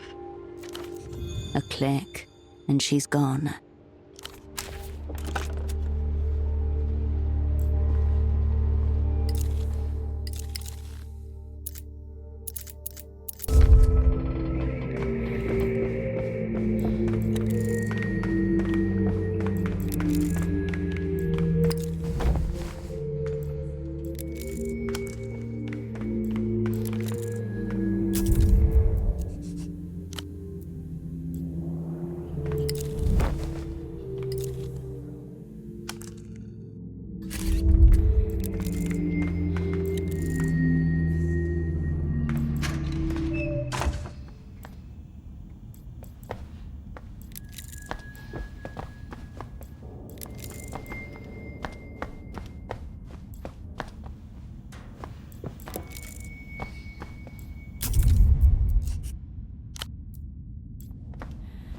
You stand before an archival shelf. This one is labelled G. Its metal bays overflow with sagging dossiers, loose memos and soft-buckled binders. Your fingers skip across the brittle tabs. You comb through dozens of documents.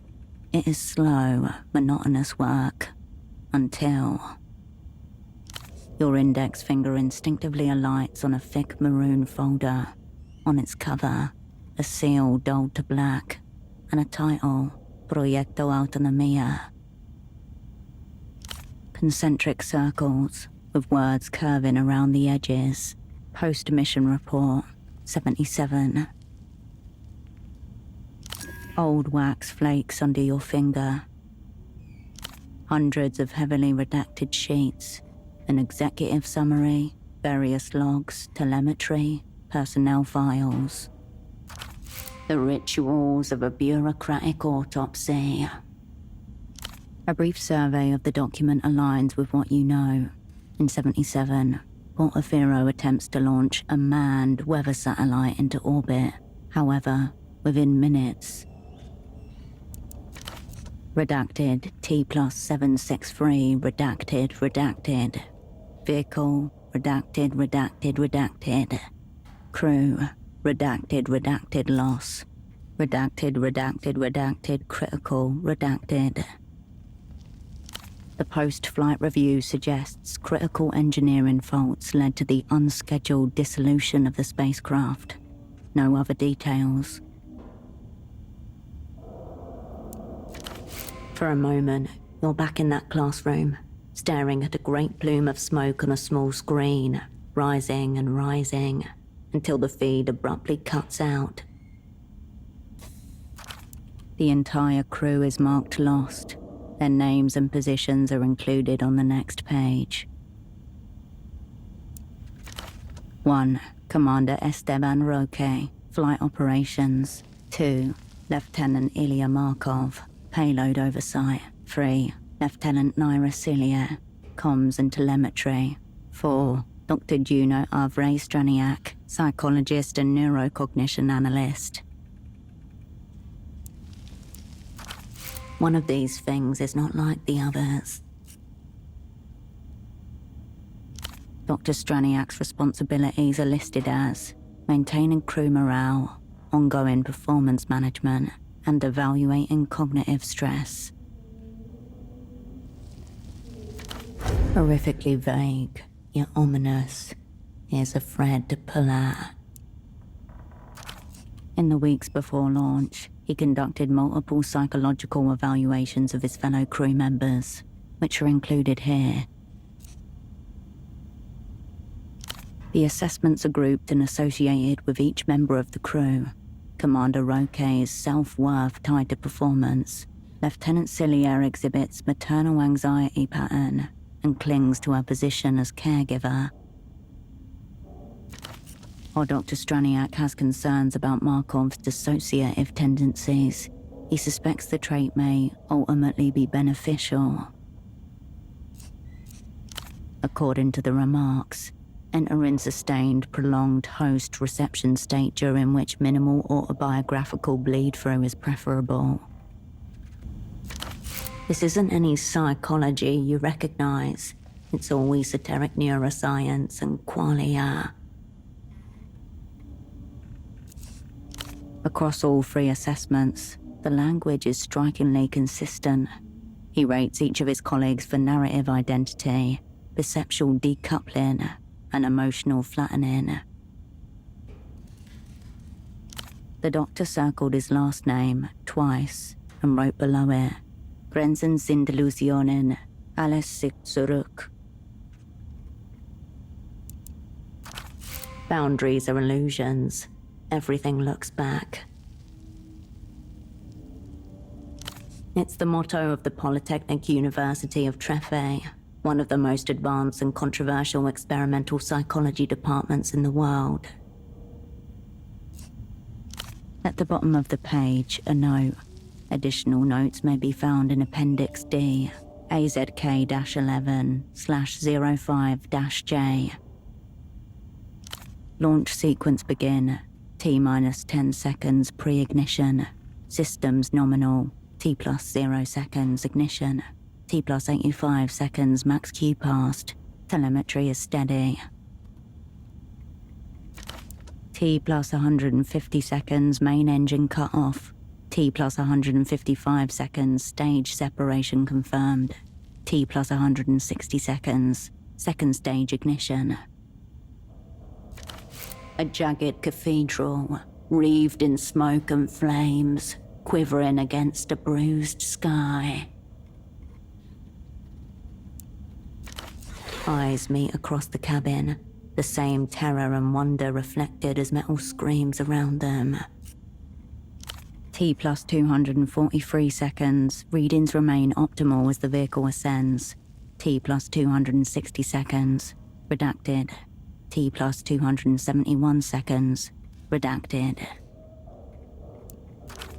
Orbital velocity is typically achieved at the 8-minute mark. They weren't even close. T+292 seconds, reception lost. End. Discrepancy. What of the timestamp from earlier? It was nested among redactions. You flip back to the executive summary. There, buried among redactions. Redacted, T+763, redacted. Vehicle, redacted. Crew, redacted, loss. Redacted, critical, redacted. A difference of almost 9 minutes. Tucked in another page's corner, among unlabeled indices and hundreds of references, a table of timestamps. Plus 848 seconds. Redacted, redacted, redacted. Plus 1,987 seconds. Redacted, redacted, redacted, redacted. Plus 1 day, 1 hour, 12 minutes and 34 seconds. Redacted, redacted, redacted. And at the bottom of that list, plus 12 days, 21 hours, 53 minutes and 33 seconds.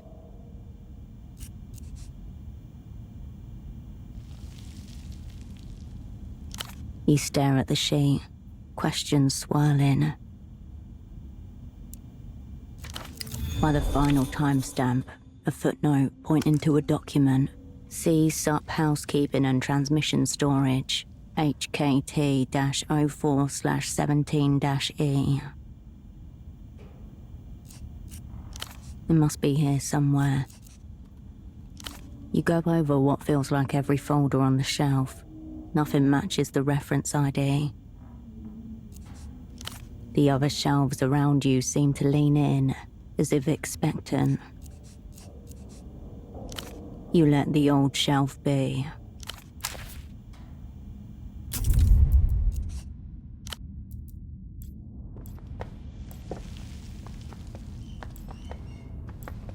You approach 2 large archival shelving units labelled B and C. Pressed close together, they sit on recessed rails. According to these labels, Shelving Unit B consists of additional appendices, while Shelving Unit C is devoted to housekeeping and transmission. Here you go. This is where the old Spies reference ID pointed you.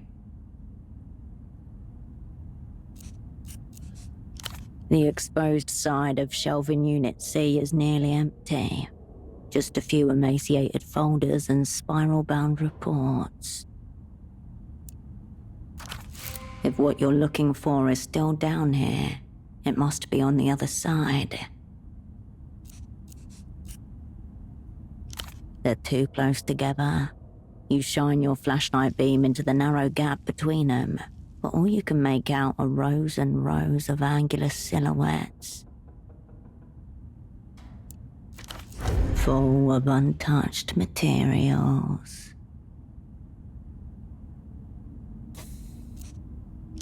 No joy. The old metal groans, but does not budge. You run your hand along the darkened gap and discover a small metal latch linking the 2 units together. An anti-tip system, that explains it.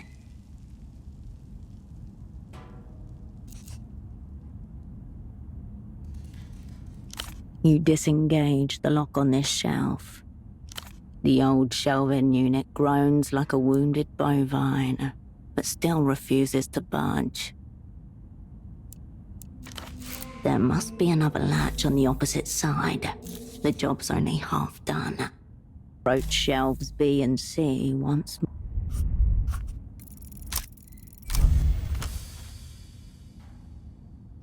You pop a small hatch open and slip your hands into the warm cavity. Inside, a motor sits exposed, humming lightly. Nice. The rail bus connector links every shelf here via the tracks. Force them into maintenance mode and their contents are yours. Go ahead. Tinkerer's choice.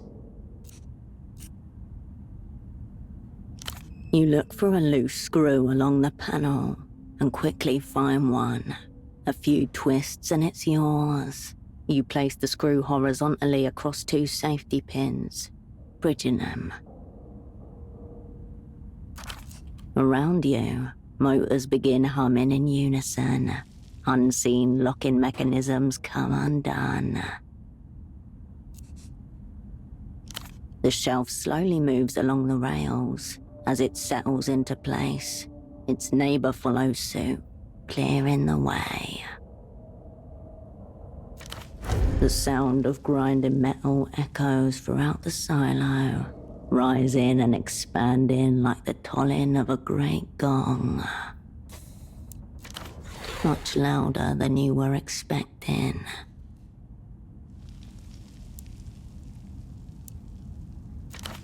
Applause yours.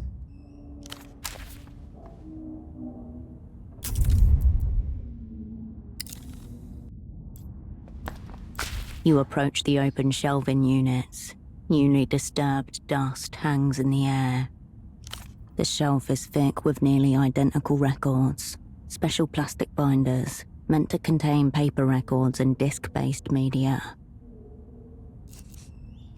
Your fingers race across the files, already expert at this. You take a mustard yellow record from the shelves. The reference ID HKT-04/17-E looks back at you. Inside, you find a single sheet of paper is neatly folded and affixed to the disc with a rubber band. And yet the old spy's words were true. The rubber band is brittle and dry. It practically dissolves as you pull the paper free. The text reads, Summary of Contents, Transmissions from Satellite Autonomia, 16 Decatos 77. Under additional comments, someone has added, all contact C-17 deck, crew presumed lost, refer inquiries to redacted. So the trail ends here. Its casing is yellow, the disc inside nearly white. It's not like any other you've encountered. This is a U-matic. Are the form factors the same as any modern disc? The encoding method is entirely different. Your part in this exchange is done. The null entity had better come through. It will be a relief to get out of this place.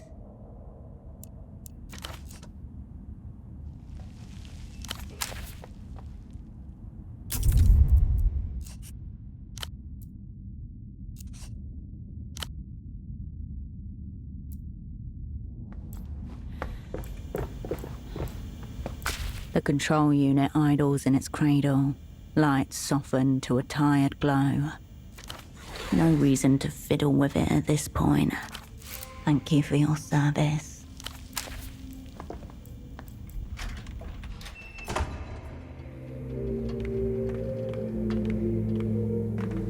It all happens in milliseconds.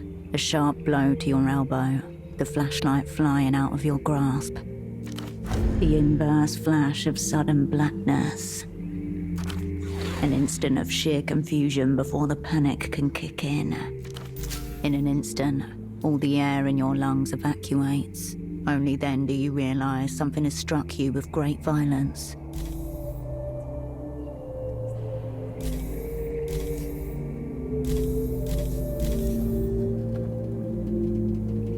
No air comes through. Vacuum sealed. Your airways convulse feebly. Suddenly, you feel the weight of another body on your back. Someone straddles you, and a pair of strong hands begin to roughly pat you down. Where is it? Where's the disc? No one else knows about the disc. How could your attacker be looking for it? Somewhere here. It has to be. He said it would be. It's the metal stripper, the one who urged you to come down here.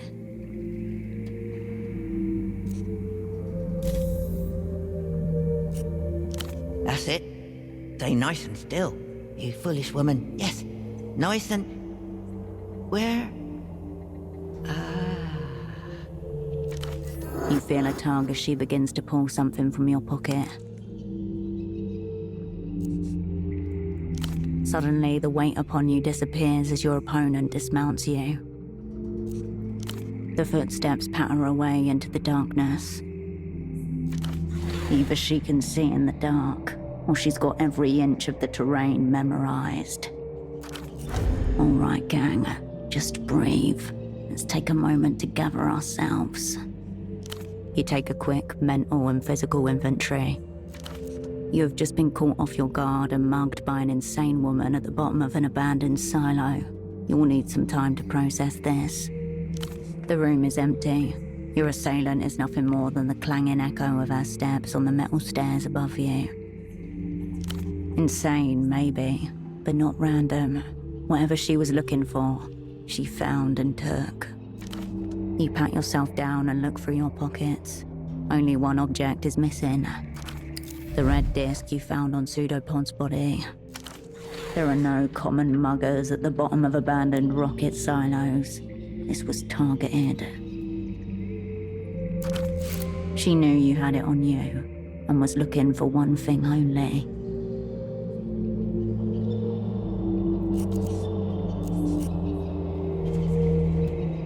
If so, that possibility is no less unnerving. Several people know you had the red disc. No one knew about that space disc. Something slippery and muscular squirms uneasily in your gut. She left something behind. Look. It's a paper bag, somewhat wrinkled from your attacks, with a rectangular aperture like a mailbox slit cut into it as an eye hole. The metal stripper kept talking about him. A deranged fan, or a representative.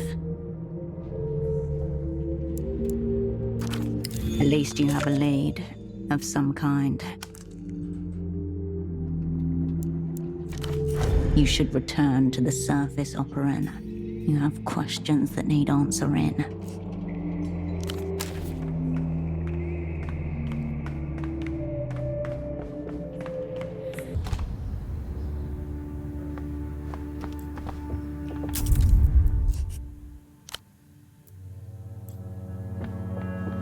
Hello, Cascade. Keep looking ahead, please. Standing very still at the fringes of the bar, your former double cuts a conspicuous and vaguely unnerving figure. Well observed. I need to buy some new clothes. Fortunately, no one but you can detect my presence. I have not exactly a memory, but a noticeable absence of a memory of you telling my unconscious body to meet you here. The gaps in his remembrance are more detailed than most people's actual memories. And here you are. I can assume that it was not a figment of sedation delirium. Very good, Cascade. Let's play it like that. What silo? What bathroom surgery? What small controller? I confess I'm not exactly comfortable in such a public arena yet, but after the service you did for Miho, I felt obligated. A nice bonding moment, overthrowing a psychedelically nefarious enemy. In any case, Miho looks forward to its collaboration with the opera, on the eternal provision that the opera means exclusively you. And Cascade, thank you for trusting me again.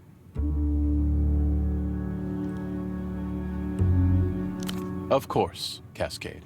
That's a sacrifice the directorship of Miho has decided it's willing to make. We put it to a vote. My one condition, I won't work with anyone from the old crew. They simply cannot be trusted.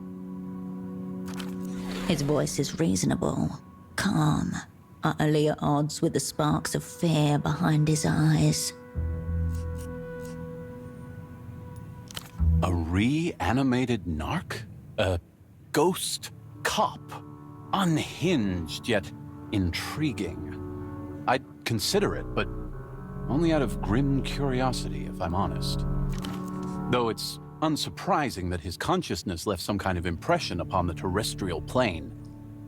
Maybe it could hold up useful placards in theater.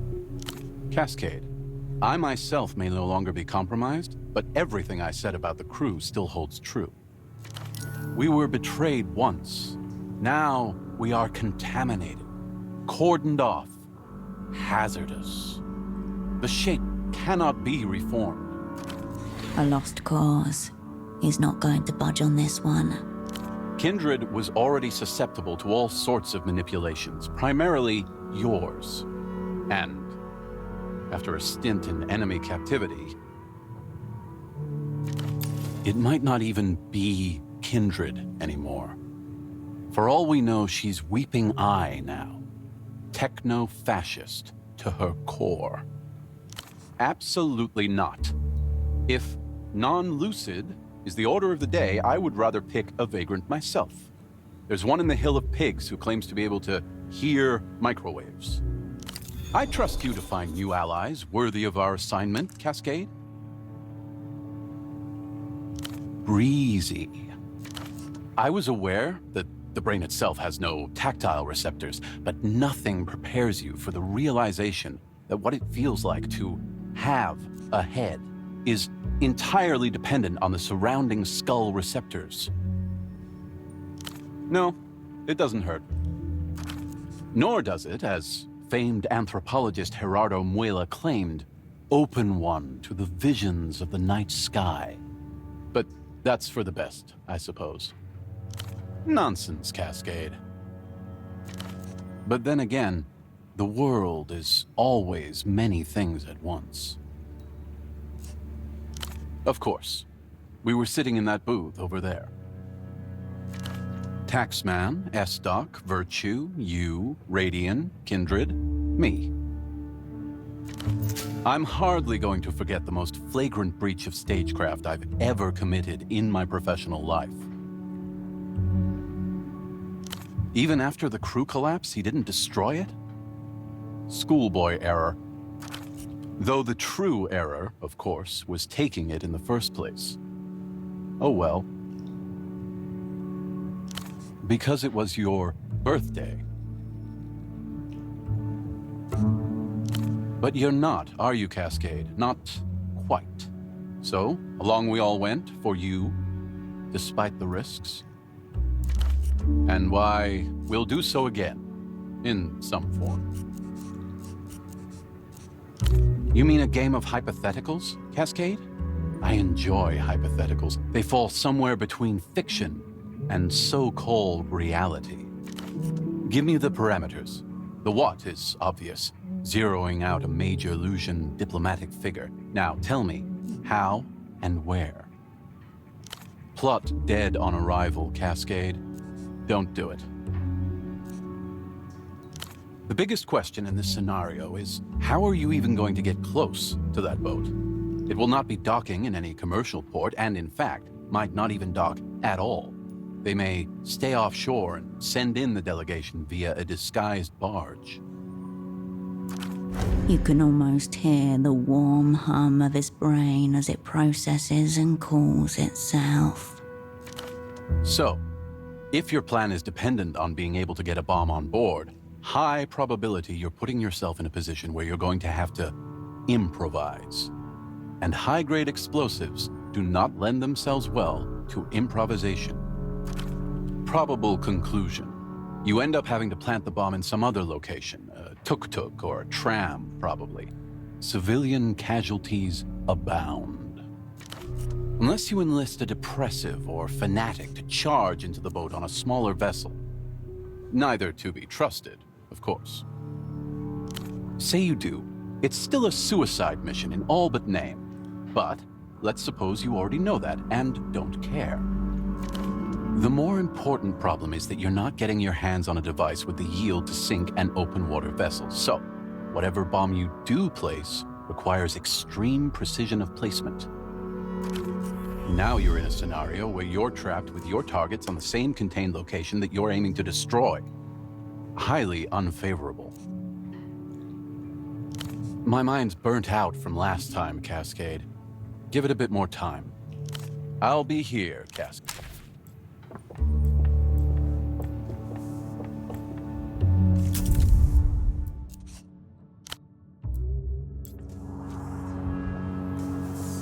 How goes it, Hedge? Tribal and Sony shit.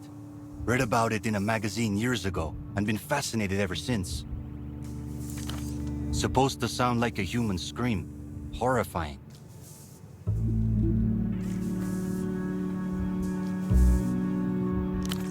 reverse engineer assumes I have one. This is all I had to go off. A faded magazine cut out from a general interest digest from years ago. It shows a heavily feathered tribesman cradling a stubby flu, with the front end fashioned in the shape of a human skull.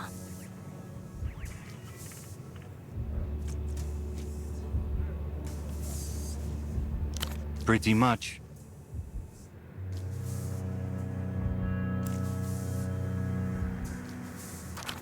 It talks a big game about how the whistle was used to paralyze the enemy before an ambush and how it would strike fear into the glands of their enemies. But very little about the acoustics, you know?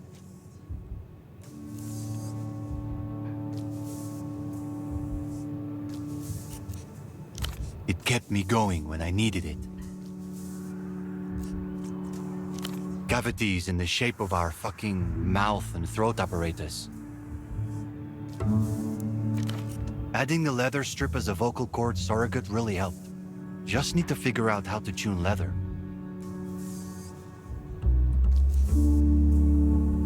Well, the pitch depends on the tube diameter, you know, so... You could probably make a really little one that sounds like a child. He beams at the sound of your approval. Supposedly, text says they used actual vocal cords ripped from their enemies, but maybe not. Whatever they used, clay does not sound like that by itself. Yeah. It's like you read my mind. Mind reading level tutorial. You have smoked an infinity of joints with Ramses, and yet it is only as he reaches into his bag and pulls out the paraphernalia that you remember one particular aspect of the experience. Just wait for it. It begins by stretching out a rolling paper on the table, which he mock rolls in his fingers a few times to get the paper to the right texture.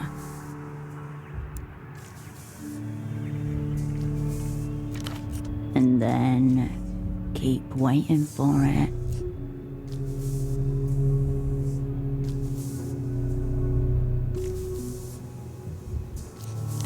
More like the Joint Express. Fucking... you have no idea where this is taking us.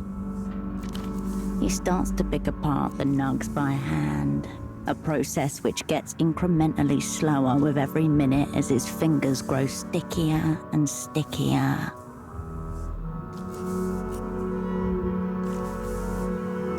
No, I've got it. Time passes. Every once in a while, he flicks the lighter and runs it over his fingertips to decarboxylate the hash stuck to him, and then licks them, one by one. Joint or spliff? One takes longer as it includes tobacco. This is a bad time to forget which. Wrong, my friend. Then he proceeds to do the same thing he just did, but now with the tobacco. I mean, kind of. But if you don't pick it apart right, it burns unevenly. With mounting disbelief, you watch as he meticulously mixes it, striving for every square millimeter of the compound to have the exact same proportion and distribution of brown on green.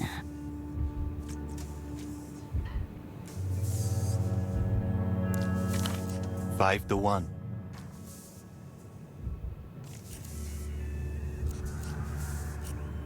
Thanks, Hirsch. I am. Once mixed, he grabs little bunches of the mixture and starts placing it upon the open paper, occasionally prodding at it with a stick to re-achieve the desired distribution.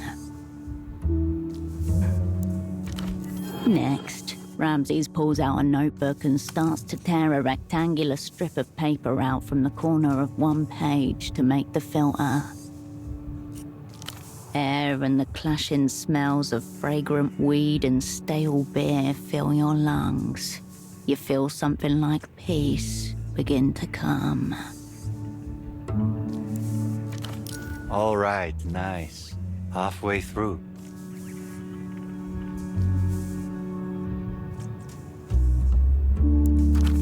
Just got to burn the edges of the filter so we're not getting any loose paper.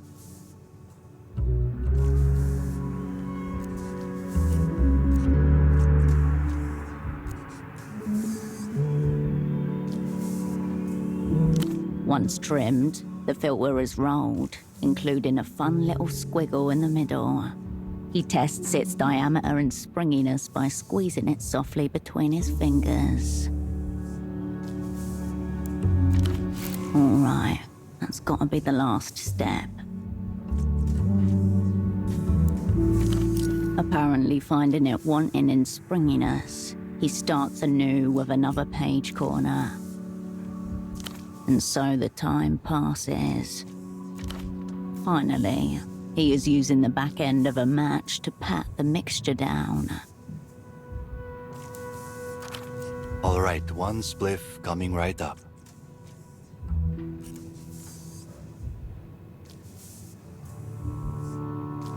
Taste it. See for yourself. It is perfection. It is all. An island of craft in a sea of barbarity. I feel like it's still a little uneven, you know? Got a question. You ever think about what this stuff is doing to us?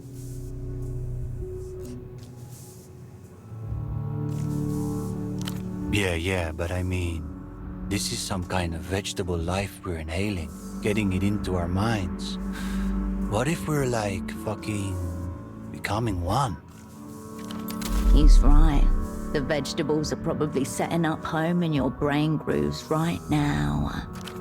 It does feel like something else is controlling your body. The party has been compromised. Oust the vegetal dissident.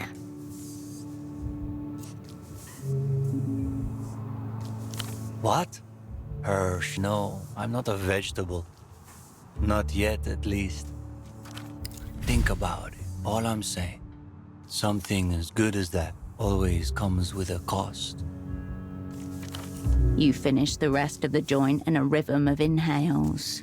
By the end, it feels like both your minds have melded with the sticky floorboards. Don't be a stranger.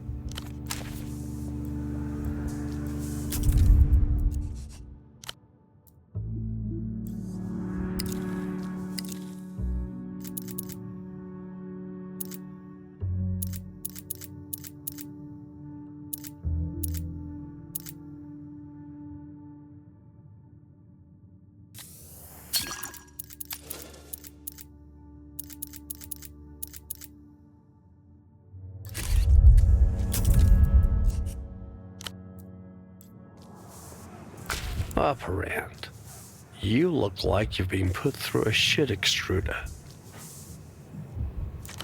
Even worse, you seem to have made the local news. The old spy jabs his cigarette in the direction of a nearby television. Subcommandante Bagman has secured a tremendous victory for the bold partisans of the realm, seized from an iodine-deficient pawn of the so-called Operand Bureau. Seems the mental sewage you've been mucking around in has finally overflowed the toilet. He's been repeating this inane message at the top and bottom of every hour. A small comfort. He did not address you by name. From the depths of the Beetle Tract, a metaphysical superweapon, the likes of which our enemies are utterly unprepared for. He takes a small object from his coat pocket and waves it around. It's hard to make out except for an unmistakable flash of red light. Rather pleased with himself, wouldn't you say?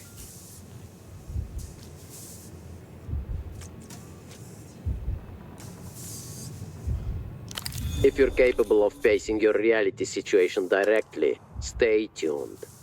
Now let's take some calls from you, dear viewers. The Subcommandante's metaphysical superweapon is useless, unless... Could it be he's found a way to reconstruct the red disc? But let's set side things aside. Did you find what we're looking for?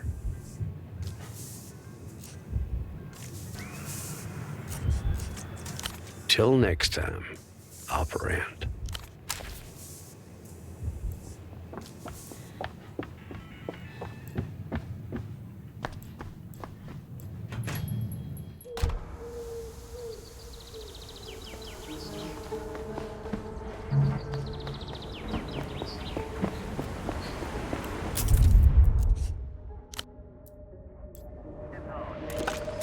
You pick up the payphone's Hello and welcome to the reality situation. Before we begin, I just need to check. Is your line secure? That's a joke, obviously. No line is secure. Your thoughts, ladies and gentlemen, are not secure. Consciousness itself is tapped. The call is coming from inside the house. An insane question, for reasons that should be quite apparent. Tell me, what aspect of reality did you want to ask about? A weighted silence follows your words. Brief, but unmistakable. Ah, so this is how our current reality unfolds. I was wondering when you'd call. Oh, Miss Wilk, you must not remember. I cannot fault you for that. A pause. If you want to see me, head across the roofs of the housing campaign. No guests, no surprises. Salute. The receiver clicks back into place. You step...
I'm talking about ritual sacrifices, an astrological shrimp cult, a sinister confluence of techno-communist capitalistic forces gathering right now here in our own city-state.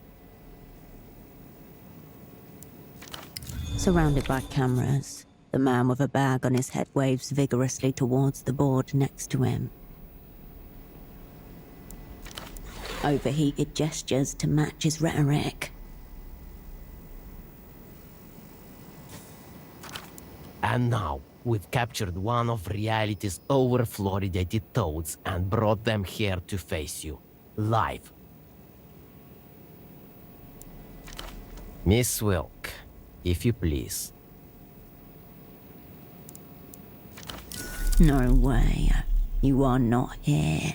This is not happening.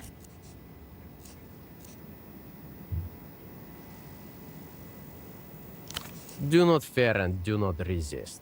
You're an enemy combatant, but you're also under my protection.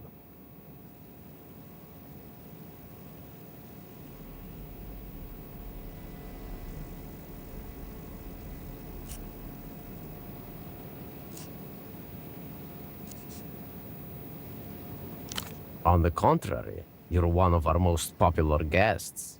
It's an honor to have you back. It strikes you, a few moments late, that you really shouldn't be showing your face on live television. Too late. You're doing this. In this instance, you should listen to your inane neurochatter. You're already here. Let's begin.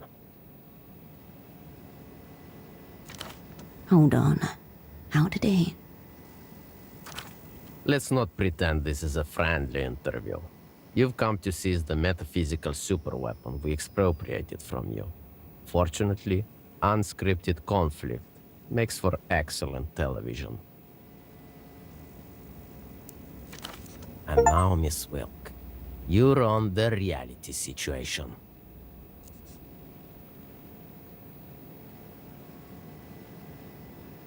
Know about the choir of nanotransmitters implanted in your auditory cortex?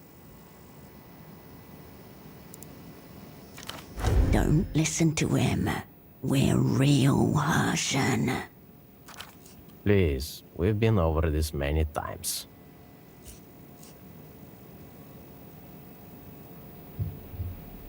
The situation is obvious. It's all fake and bullshit. What we call reality is nothing but cardboard stand-ins set up by the ones who broke the world. Emter, the opera, the Lusians. It was a joint effort.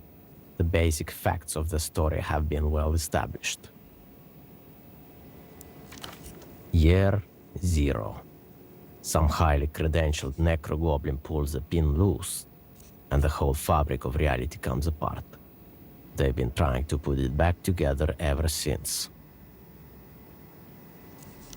An exceedingly important question. But first, I must re-optimize my stack. He extracts a handful of pills from one of his comically oversized pockets, then stuffs them through the bottom of his bag. The overhead lights cast a sickly green color across the brown paper.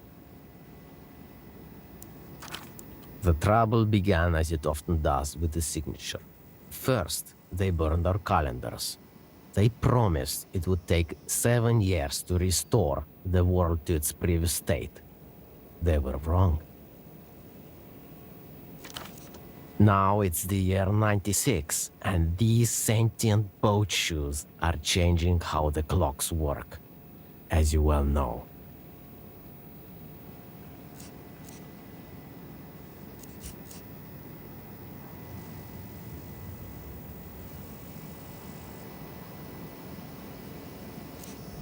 Let me guess, they call you maladjusted, impossible to be around in public, a danger to yourself and others. Unfit for custody, high credit risk, every day a new slander. For now, the best we can do is find others who see the world for what it is. Keep them close.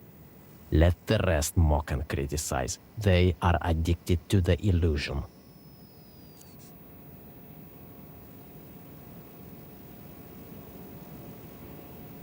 By you, of course. You're not solely at fault. It's all the compromises we make in the name of realism and society, until over time they congeal into something that isn't real and isn't society either. Sadly, our greatest enemy isn't the meta-government or the underground vault of ectoplasmically linked businessmen. It's what we do to ourselves every single day. For a moment, the bagged man lowers his head, seemingly lost in thought. When he looks up again, his eyes take on a distant aspect.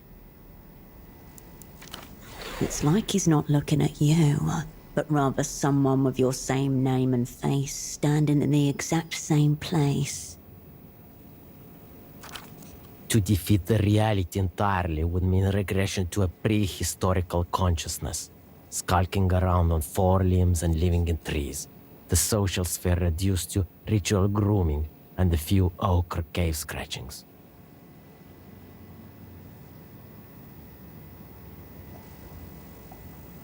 I'm saying without others, there is no self. I remain realistic about my circumstances. Reality will not dissolve as a result of my broadcasts, but I can make it wobble for a few hours every weekday. No, we must suffer over and over continually because the powers that be refuse to make peace with the situation they've created. The bottle rattles like a child's toy as he shoves a handful of pills through his paper slot. Perhaps now you begin to understand the significance of the metaphysical superweapon we expropriated from you. A meaningless question, since time itself is fake and bullshit. A better question is, why am I surrounded by enemies with terrible fangs, loose bowels, and limp dicks? The gesture is meant to drive home how limp these dicks are.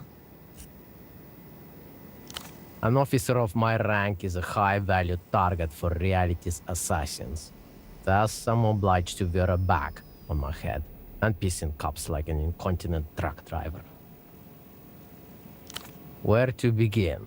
The Carabineros, the GMs, uniform wearers as a class, the patent office, my jealous rivals in alternative media, assorted professional pseudo-mammals who show up to work every day and on time. Also, the Association of Urologists. Let us not forget bankers, doctors, nurses, patients, librarians. Did I mention the Carabineros? The administrators of reality's lower echelons. They stopped reproducing viviparously decades ago, hence pseudo-mammalian. Via the fax machine, of course. Simple. They're the most vicious enforcers of reality's monetary delusions. I personally refuse to participate in the fraud of fiat currency. As a result, I'm relentlessly persecuted simply for occupying space.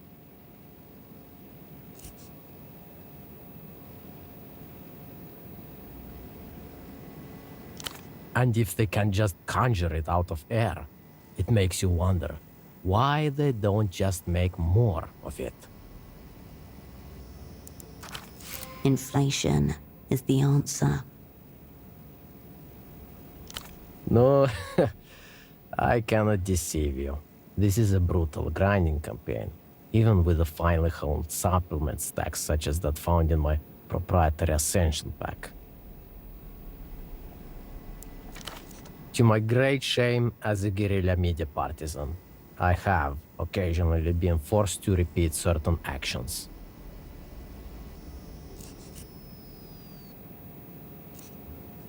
Brute repetition may be effective in certain scenarios, but on its own, it rarely wins wars.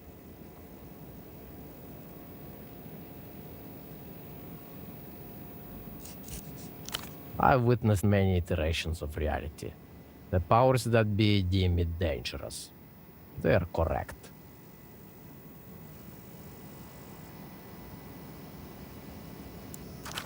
One of his pockets does seem heavy. A court-appointed goblin once said to me, "Bagman, you are too difficult. You make things needlessly hard for yourself." I said to that goblin, "No, it's reality that makes things needlessly hard." Thank you. He pulls a large bottle of purple and blue capsules and holds it up.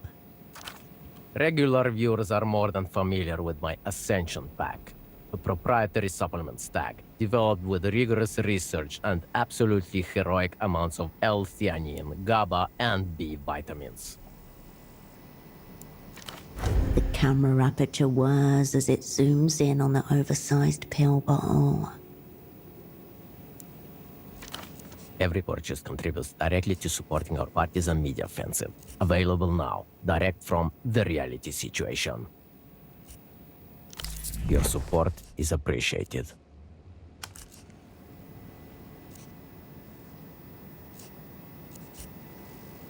We'll meet again, sooner or later.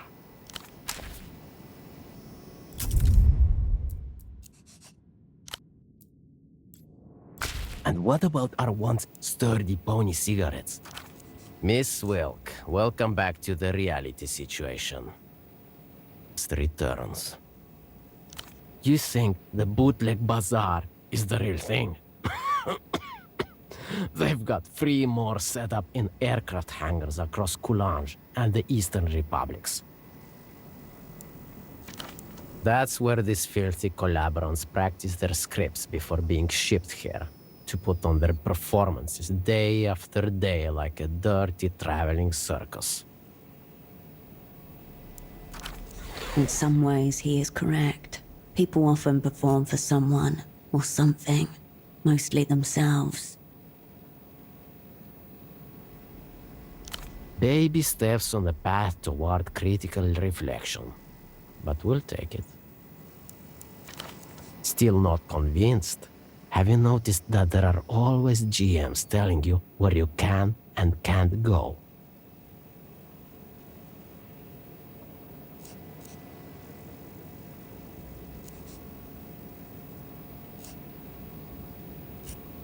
Strategically deployed along pre-rehearsed vectors, like you and me, over and over again.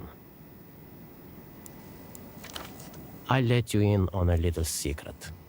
For a time, they considered replacing the GMs with genetically and surgically modified boars, intended to surveil and obstruct. Physically stronger than any GM, and less prone to alcoholism. I agree. Highly symmetrical, the metaphor embraced. Alas, liberalism failed, as it often does, for budgetary reasons. But this is only the first layer of the illusion.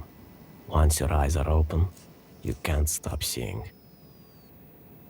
Of course, you accepted my gracious invitation to appear on my TV program.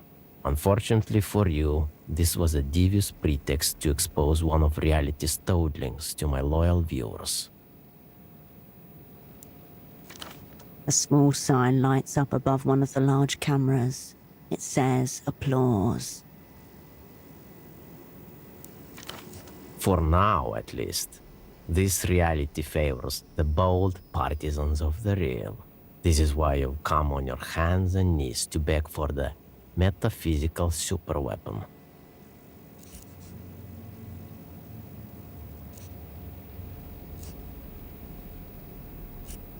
Exactly like a trained monkey. Good. Let's get to the main segment. That depends on the reality we're in. Sometimes we come to mutually beneficial trade. In others, your reality's hateful assassin, the one who brings down this entire partisan offensive.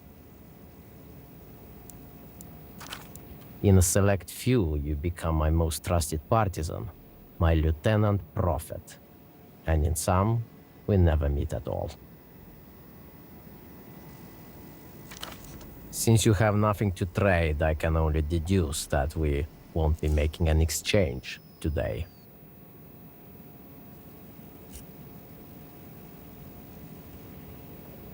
The man with the bag on his head shakes his head for the camera.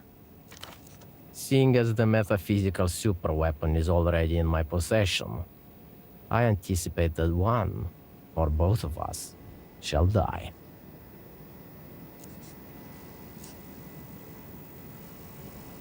There will be no professionalism here, only opposing forces colliding in the dark, as the powers that be never intended. In any case, you are just today's attempt. If you fail, they'll just send another and another, until one of you succeeds. Cameras loom as silent observers behind you.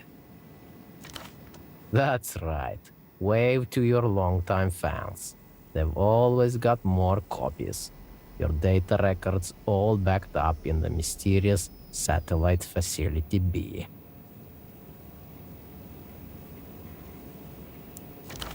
Like you in every way that matters, except that they haven't failed yet.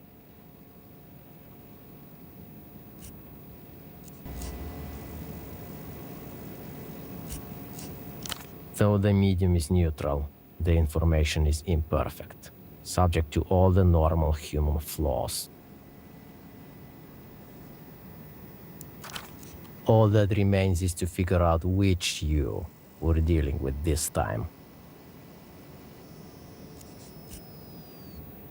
Think it over.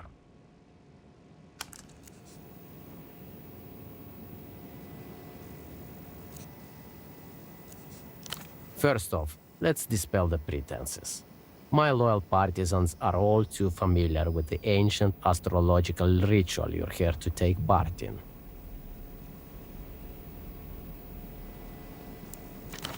This is where the shambling, money-stuffed corpses who govern our reality kick back and ritually sacrifice one another before an effigy of a giant astral shrimp.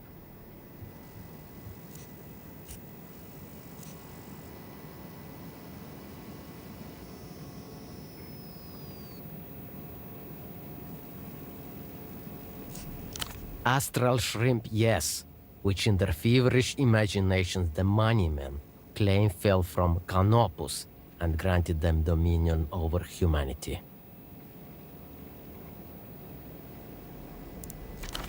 I produced and distributed a 14-hour documentary on this very subject. No point in attempting to refute him. His worldview is a perpetual motion device, where denial only becomes further proof of your compromise.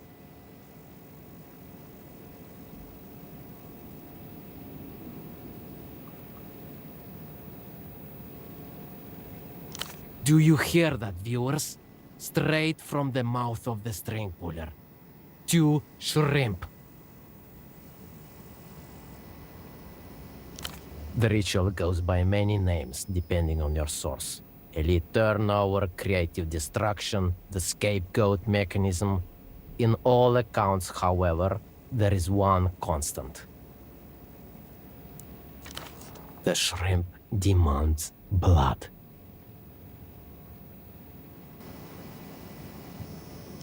Naturally, the techno-fascists supply the barbecues and fireworks at these events. And here's where the logic of your situation overtakes you. Your disruption has been written in from the beginning. I can say no more. Your path may take many roads, yet the destination is always the same. We'll meet again.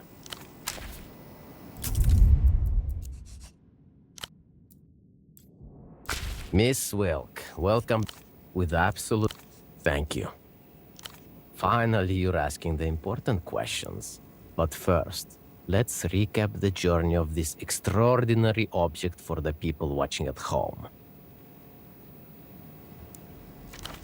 As you know, this disc is a prototype for a powerful weapon, developed in secret by the Lusian Ministry of Mass Culture as part of their diabolical win condition.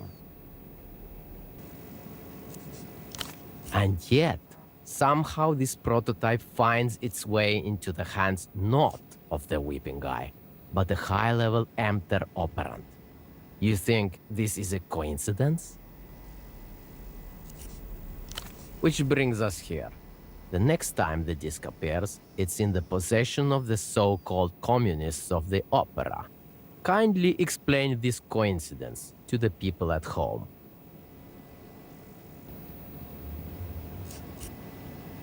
You see this, viewers? We were right to struggle so hard and so long. And now, the superweapon is in our possession. With your help, of course. The format fetishist's advice provided the final confirmation. Once we understood the principles of re-remanenting, it was only a matter of execution. Play it, of course. We're preparing for a full-scale audiovisual assault against the sentience of my viewers. The television event of the year. Together, we'll break out from reality once and for all.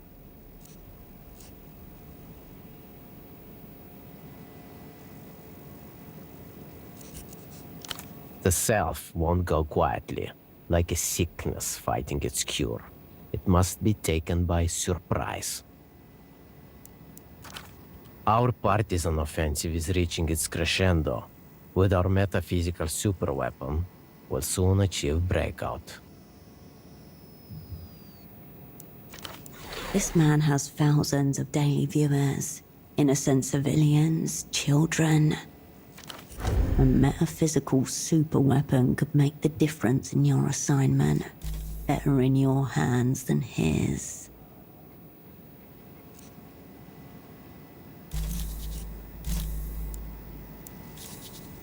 We'll meet again.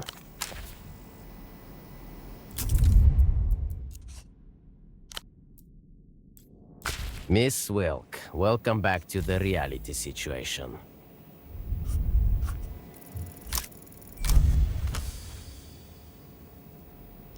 You decide what reality and its situation is.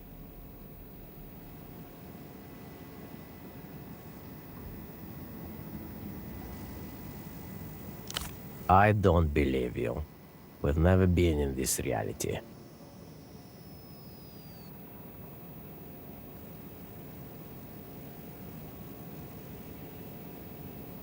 A brief moment that descends into eternity.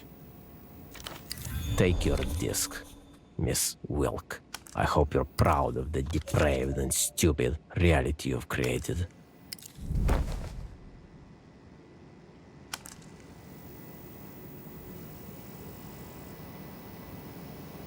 The time has come to relocate our base of operations. The partisan media offensive must continue, via alternative channels.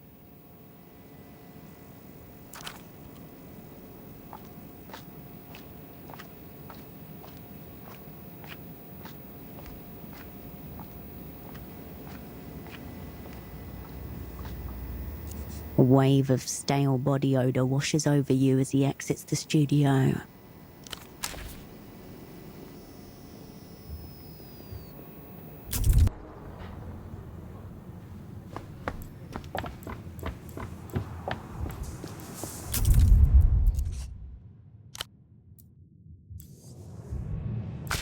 Operand. Bon. And what wonders awaited you inside? He raises his brow and tilts his head forward slightly. Continue, he's saying.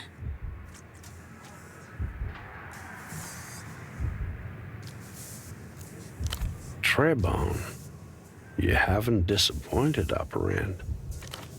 Out of curiosity, while you were slumming it in the dark, sexy tunnel, did you come across any references to the Polytechnic University of Trefe? The eminent Dr. Juno Avrestaniak, captain of the glue-sniffing wing of the Trefe School, so I'm told. Controversial individual. Lots of miscarried ideas about the origins of consciousness. Their standard Trefe thesis holds that consciousness is itself nothing but a thin border, and only recently erected, evolutionary speaking.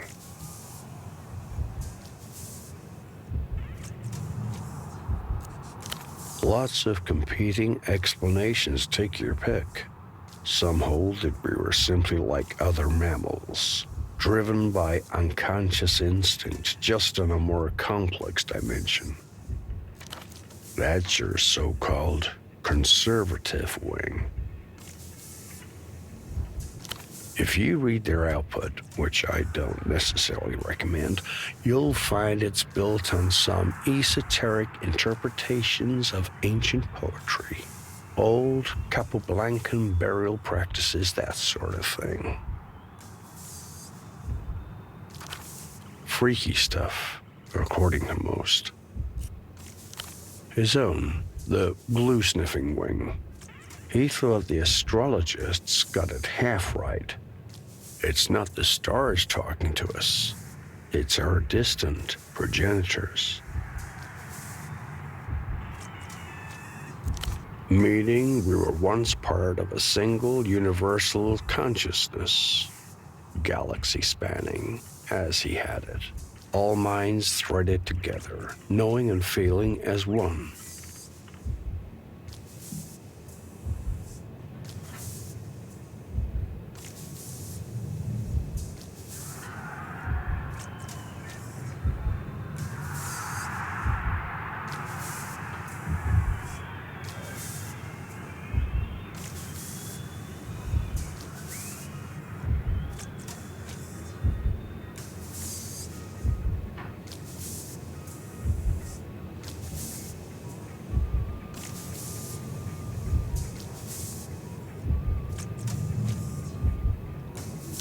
Personally, I think it's got to do with the origins of writing. Been downhill since we started keeping records of things. Terrible stagecraft, what it comes down to. From there, we got notions of linear time, then narrative and history. Since then, it's been one rolling catastrophe after another.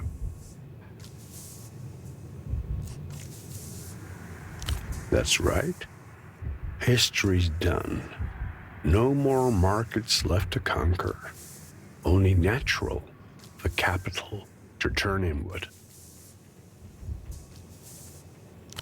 Modern psychology and modern advertising start from the same point. Interest in what goes on in the boarded-up rooms and sub-basements of the soul.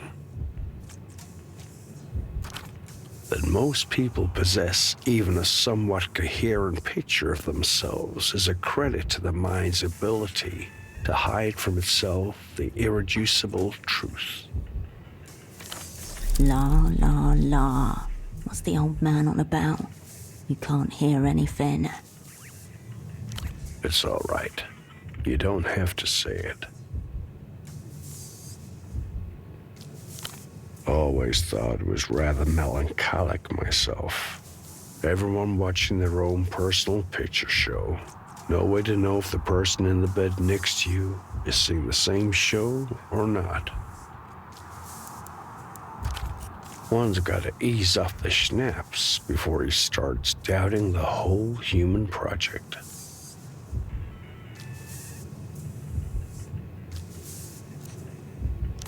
Yeah. Makes sense. And presumably his crewmates aboard this oh-so-secret satellite weren't just up there watching the tide roll away. Turning their minds into what he thought were always meant to be. Exquisitely sensitive instruments, made to detect signals nothing else in creation can.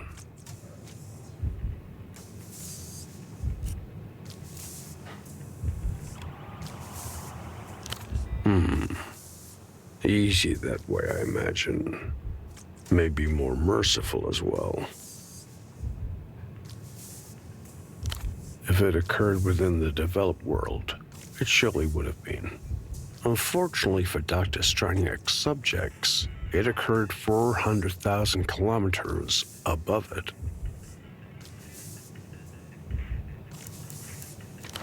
But did it work, operand? Did it work?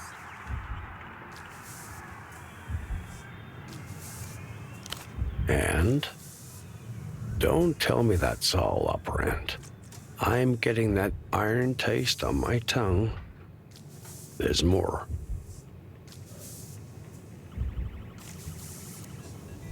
And you got it.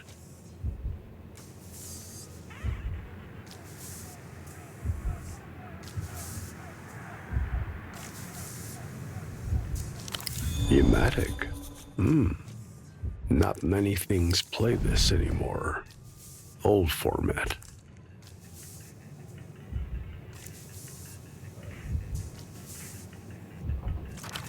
Lightly, like an artifact he's both drawn to and afraid of.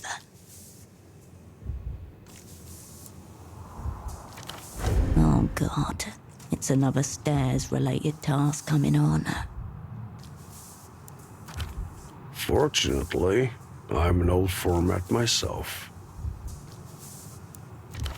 He pops the front panel off his box with a heavy plastic clunk, nearly hidden among the skein of tubes, pumps and wiring. A built-in disc changer.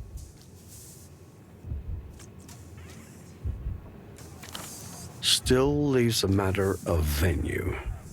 Much as I like this place for the ambience, doesn't entirely suit our purposes, I think. You know how men get after a certain age. Can't throw anything away. I think yours should do fine. If we have any outstanding business, we should settle it now. Hard to predict what will happen once we spin this thing up. Bon, let's go. The yellow disc slots into the disc changer with a soft click. On your mark, upper end. A click, a fog of static. A whoosh of blood between your ears. And then...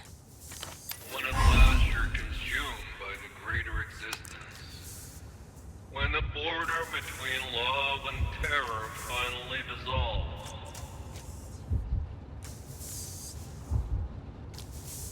And you come face to face with the cruel angel. You know the next words. You've been hearing them since you got here.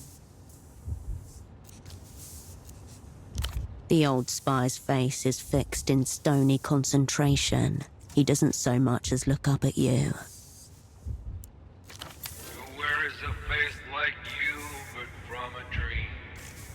Then you'll know how lost you've always been in the world of false images.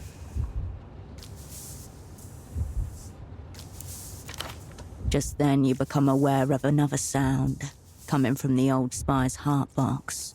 One you've not heard it make before. A warning. The old spy's body appears to be vibrating. His hand presses the headphone close to his ear.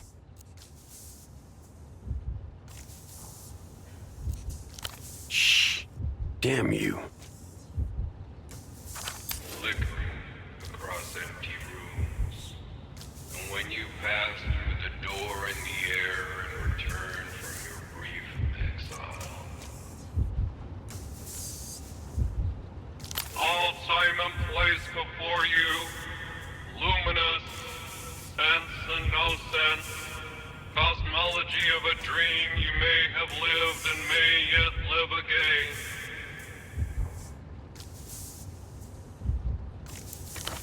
Meanwhile, the old spy's lips move quickly, silently. Wet, silent, like a fish behind glass. What will you say to that cruel angel who waits for you when they ask what you've done with your heart?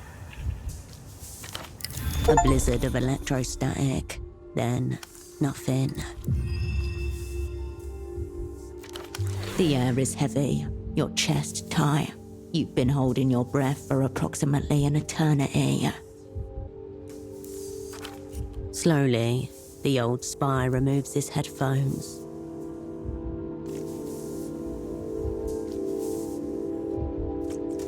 Those don't sound like any song I've ever heard.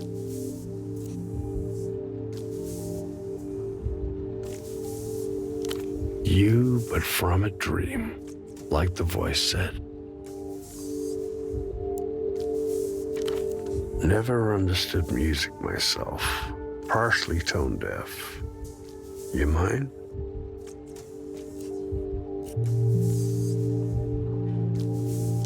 The old spy lights a cigarette. He takes a long drag and leans back. But all right. So this Ultra Violeta, the missing pop star, she hears it too. That what you're saying?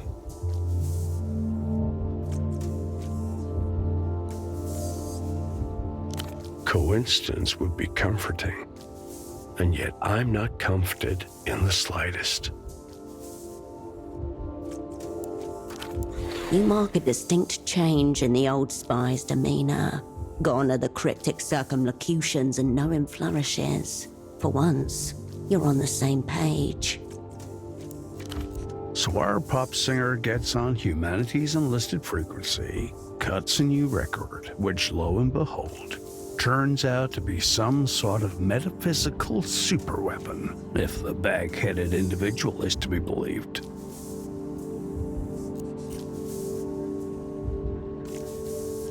A very, very sad weapon then. Bon. He doesn't actually think it's Bon. It's one of the strangest things he's heard in his long, strange life.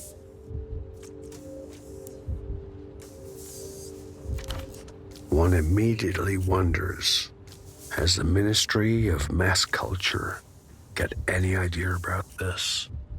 What powers they're tempting?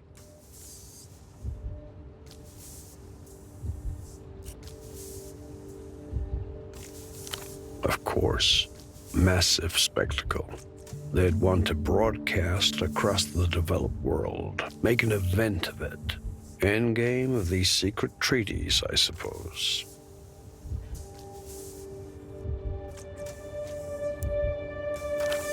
But then how did one of these discs make its way across the wide and teeming Nuscarinta Sea to Portofino and into the stereo of your unfortunate double?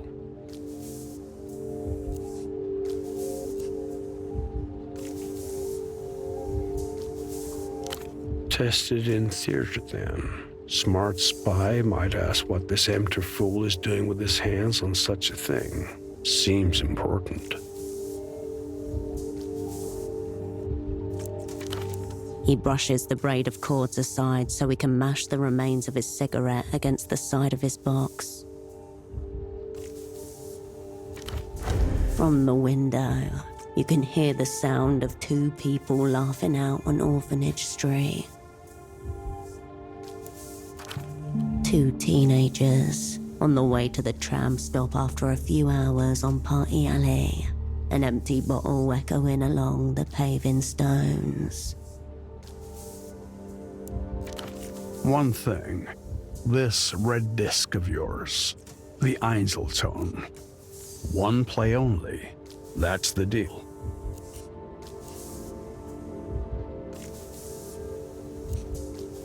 The old spy nods thoughtfully.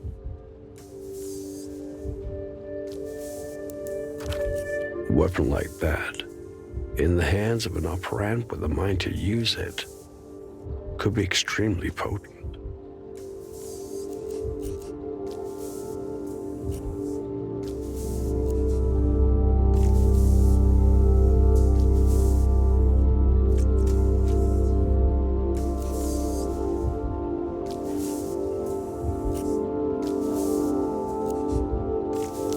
Probably not. Then again, true art's rarely appreciated in its time. Reminds me, your thing.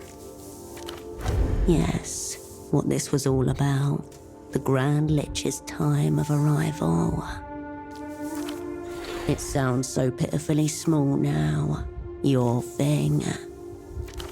It's a tree you're waiting on.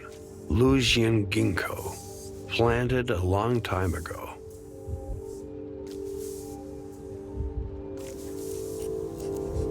So you know, spawn. Funny thing about Lusian ginkgos, they all lose their leaves simultaneously. Genetic, supposedly. Big ritual day. Years to find out, I'd say. There's a couple of negotiators from the bank side of the table, mucking around about town. Turn one of them inside out. You'll find your answer.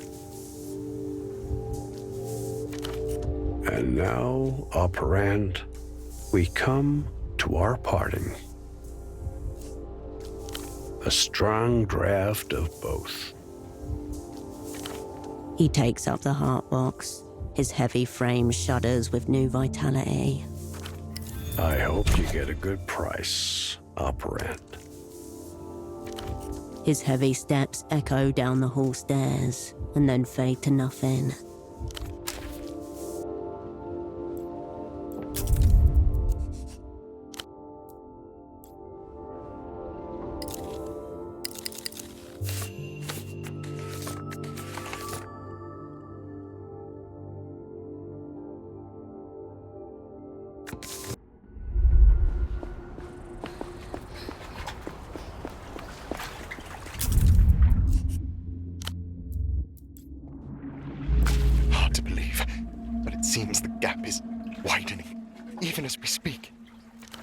This man matches the description of Frederick given by Oscar Metamoto, the Emter negotiator. Is it possible this mysterious gap he keeps on going on about is connected to the Grand Lich's imminent arrival?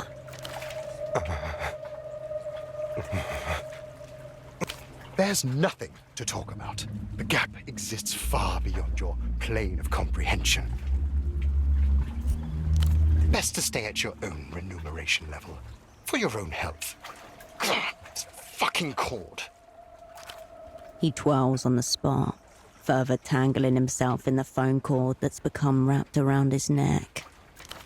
Motions entirely devoid of grace, a complete lack of bodily control. I won't be taking health advice from someone dressed like whatever you're dressed as.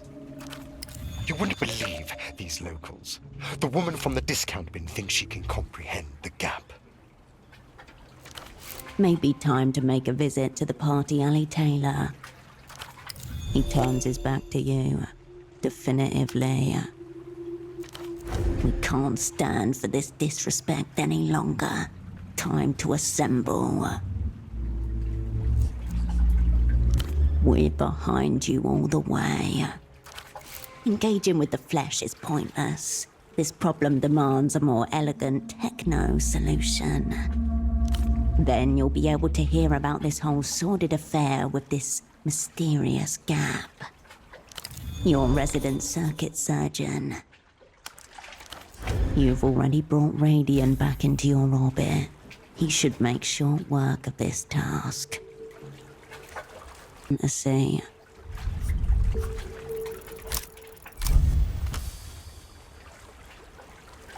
We seize the unimpressive collection of limbs and retain Jism and twist him to face us.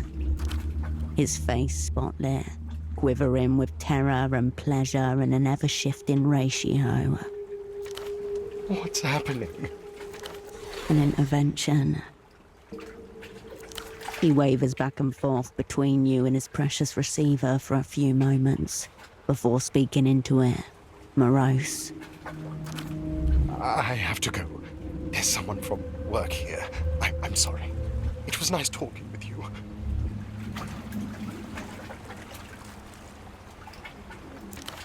You're from Interior Regulation. Is that it? Emter's personnel department, infamous for their hands-on approach to quarterly check-ins. His own febrile logic has turned in on itself. He'll believe anything you tell him now. He thinks he's about to be dismissed. You're under no obligation to stop your opponent from making a mistake.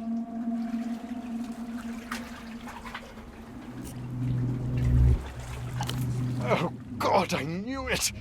This is a performance review.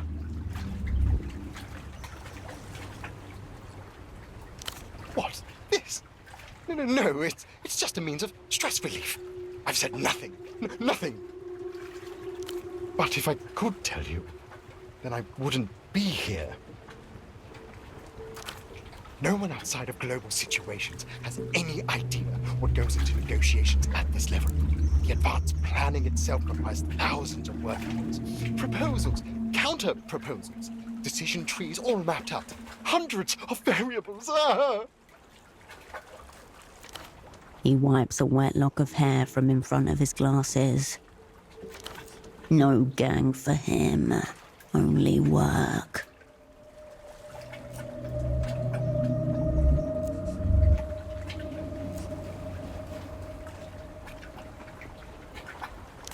The gap. The luminous gap of unknown origin. The portal from which the minister of mass culture himself will emerge. So that's it. A gap in the Grand Lich's official itinerary. Unknown even to enter. Wide enough for a bullet to go through.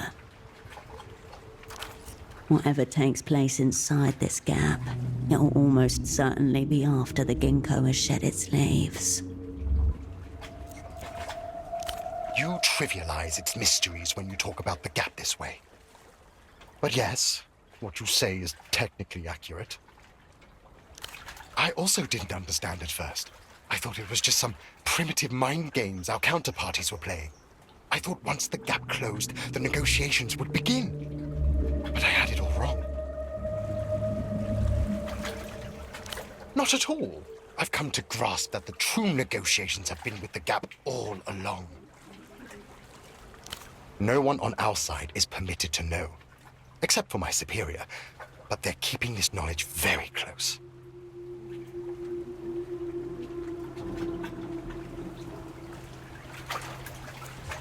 The High Priestess of the Gap. I don't know her real name. To me, she's only Silhouette. A cryptonym, meaning... She's our best in Portofino, and the only one on our side who knows the nature of the gap. A name, the last thing to be traded away. In the central plaza at Party Alley, there's a little two-seater bar, very easy to miss. She's there every night. That's where we perform our daily stand-ups. Does this mean you'll be giving me a good report to the interior regulation?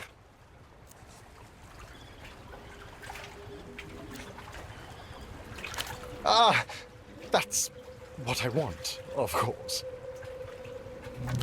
The way he says it, he's not sure whether that's really true. A rivulet of blood emerges from his nostril. He wipes it away with his jacket sleeve. Shortness of breath, pale, sweaty complexion, nosebleeds, symptoms of hypertension.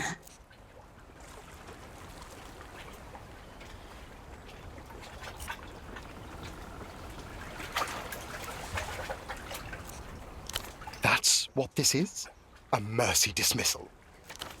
Would you like some Nurofen? I don't think I need it all anymore.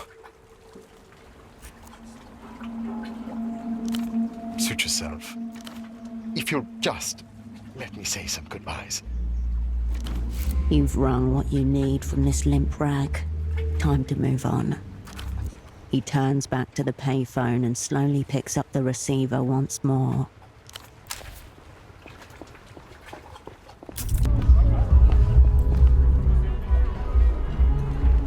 Hello, Lapinette. She smiles, indicates the seat to her left.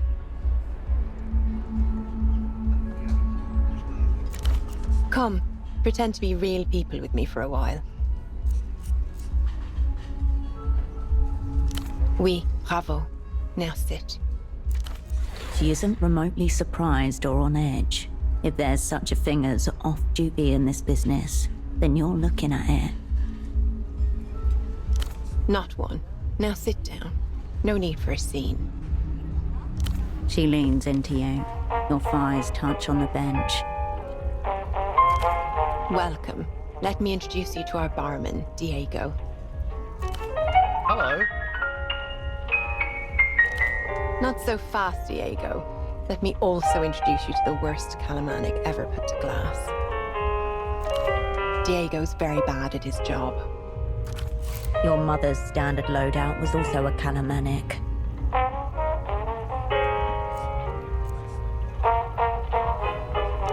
Try it and steel yourself. Her eyes sparkle, delighted. She's inviting you to participate in the ritual humiliation of a third party. Wiser than I, Diego will resort to straight mezcal. Bring the bottle. Coming up, miss. Look what he's reduced us to, sharing a bottle like two doe-eyed secretaries.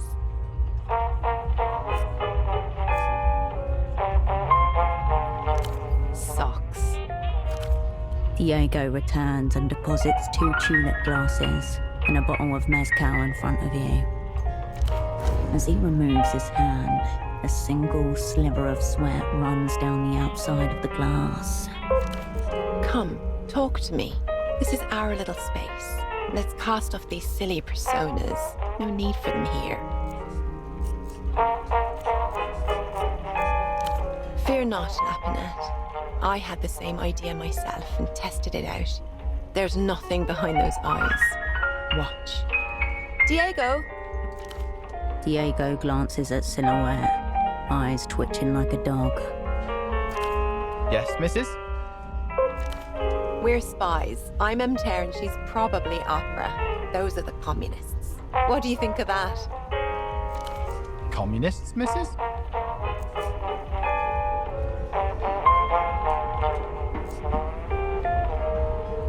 Like lions? See what I mean? Now, back in your area, Diego. Interesting response, Lapinette. Have I got you all wrong? No, don't tell me. Let's not ruin this with politics. Nobody. Same as you.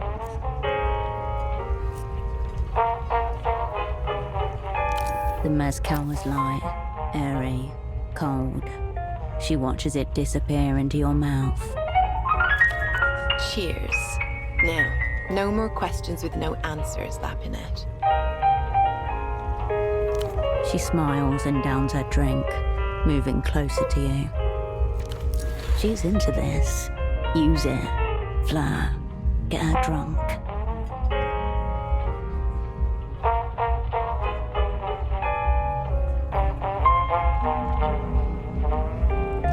Mes étoiles. No. She's misty-eyed, nostalgic, sincere, and tender. Makes me sick. Relaxed. Casual.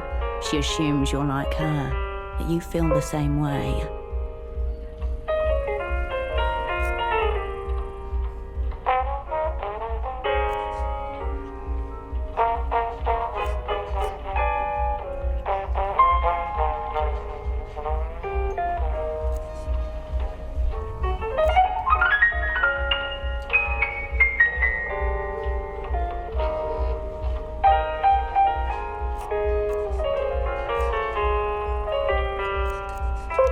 It is despair, ma Lapinette.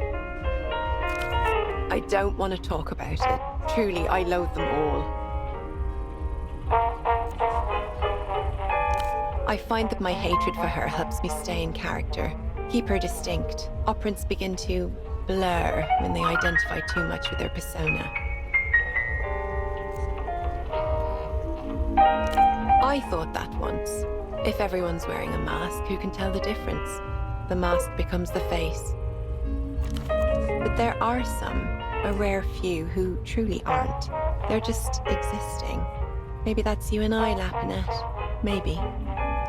In a way, it's all just work. I have to pretend I care who you are and what you want with our basement, but don't worry, my pleasure was real. She swallows the contents of her glass, nods at yours. Fine, fine. I can't answer that for you. I thought you would know. Her expression changes into the sweet, blank smile of her persona. I'm just here to learn. The more advanced sonnets are still way over my head. Yes, please. Yes, I'm afraid he's in love again. With a woman. And less tragically, with alcohol. I'm not surprised. He gets so miserable that the air around him festers with it. His obsessions are always huge. There's a little of the masochist in us all, I think. She squeezes your hand between her thighs.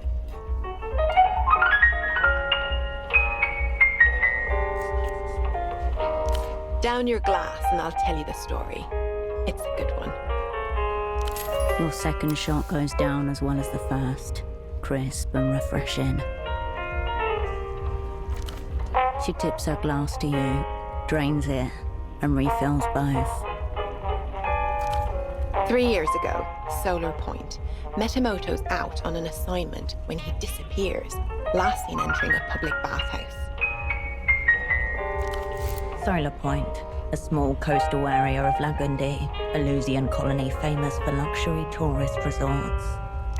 You should picture an orgiastic ritual of sweat and steam, yes.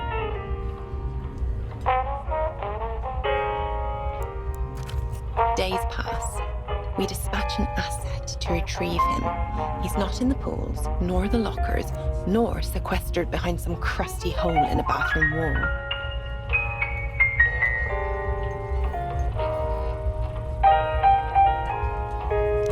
Usually he is, yes. But when he slumps off the wagon, well.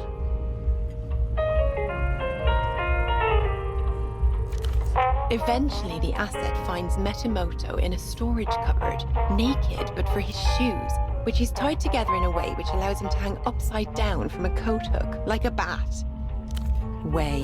Asset tries to wake him, but Metimoto isn't having any of it. Yells at the boy to leave him alone, that he's a moperant and will be activated at dusk. Dusk comes. Our asset is still in the cupboard, cowering among the buckets and detergents. All the useful things together. When in walks a gigantic woman, so big that she can pick Metimoto up by the ankles, which she does, and swing him bodily around, which she does. You could attempt this with precisely none of your assets. They're all too big. Be good to give Esty a hard spin.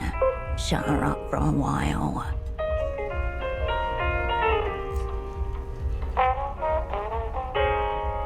Don't be repulsive. She used him to mop the entire bathhouse every night for a week, until he became so waterlogged that she had to replace him. Apparently, he was rigid as a frozen sardine the whole time. That's also how he got the hair. She dangled him upside down, and it's been like that ever since. I don't know whether it's permanent or he styles it that way himself in homage. She downs her glass. You can sell anything to a fool with an erection.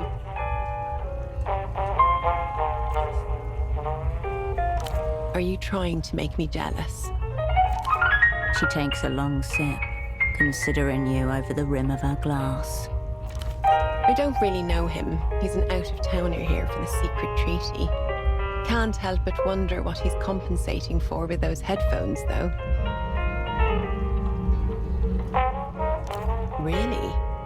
Bravo, Lapinette. I know him mainly by reputation, and his reputation is quite good.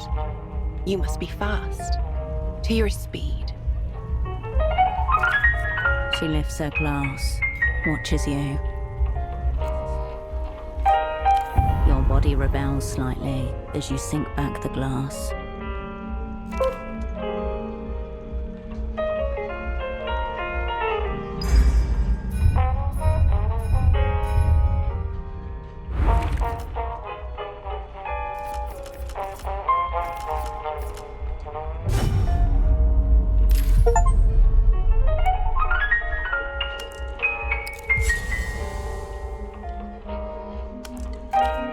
She smiles, swallows her vodka, refills your glasses. You're so much more fun than Frederick. And look, we're not even standing up. The Crown Prince of Limbs. You make a much better date. I know. I've seen you with your top off. Let's not talk about Frederick. He is to espionage what Diego is to cocktails. The barman winces at the sound of his name. Diego, what do you think of my friend here? What do you mean, miss? Would you fuck her, Diego? Should I?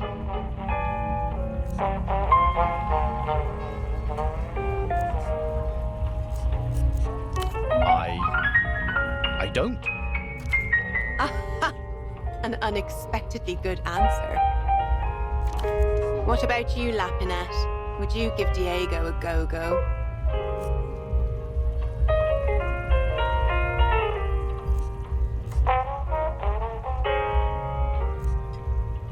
How sweet of you. No need for me here, I see, missus. Back to your area, Diego. But think on. Thinking on, miss. Au contraire, you're supposed to remember it very well. Then you'd have done the same to me.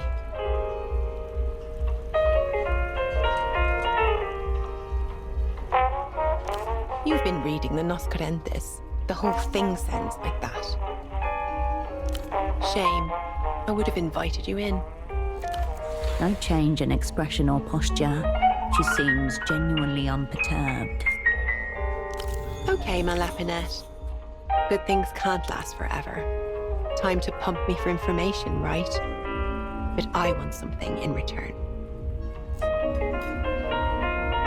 She places her hand on yours and glances around, humming happily as she does. You could teach Diego here how to make a proper calamanic. Or, if you'd like something less impossible, you could kiss me.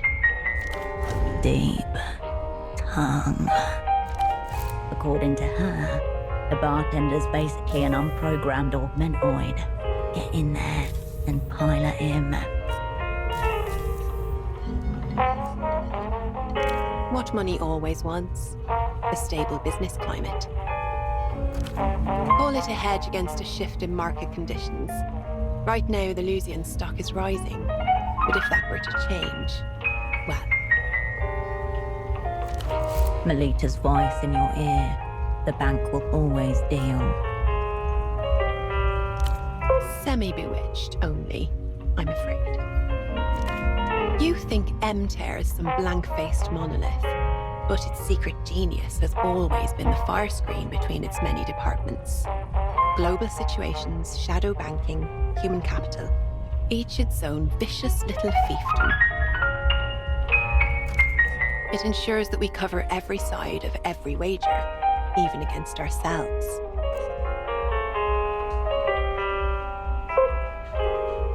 I'd take poetry over that, any day. Lapinette, it is high time to accept that this is the best of all possible worlds. Her face adjusts, then sets. She believes this. No cataclysmic wars, no mass death from famine or plague, an abundance of goods unknown to earlier forms of humanity.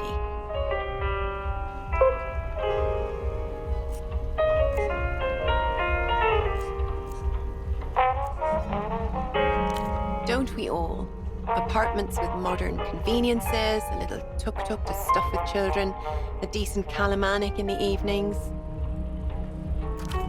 She turns back to you and raises her glass. To history, fondly remembered.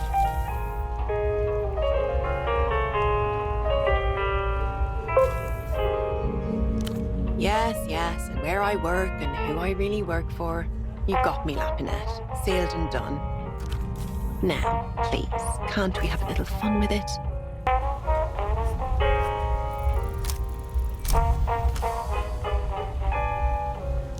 You pick up her chin, soft but firm, and pull her in towards you. She smiles and allows herself to be drawn in, but right on the cusp, raises her finger to your lips. She presses it gently against them, as if to shush you. Almost, my Lapinette. She closes her eyes and kisses the other side of her finger. Your lips almost touch. I do, which is why I'm going to tell you what I know. The mysterious gap isn't that mysterious. The Grand Lich and his entourage will visit the Lusian war criminal shrine at the top of Portofiro. Execution site, marked, cordoned off with banishment seals. They call it a pilgrimage. I call it group masturbation. Either way, that is where Facundo Reyes will be. When he will be there, you'll have to procure from other sources. They haven't told me. Beside you, Diego puts down one glass and picks up another. Probably to prevent the exact type of incident you have in mind. Your controller needs to know about this. The information, not the kiss. I hope this was everything you hoped for. In another life, Lapinette. The rain hits you as you depart, bringing you back to the city.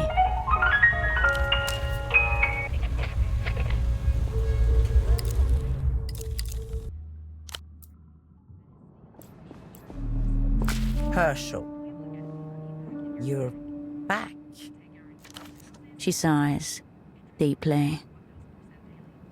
I don't believe you. What do you want? Oh, Herschel. This is an unexpected and thoughtful gesture, if a little late. And while it doesn't make everything okay, it certainly helps. Thank you, Herschel. One good deed against the tally of ill is still one good deed. And on such lovely, high-quality paper, too. What did you call us? Your whole sick crew? What about it? She shakes her head, slowly. It's a wonder he made it past 40 the way he lived. But I'm guessing it wasn't the drugs that took him in the end. Who was it? Could have been anyone who killed him, she means. Oh. For all his vices, he did not deserve that. Leave him there, for his sake and yours.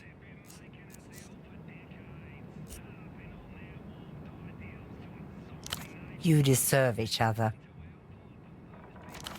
She inhales, scowls. No, that wasn't fair to him. At least he takes his own delusions seriously. Yes. That's what I was trying to tell you that day. But you never called me back. You can't be thinking of involving her in this, but don't. Leave her alone, Herschel. You've done enough. I'm sorry to hear that. He was young. Was it to do with the network, or...? Then we're living on time stolen from him. I'll say a prayer. I don't know. Nothing can be done. He's still in Portofiro? I'm surprised. This isn't his element. Though I'm not sure what is. Agreed.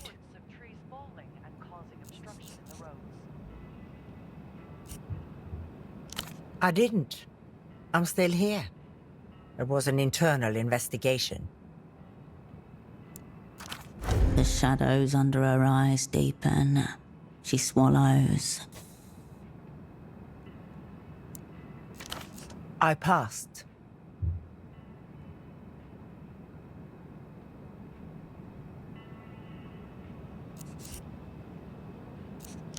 Yes. They executed the interviews with a maddening bureaucratic precision. Every file, every movement, every sneeze accounted for. I started to hallucinate. Imagine crimes I never committed. My hair fell out.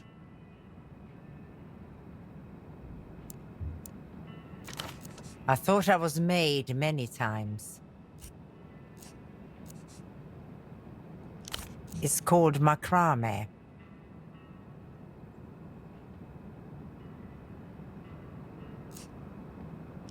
Yes, fuchsia. She closes her eyes for a moment, sighs. I wasn't always like this, Herschel. I was ambitious, principled, effective. I had the follow-through that you lack. I had a streak of successful assignments and every reason to expect I was in line for a substantial reward. Then you came along. And now she has macrame. I bet you do. No. No. Poor man, he was doing so well. It's the pressures of the job. The ambassador's wife. He has such a fragile heart. She should feel lucky to be loved by a man like that. He'll come back to himself eventually. I believe in him.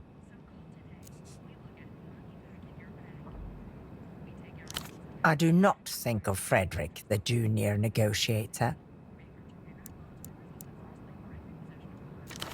She purses her lips in distaste.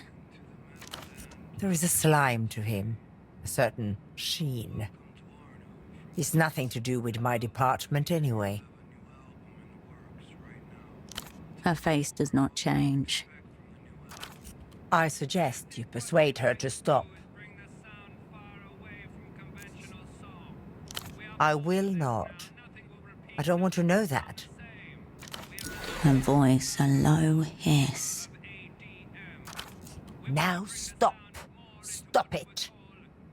Same way as you.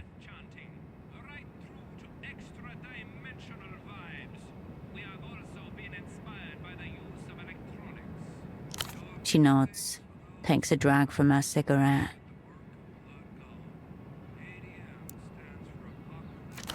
She hates agreeing with you. Yes. What now? Yes. Goodbye, Herschel.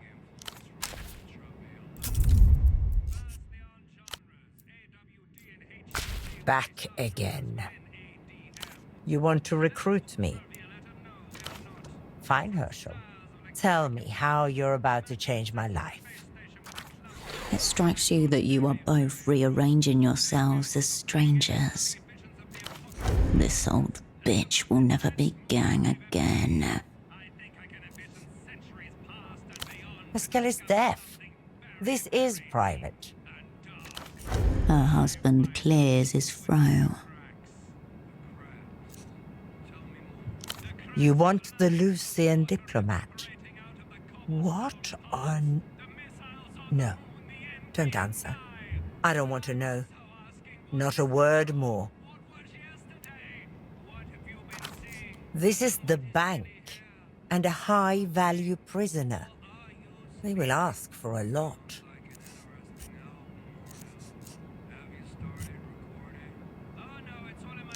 You are welcome, but I want to make it abundantly clear that I accept no further part in this.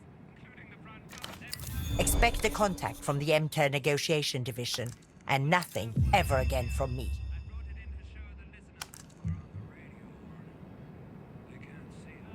They have no choice in the matter. It is not theirs to know.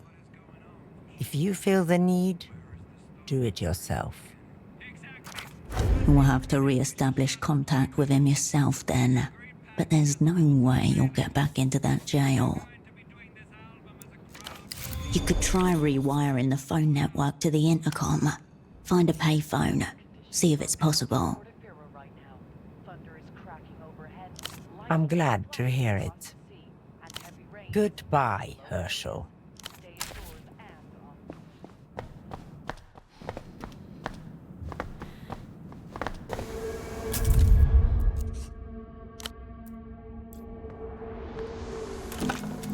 You pick up the payphone's handset. A dolphin emblem smiles. The payphone's handset. A dolphin emblem smiles at you, its eyes wide.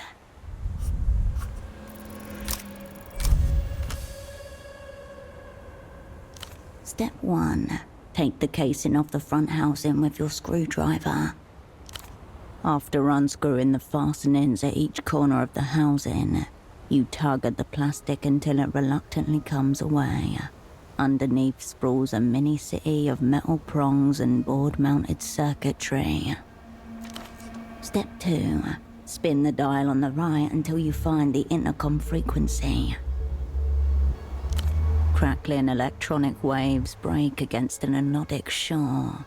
The occasional snippet from a conversation breaks up the rhythm, a word at a time. A relay of chatter, invisible poetry that travels above and between the walking heads of the city. As you turn the dial, one word you hear makes you instinctively stop and listen to the rest of the sentence.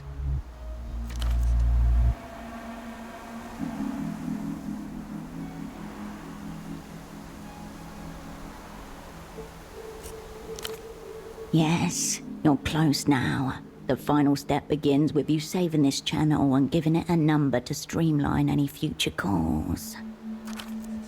Step 3. Hold down the lever with the word reserve above it for at least 3 seconds. In your ear, a voice. Connection reserved. Please input an 8-digit contact number that will be assigned to this channel. You will need to remember this number. No need to make it difficult.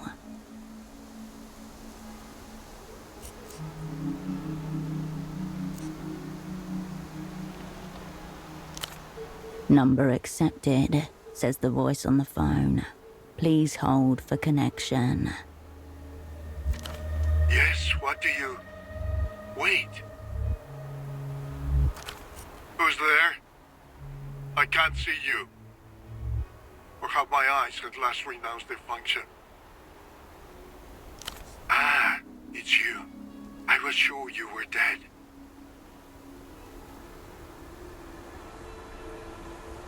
Supposedly. And you've contrived some way to speak to me through this little box. Very well. What do you want? Ah, what relief. You've set an old man's mind at ease. But now I'm curious what you intend to do with them.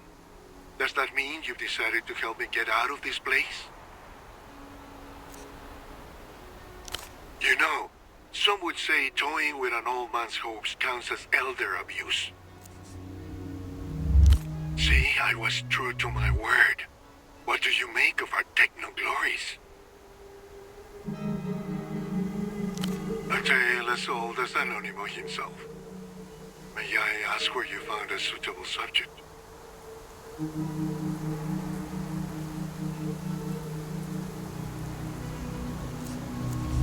So rather than leave him a blank canvas, you made him a self-portrait in a convex mirror. And? Are you pleased with the results? I suppose if we're speaking, it means they haven't succeeded in murdering you yet. We would never, would we?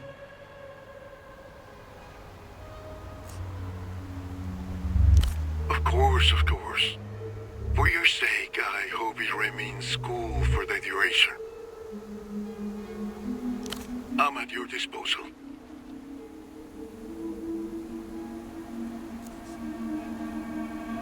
Go ahead. I'm at your disposal. I was meant to play the part of Facundo's loyal hound, sniffing out our negotiating counterparts. Odors of degeneracy and mutation, the likes of which only the developed world can produce. Of my purported equals, one is a high-tier alcoholic, the other is some sort of modern pervert. Despicable whelk. If you get the chance, give him a cake from me, right between the ribs. Concerning, you do well to reflect on what that says about you. But let's say no more about my counterparts. Just thinking of them makes me ill to my stomach.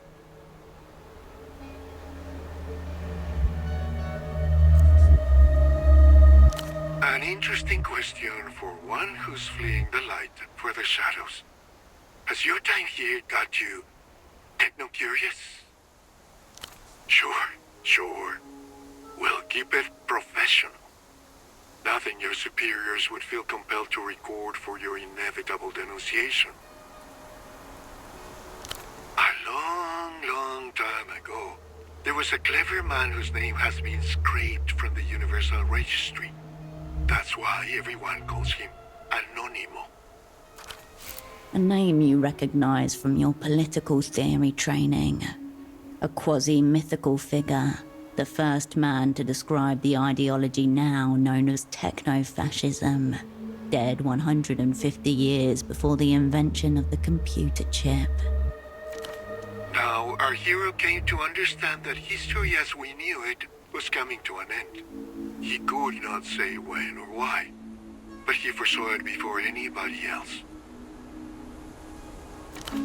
This clever man advised the Emperor that the end of history will require a final subject, one that could only be fashioned by a final society.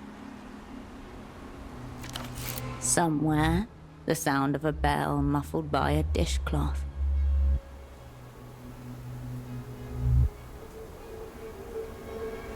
As a species, we discovered mass politics before we properly developed mass culture. In retrospect, this was a known goal. The party sympathizes. The problem with the working class is that they are insufferable. The result was centuries of industrialized slaughter and delirious revolutions. Your sclerotic party, naturally, has its own view on the matter. Anonymous tragedy was writing a letter to the world with a future postmark. He died never having received its reply. But today, the postman stands at the doorstep. That's a very good question, isn't it? Perhaps the question. In Anonymous' day, mankind lacked the techno means to achieve a truly mass culture. Impossible to argue that now. All the same, our social and political relations remain trapped in a prior epoch. The fissure widens day by day.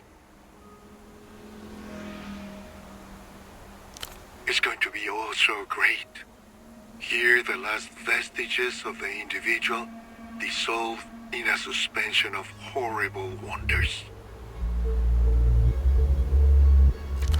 They say history is the only true consciousness, a great pulsating body of humanity longing on a mass scale. Divorced from that, it's nothing but a dim bulb flickering in a water closet. Discreet, pointless, smelling vaguely of urine. I bet you have, nameless one. But there's more to life than fun. Don't misunderstand. There's no restarting history. Anonymous saw that coming more than a century before Latour Wolgar. What's necessary is to fashion a new consciousness, the final subject, who can act on history directly. The final subject will be a man wearing God's face or God wearing man's. The subject sculpts the mask. Still unconvinced. Look around. Tell me what else is on offer. Are you enjoying the paradise of consumption? Unsurprising, when your masters have given you fuck all to die for.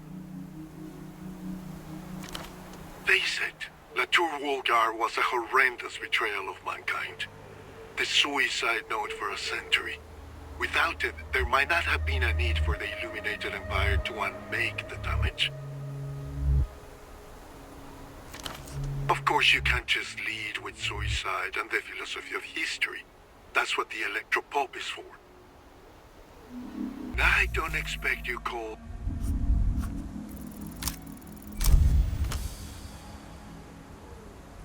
Nearly all defectors are driven by one of 4 factors. The ironic tone, the deflections, the allusions to persecution. Taken together, they suggest... A grave insult. I'm a loyal servant of Facundo Reyes and the Ministry of Mass Culture. Few have given so much as I. Because they've looked at my innards and don't like what they saw. Because I know what they really are. You can't understand. The lock clicks, then releases. I already told you about Brilliant Obscura Anonimo, but I left out something important. Something very few know outside the ministries of the Illuminated Empire. You see, our clever hero realized that if he were to actually build the final society, he would first need to defeat the 3 fears. Lo incognito of unknowing. He conquered through technoscience that extended humanity's dominion over material reality. El otro, the other. He conquered through all-powerful techno-statecraft that united and purified the people through overwhelming violence. Very good, the people said. More, more. By now, Anonimo was growing very, very old. That only left La Muerte, death itself, the greatest fear of all. And Anonimo realized he wouldn't conquer it before it conquered him. So he was forced to get creative. The Emperor's minions found a boy, from Anonimo's same small village even, and they set about trying to imprint our hero's consciousness onto this fresh lad's developing psyche. These were early techno days. Days of physical and mental tortures, sleep deprivation, anything to shush the boy's own inner voice and replace it with Anonymous. The first tenet of technoscience.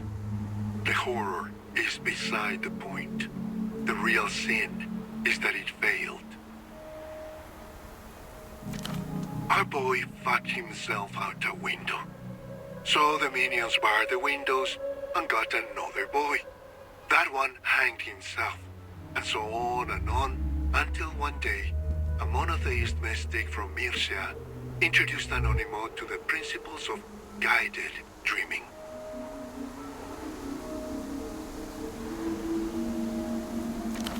The motif of dream instruction recurs periodically throughout Mercian history and culture, most recently as a weight loss fad. Soon the Empire was secretly raising dozens of boys according to a strict regimen drawn from the recollections of Anonymous diaries.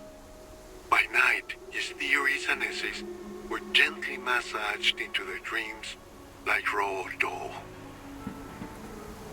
Don't worry, it gets even sadder. Most of them failed too, but not all. When Great Anonymous finally shit his enormous bed, he left 3 imprints that he acknowledged as possible facsimiles of himself. But they would not see the end of history either, even as a new generation of minds were imprinted from them, and so on and so on. As you take in his words, it dawns on you that he's led you all the way to the precipice of a great realization. Yes, not only Facundo. The entire ruling caste of the Illuminated Empire is a single decaying mind in violent conflict with itself. Ever more refined dream guidance techniques, MRI machines, and dissociative anesthetics can't avert this basic fact. With each generation, Anonymous resembles himself less and less. You can imagine the promise. Less degradation and deviation without the human cost of the old methods. A truly techno-solution to the third fear. Our best chance to produce the final subject. No. The burning horizon recedes further into the distance. He seems to think about this for some time. I'm not sure. All I know is I don't see the radiant techno-future when I close my eyes. A small village along the coast. A beautiful woman playing the bandoneon. Abundant fish hauled from the water by skirted men and grilled over coals right on the beach. Their flavor enhanced with nothing but black bits of their own carbonized flesh and a squeeze of lemon. You don't have to. You just have to believe our mutual antagonists haven't bashed Facundo's itinerary from my brains just yet. Nice try, nameless one. But no. I like my secrets where they are. If you want me to share, you got to get me out. Happy Dante. Are you outside just now? Perfect. Beautiful. Next question. Do you know what a ginkgo tree looks like? You've been busy. Perhaps so. I take it that means it hasn't yet shed its leaves. Lucky for you, then. For my part, I can't see a tree like that and not think of home.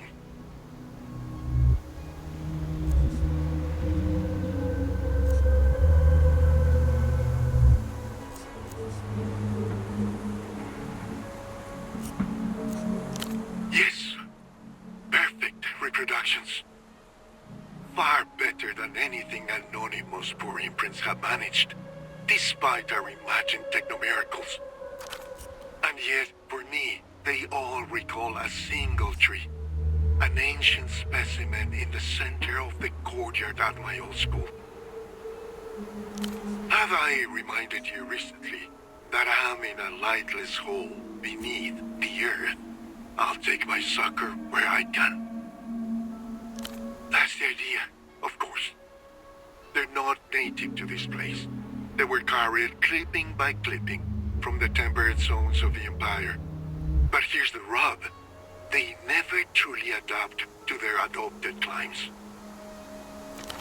Like you, the eternal stranger. All safe houses, no home.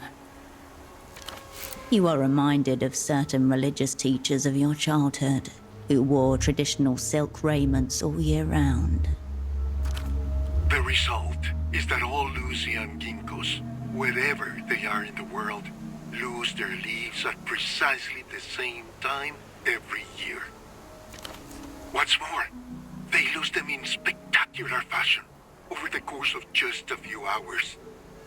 In the morning you might see them in their full glory, and by evening they'll be naked, a brilliant gown strewn about their feet. It's incomparable. And one's appreciation for it only deepens the more you understand its significance. The envoys of the first illuminated empire made sure to plant ginkgos in every territory they claimed. Thus, wherever the empire's light touched, no matter how remote or seemingly inhospitable, there's a reminder of home. It's morning in Party Alley. There's almost no one around. Patchy fog in the morning expected to burn off yesterday's illusions. Increasing clouds, low near 9 degrees. Thank you for indulging a poor man's whims. I was afraid I'd miss the leaves falling this year. Very good. Now tell me, what's it like? I want to feel like I'm there, looking at it with you. Disappointing. But tell me this at least. Does it still have its leaves? Good. for letting me know. I was afraid I would miss them falling this year. Joy. Denlev has seen fit to raise me up from my despair. What's the price? I suspected as much, of course. But tell me, why does your opera want to kill the Lucian Minister of Mass Culture? No judgment in his voice. His curiosity is innocent, almost childlike.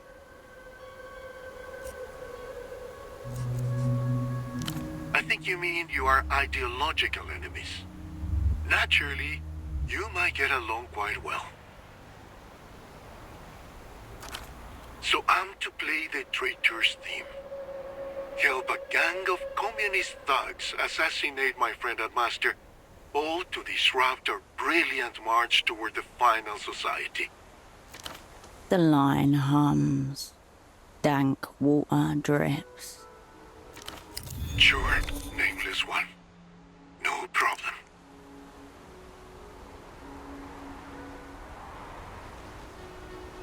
What can I say? Prison has made me into a realist. I only hope that you don't plan to shoot me in the back of the head at your earliest convenience. An ignominious end for a poor prisoner like myself. You can practically feel the fetid water sloshing about his feet. No one had to say anything. Some words are as superfluous as names. Silence pops and hisses on the other end of the line.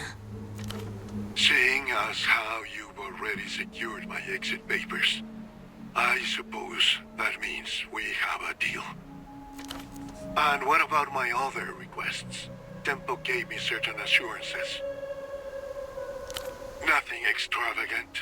Safe passage to Novessa, a residence permit and a little apartment in the old town, a lectureship at the Polytechnic, total immunity for any offenses your party believes I committed against the people. Speculative freelancing. Your old asset had no authority to make offers on behalf of the opera. Don't worry. Only things of a purely cultural nature. Splendid. Then I'll await your word.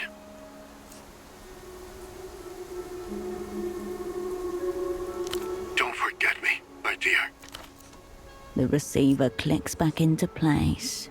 The Reno-Tel Dolphin eyes you expectantly. People's Trade Bureau? No. Until next time. The receiver clicks. You step. Operant, a handsome man wearing very odd headphones left this for you.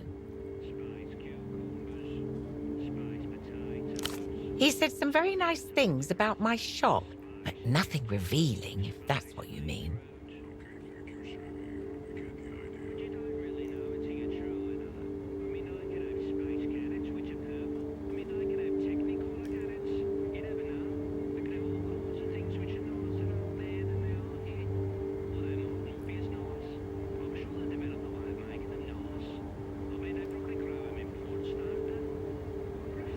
I didn't know that was your type of thing, Cascade. The little Lusian witch parade. Ultra Violeta, the postcard. That doesn't surprise me. I'll be here if you require anything.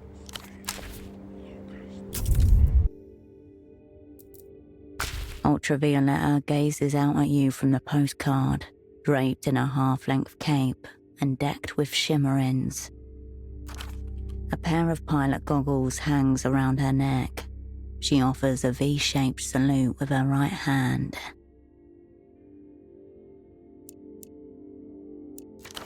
Expression unreadable, as if you caught her on the fringes of a dream.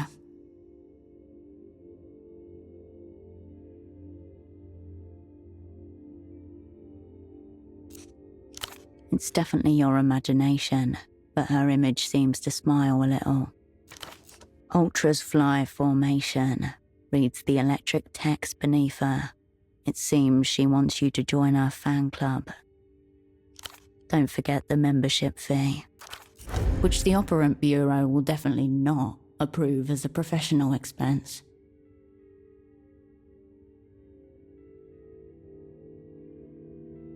One among the Ultras.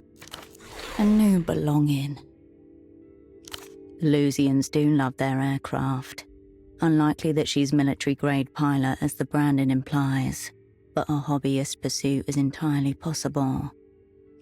On the back is a handwritten note to a fellow fan, fogged mirror, upstairs.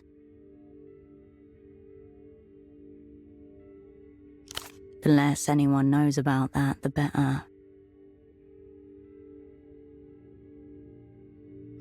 He must be higher up in the organization than you thought.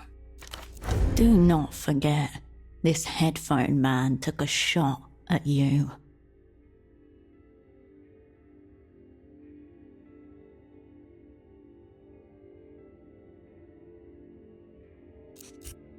Scores carved upon the headboard of your professional life.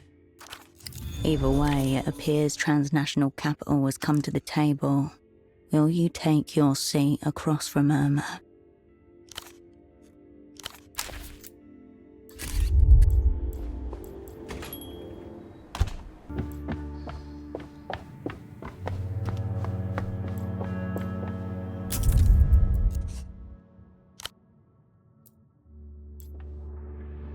Fine cold day, bucko. The man doesn't alter his posture, but follows your movement with unblinking eyes. He's tense around the shoulders, twitchy at the edges. Grubby little place, but it's got some color to it. I didn't mean it was a bad thing. A little grubbiness comes with the profession.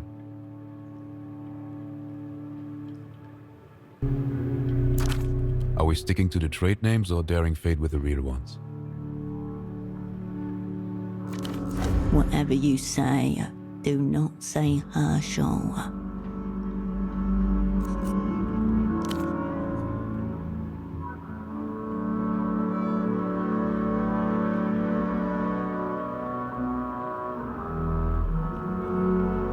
Kaleidoscope. Same styling. Just secret treaties. And doomed spies. You know this man is partial to a loaded gun. Given your last encounter, you should be in control of the bullets.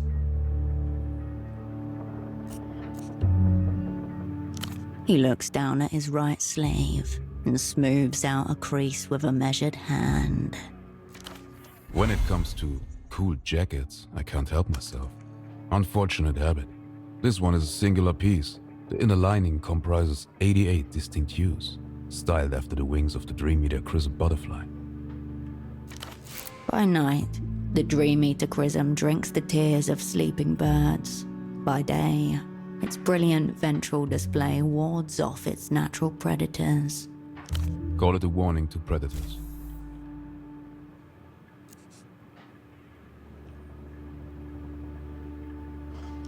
In style, they're anechoic, custom job.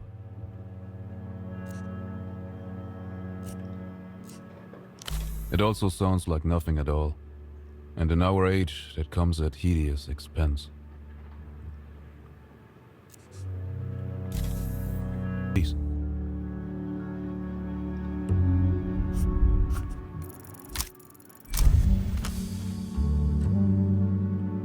With a subtle turn of your wrist, you aim your gun in your opposite number's direction. The man shrugs, extracts a strange-looking piece of artillery from his coat, and passes it over. A vertical clip running across the top, patterned guards on both sides, and is that 2 triggers? And you both know it.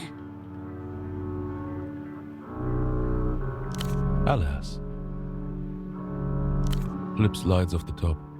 Releases under the right wing. You find the latch and pop the clip off its rail. After a quick shake, a handful of rounds tumble into your palm. Don't forget the one in the chamber. The last little holdout leaps from the gun to join her siblings. You pocket the whole family with a jangle. You owe me 13 rounds, bucko.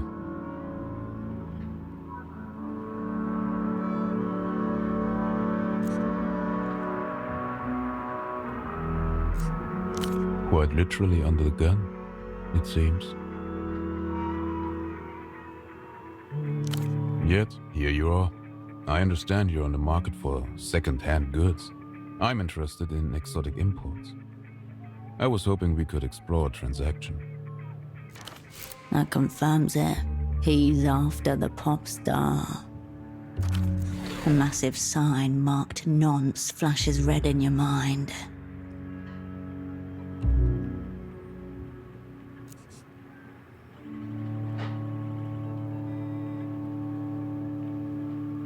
That political part is subjective, certainly from his vantage point. Here's my pitch. I will get any and all information you want out of the Holocene prisoner. In return, you give me any and all information about the whereabouts of Violeta. There it is. The moon.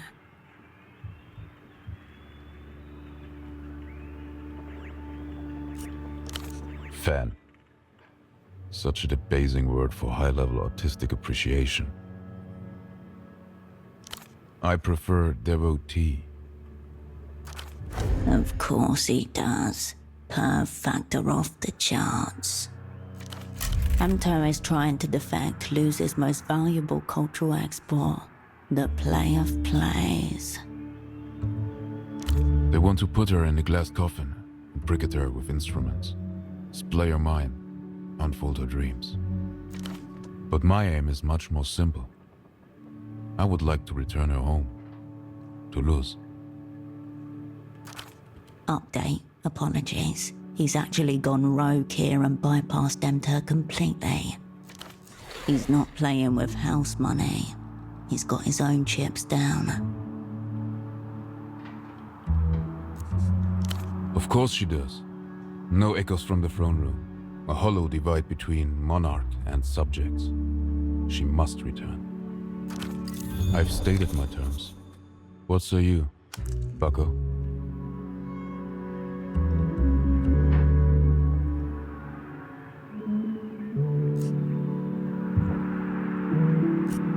Glasses, double-breasted jacket, air of nervous dread about him.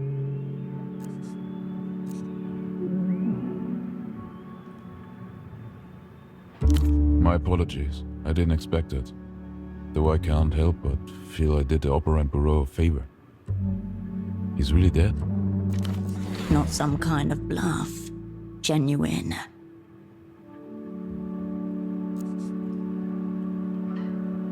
Because I am, of course.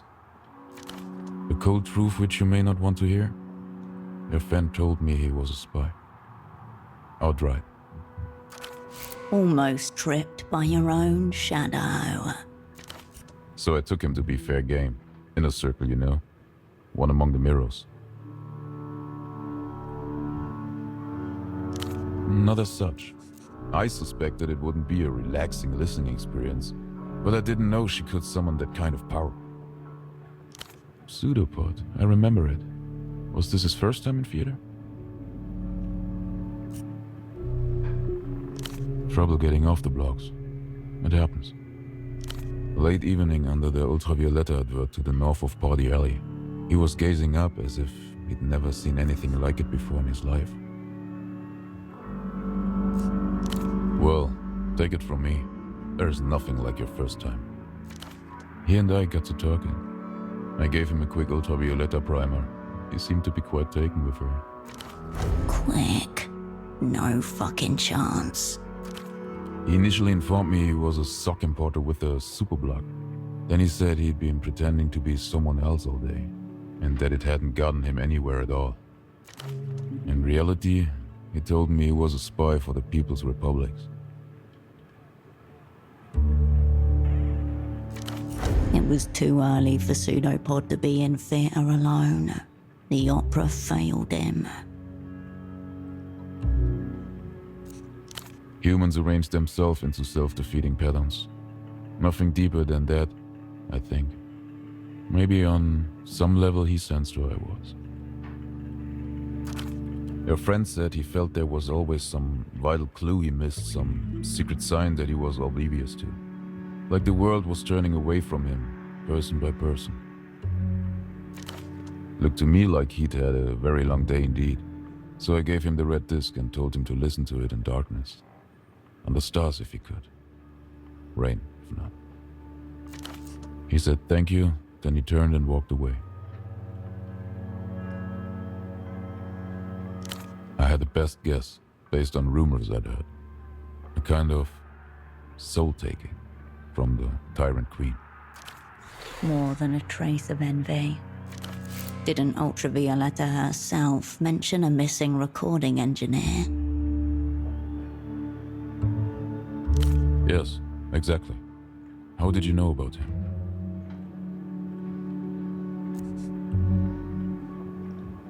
You and her seem quite intimate. It's very likely that Ultra Violeta took everyone by surprise with this song, including her ardent supporters in the Ministry of Culture. World-changing, mind-diverging artistry. Aren't we lucky to be living in such times? A light glows beneath the pale whites of his eyes. Of course. I've wondered what it sounds like. Dreamed about it even. But so far I've lacked the constitution to really commit. And yet, terror is the beginning of wonder. From some underground Lucian contacts, purveyors of rare collectibles. I believe only 8 or so of those promo discs were released into the wild before they cut the cord on it. The bazaar vendor? I tried to inquire about any uncommon articles he may have in stock. He told me I was a hopeless degenerate and to control myself, there are children around. Petra knows a mega perv when he crosses one. So do I. Ultra Violeta's new single, You But From a Dream. Go on. Then let me guess. She reached some kind creative apex and started communing with the primal voice of unknown origin. An angel, a star, a wrath of an unknowable god. Did you forget? You're dealing with a mega fan here. He's so attuned to her creative wavelength, he's phasing out. Sounds like it's between her and the universe. Perv. If you are devoted enough, you support an artist through anything. Any change in direction. Experimentations, even metaphysical ones. But please. Stop claiming she didn't write it. Of course she did. If anything, the angels were channeling her. I thought you just implied he's dead, or very close to it. Okay, play it that way. I just asked the man himself if I see him upright. No hard feelings, I hope.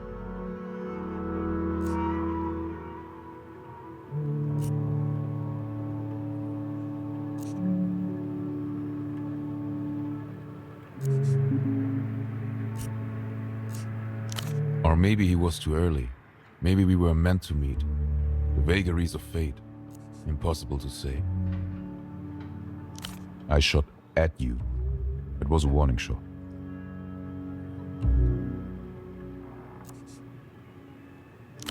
You didn't skills anything. I wasn't trying to hit you.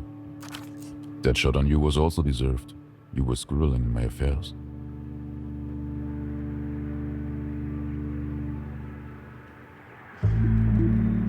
It seems I was spying harder. And better. Can we just put it behind us? Such things happen in theater. We both live. Move on. The spy that barely... Fine by me. I have direct access to the Lucian prisoner in our secret jail. He tells us his name is Poor Dante, and that the poor part is very important. I will extract whatever information you want from him. In return, you tell me what your former asset has done with Violeta and where she might be now. Clear, concise, uninflected. Don't you agree?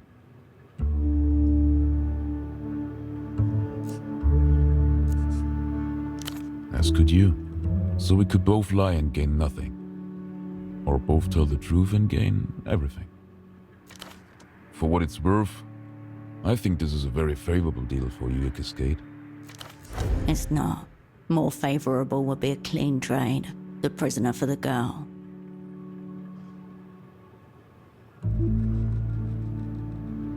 What use do you have for a fugitive Lucian pop star? She's a critical piece. Player. No commit necessary at this point. String him along. Feel him out. There is little to lose.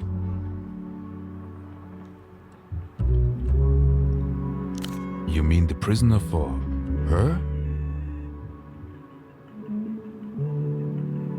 I see. What a twist. Behind the white blue of his eyes, a rapid recalibration is occurring. Alongside fear and respect.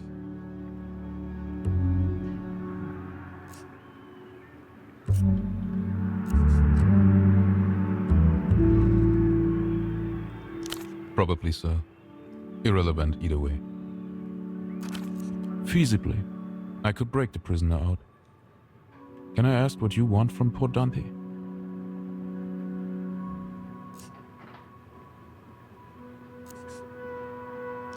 Intriguing.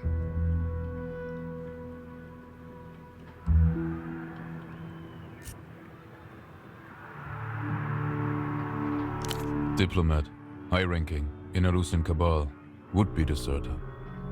Something to do with the secret treaties, or at least we're hoping to play him as such. So I suppose for now, you'd call him leverage.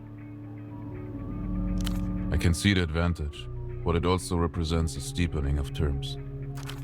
The point of zero return. If he goes fully off script and abducts the prisoner, it will be Emter's fugitive son from here on out.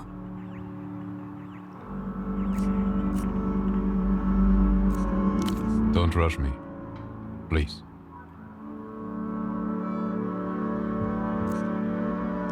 Beyond the fact that they'll hunt me down, tie me to a crane and drown me in the nearest body of water. No, not really. Emter understand balance sheets, but they don't understand culture. That's why they are currently getting played by La Luz. No, I don't fear her. Not anymore.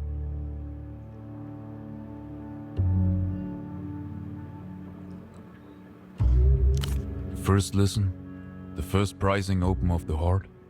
Of course, what is more terrifying than emotional megatonnage? You have direct access to Violeta? Then it seems you have a very strong hand, Cascade. He holds your gaze a moment, then lets it go. I respect your position, for whatever reason. I believe you can deliver. Her face flashes on the underside of your mind. Expression stern behind a black cigarette. Yana needs to agree to this too. The man puts a gentle hand on his headphones, as if to ground himself. The answer is yes, of course. There can be no other answer. A whole career cast off in a single moment. And possibly a whole life. We have a deal. How soon can you move?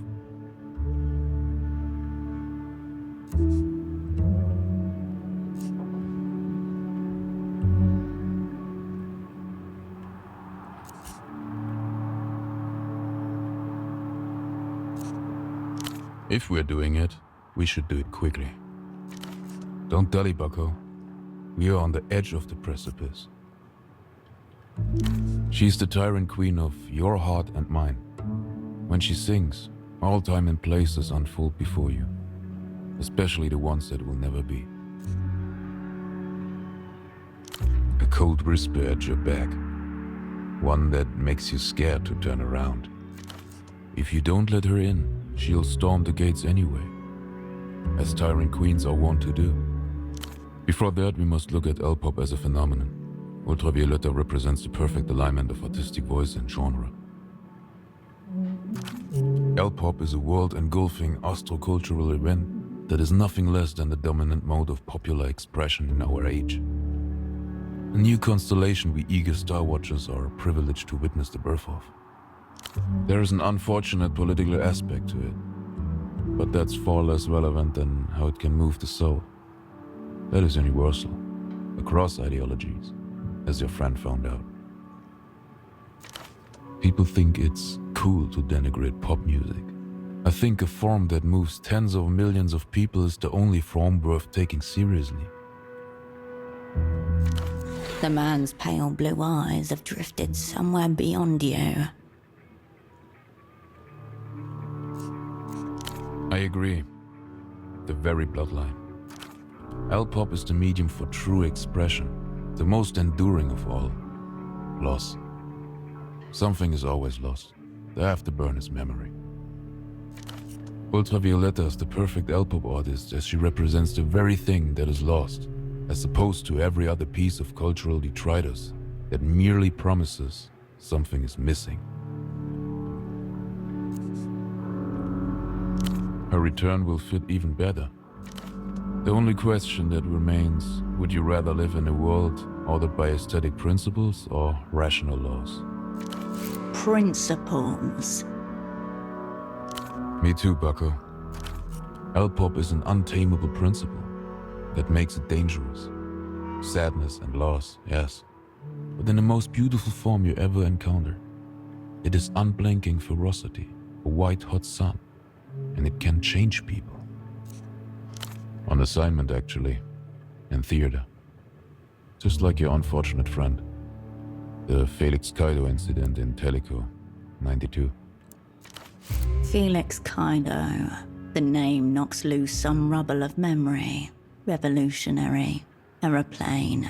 Tragic end. The first of many transcendent experiences. What's she like? Up close? I've always wondered. He tries to underplay it. Jars the cadence.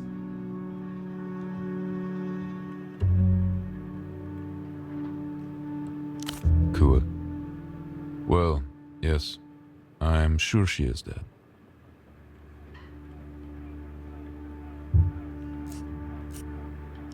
You haven't heard of young Felix? He's one of yours. Nothing so dramatic. A communist. The cut and thrust of the incident was a hostage crisis in Teleco at the St. Covetta airfield, year 92. The militia Ruben Rouge had hijacked the plane and 36 hostages. So far, so socialist. The militia Ruben Rouge, or MRR, an extreme communist fringe group who have slipped further and further into darkness over their 10-year campaign. It was a domestic flight. They managed to hold on to about half the plane when they force landed. 29 passengers, 5 crew members. And one Telekian vice minister for transport who had gamely offered himself up as bonus hostage in a misjudged gesture of self-sacrifice. Election year. To delay, or ideally void, a major trade deal between Teleco's caretaker government and Amter.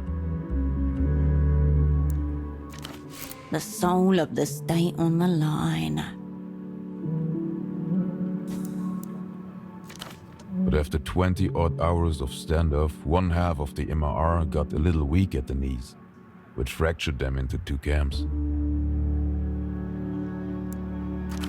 The first camp felt that their political point had been clearly made, while the second felt that, while it may have been made, it had yet to be underlined.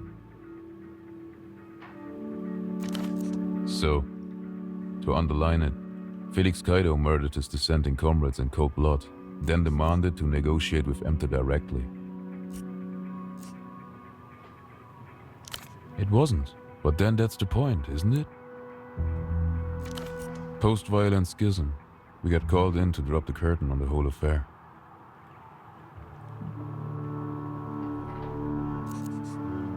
Negotiation had manifestly failed by the time I was summoned. Next up, eradication.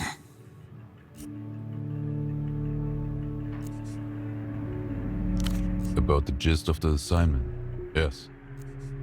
We secured the airfield perimeter and then began blasting one of Violeta's songs through the siren system. On repeat. The first time I heard her voice. It was strategic, a neat parlor trick we picked up from the Novessa Liberation Army. Although they preferred the sound of rabbits being slaughtered.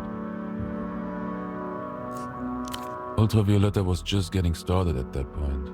It was Follow Me Home, third track from her second EP, Lightless Curve.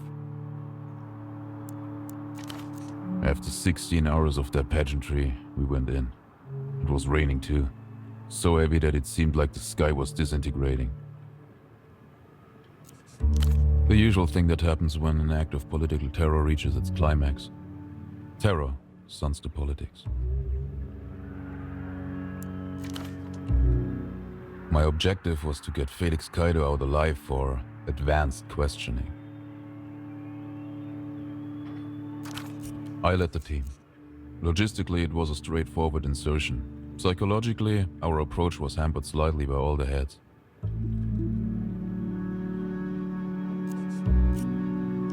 At the culmination of the purge, Kaido had his weak-kneed comrades shot and then decapitated with a gut-hook knife. They stuffed the bodies in the cockpit and threw the heads out of the emergency exit door. It took a lot more than that. There were 5 children on that aircraft. Anyway, in we went. Got the jump on the commies early doors, but inevitably the firefight kicked off as they always seem to. Cramped, bloody, uncinematic. The ricochets were relentless.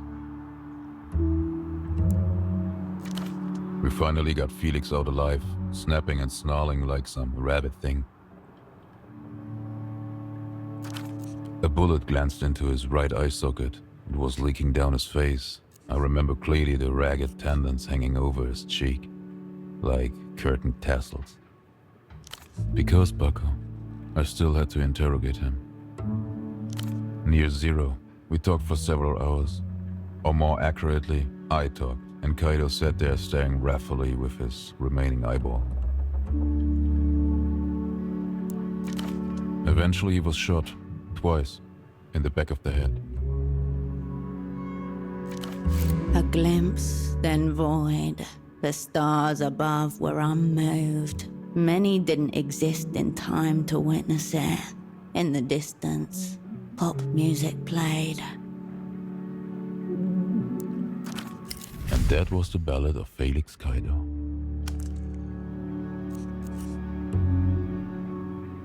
Nothing useful.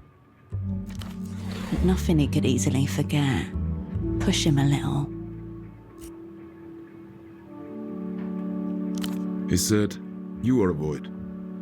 At least, in my own darkness I can dream."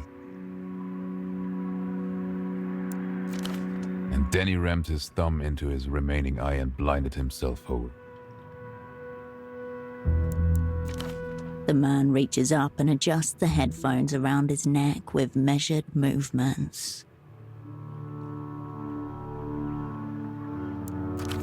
Right before they pulled the trigger, that same Violeta song started to play over the airfield speakers. I thought one of our crew had stuck it on as a humiliating parting shot, but no one ever owned up to it. Not remotely. In fact, the government gave us a better rate due to all the violent excitement. But if I recall the reports, Felix Kaido did inspire quite a significant anti-liberal student faction on the ground in Talica. So, who knows? Martyrs tend to play the long game. Please. I'm inclined to agree. Hostage or criminal, in the arena of real-time violence, there are no politics.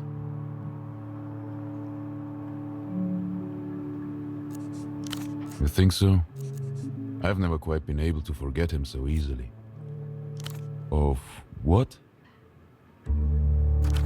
Poor prick's so far gone he doesn't even know himself.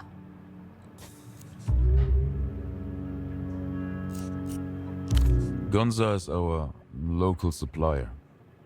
Also works disposal if he's sober.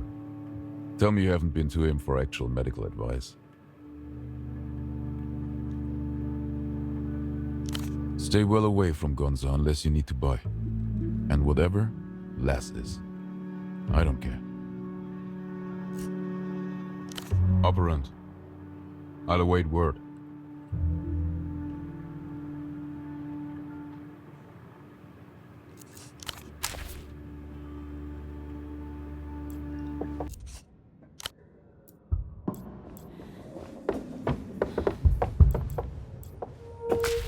Hello. As our knees at our fringes, slow ripples along the shoreline. No. Why? Has she said something? I know. Temple said he'd help me escape. A friend of his was going to get me exit papers or something. But it's been weeks now and nothing's happening.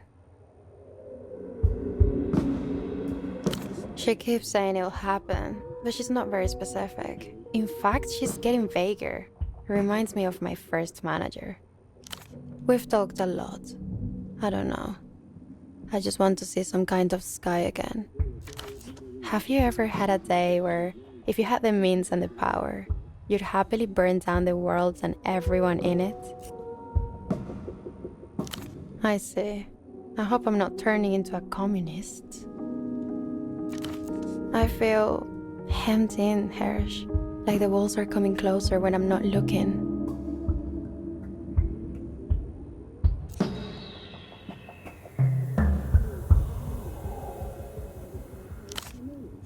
I'm not going. Ever. No, I wouldn't kill myself. They'd probably pay some hack to write knockoff songs and recreate me as a hologram. Why are you asking me this, Hersh?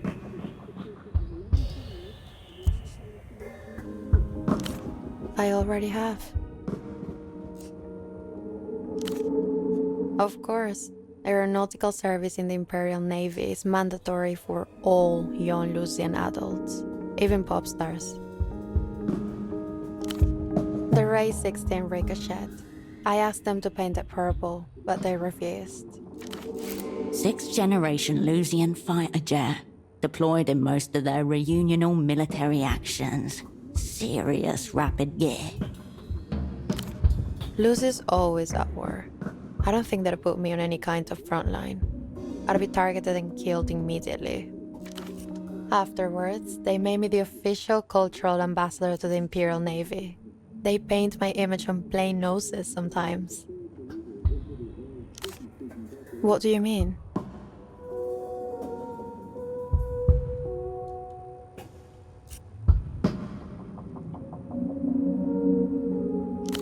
Oh my god, how long ago? Oh, that's very disturbing. The creative process reached the stars? I was a medium for them. That's such a captivating thought. Light blooms behind her pupils. Words spoken across emptiness, finding their way to us. Maybe not even spoken. You know, I never liked the idea of my lyrics being mine. That's not how I think of them. It's not even how I write them. But if the words are out there, just waiting for someone to hear. Maybe the universe is always singing, and once in a while, we get to join in. Is it really any worse than the alternative? That we're that small, that there's nothing out there at all? I just hope the stars can hear us sing back.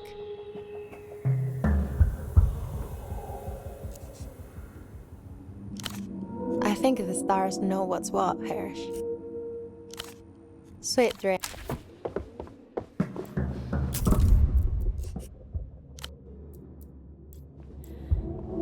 Hirsch, I've been thinking, or projecting maybe, future-wise.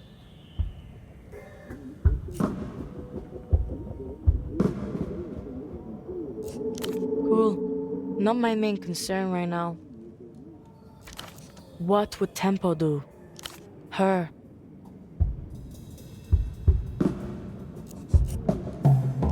Yeah. Behind the black cigarette, the girl's features soften. Good one, Hirsch. Coming from you.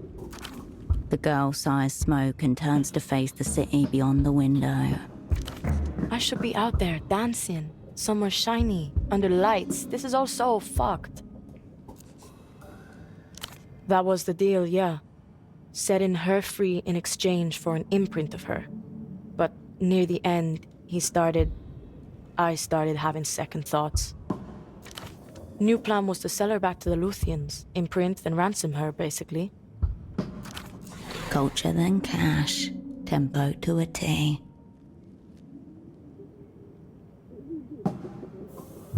What do you mean, too? I'm fucking Tempo. I want to do it. Her eyes flash with new tones, almost finding a unified color. But I also want to help V. I really want to help her. The girl takes a skewed drag of her cigarette, then studies the embers intently. She flicks her gaze at you like a knife. From who? Against what? A sudden crack across the thin glass of trust. You trust the fucking bank now? What do they want with V? Makes sense. She's basically a little techno-fascist institution. And what are you getting out of it? I doubt that. V's net worth is like 3 billion sol. You must have thoughts, Miss Big Time Spy. Gauging you. Hard. A mega gauge.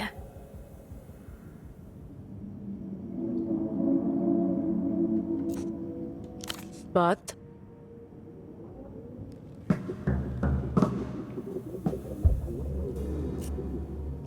that's what Tempo used to say about them. That they'll always come to the table. Say we take this deal. What happens to V? She'll hate that more than anything. 2 aerotrams crisscross somewhere above you. The apartment's windows rattle in their frames. Cheap glass. This is a sick little game you're playing, Herschel. Massively fucked up. Casually asking me to betray my friend. I'm kind of impressed you sunk this low, to be honest. Didn't think you had it in you. Speak your piece.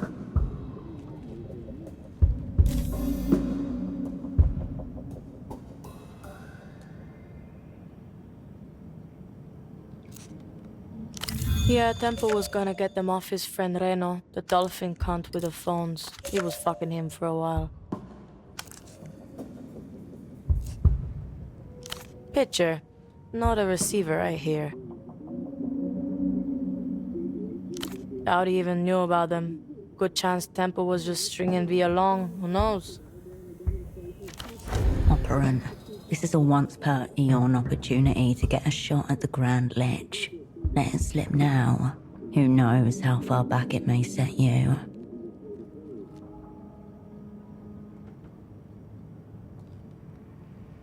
Yeah, she doesn't do too well with real life.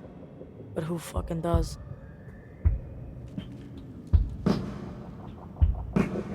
Regular people are hard too.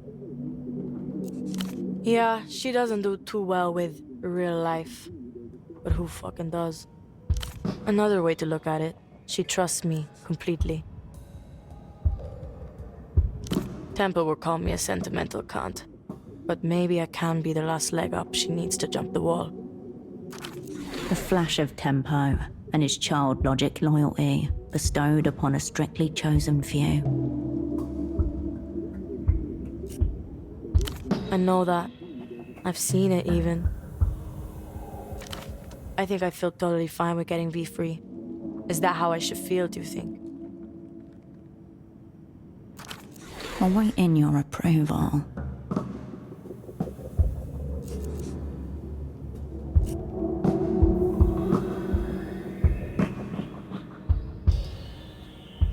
It's okay to be both. That's the grand conclusion I'm drawing from this unlubed fuck show. Don't be a stranger, Hirsch. You're doing a lot of coming and going, Hirsch. Oh, thanks, Hirsch. I really appreciate it. You'll have to speak to Yana about the logistics, though. I don't really get involved in all that. You can do it. We believe in you. Just because you can does not mean you should. Your path to the Lich goes through this girl. Otherwise, it's the long way round. You can, and you should.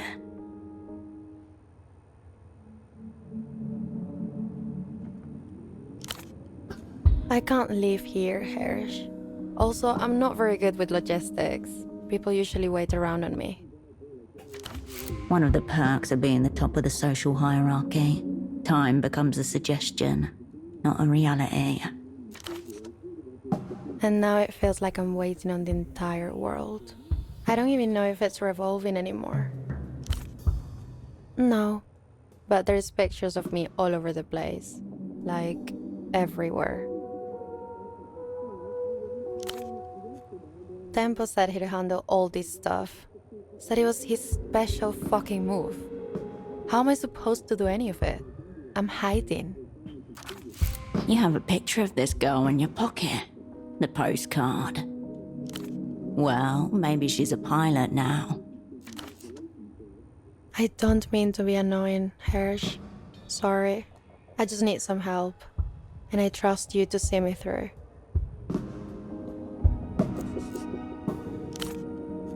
I'm trying to outrun it, Hirsch. Help me. I don't want to be that dress-up doll anymore. I don't care about the name. I only really care about my new stage name. But that will come later. The first tram ride into Portofino. Holocene at your side. Face turned to the window. Giving a 20-minute answer to one of the world's most common questions. And that's why, philosophically, I disowned my name.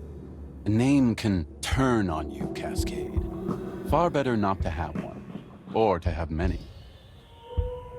Actually, I think you can. A fabrication from the narcs upstairs. When I first joined the opera, I used an acute method of auto-hypnosis to forget my own name. The process took 7 months. From what I've gleaned of your attention span, Cascade, block off 16 months minimum. The girl stares at you, waiting for a response. Okay, Hirsch. I trust you. Great, Hirsch. I'm sure you'll find them. Sweet dreams, Hirsch. Lot of two-in and fucking don't be a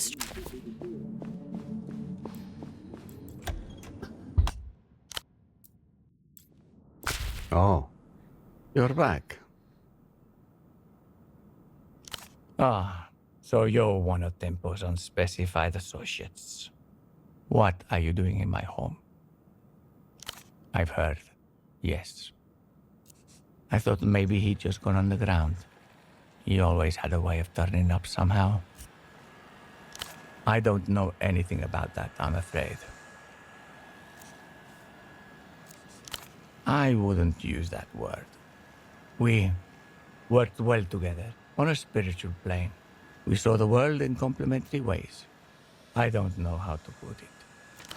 I dealt with the overworld, he with the under. Safer for us both that way.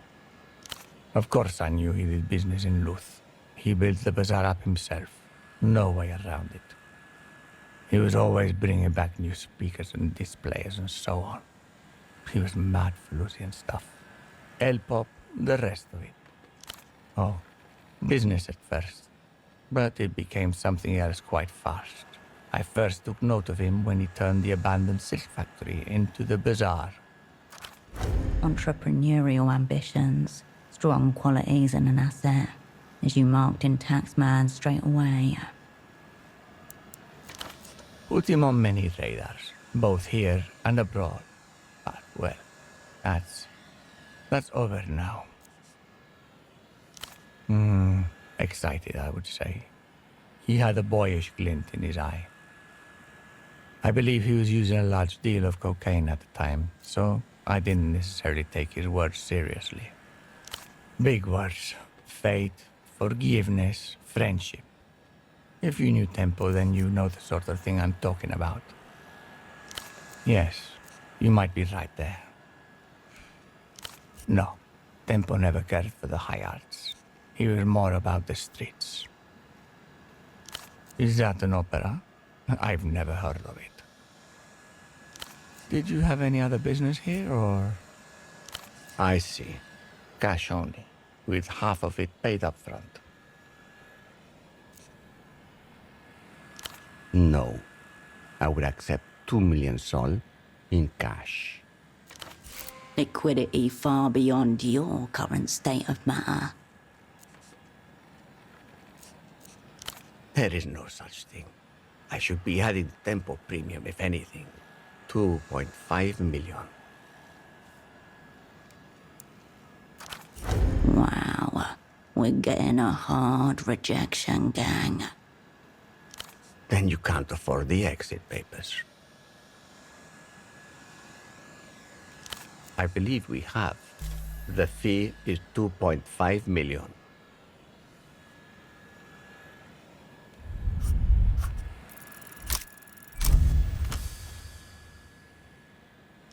You don't have the money. You need to make this about something else. What does he want?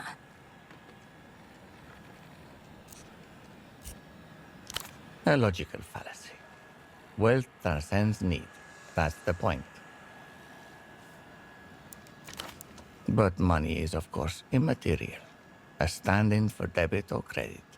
It's the debit, ultimately, that is important. He looks around his apartment, hands upturned in front of him, as if beseeching the world for something you may owe. Bor Kibble.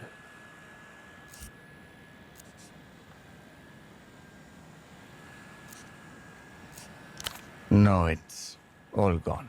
I need more. This cat thing must be really upsetting him. He's lost it. Just pick me up a bag of Bor Kibble, please. You can have the papers. I just need the kibble. Yes, but... well, the kibble is in the animal zone. So you've met the king. Good. You know what you're agreeing to. These exit papers. I'll need a name and a photograph.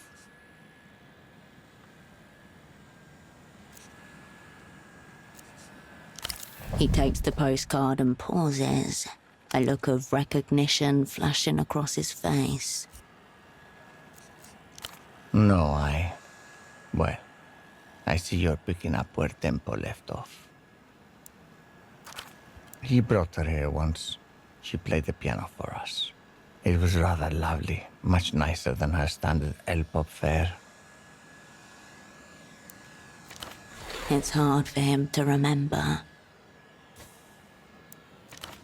He swallows, tucking the postcard into his shirt pocket with a strange gravitas. Tempo almost cried even. Bor Kibble. Yes, this photo will do just fine. But she'll need a new name too. What will it be? Oh yes, I knew a Maria Abreu in high school. She married a coroner. That will do. Sure. I'll be here. You have returned for trade. He flicks his ears in excitement. Amass increasingly desirable objects.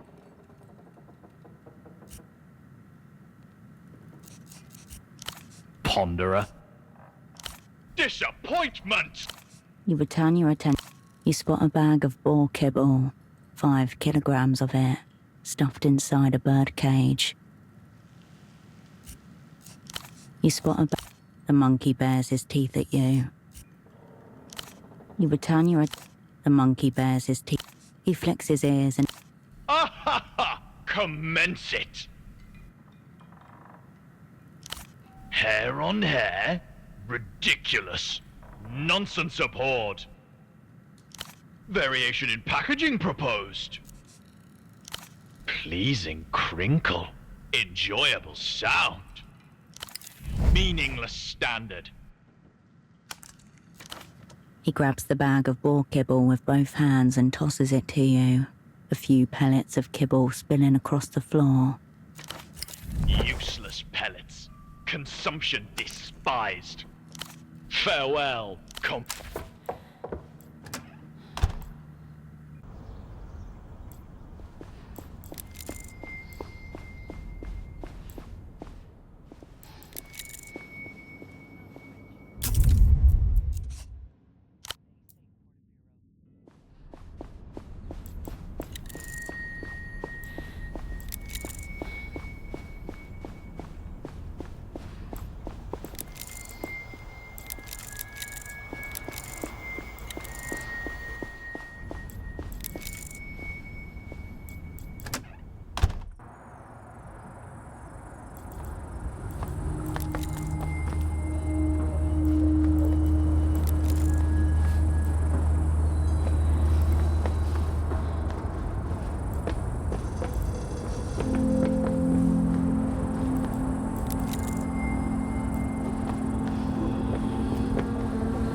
You've got the kibble.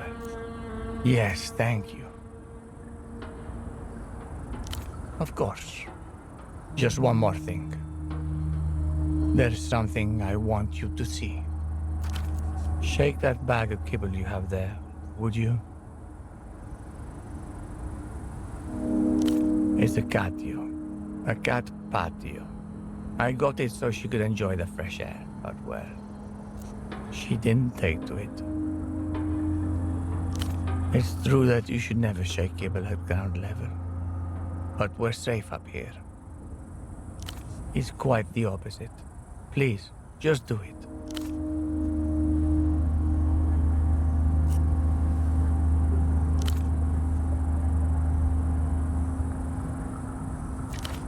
Here, I'll take that. He'll squeal if you're too long about it. He pours kibble into 3 large flower pots, then edges them towards the cage with his fur. I found him going through the trash outside some weeks ago. My first instinct was to scare him away. So I clapped my hands together, but he just stared at me. So I brought him up. I'm afraid this boar is a pet, and not intended for violence. I haven't been completely honest with you. I knew who you were the moment you started asking after Tempo. The opera cunt. He was hoping you'd come. You need the exit papers. Don't surprise him.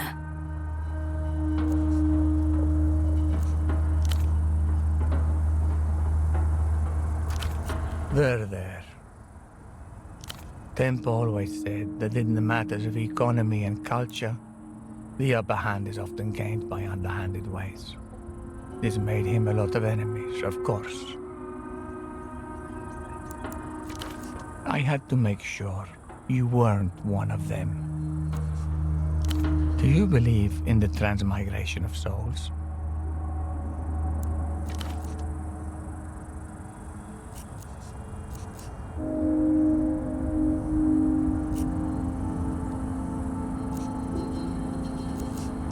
life, death, business.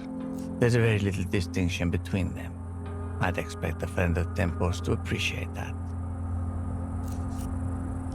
I believe that when we die, our souls rise up through the atmosphere and into the void of space, where they lay waiting. Some find themselves locked in high orbit for thousands of years. Others bounce right off the moon. Whatever happens, our souls will always return.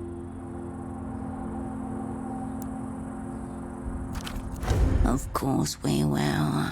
Pain is temporary. The gang, eternal.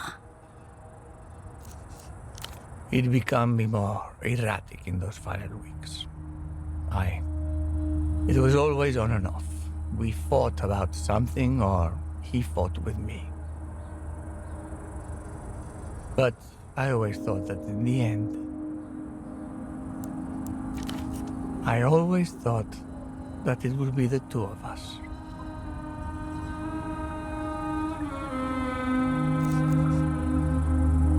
I don't even remember. Once we had a spat about... what was it? The hot tub, I think. Whether or not I needed a bigger one. I said he just needed to watch his weight. He stormed out of my apartment with one of my model trains. Then spent the next month mailing me photographs of it, getting involved in completely historically inaccurate railroad incidents. There's nothing else left but to make peace. But I'm sorry. He was your friend too. I know you were close. How are you feeling? Yes. But it would never be enough, would it? One last conversation, one last kiss, one last evening. No, that would be a bit silly now. KG. Contradictory.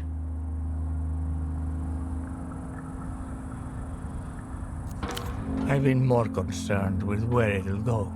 I hope that's towards wherever Tempo is. Maybe our souls will chase each other through asteroid belts. We'll orbit the moon together.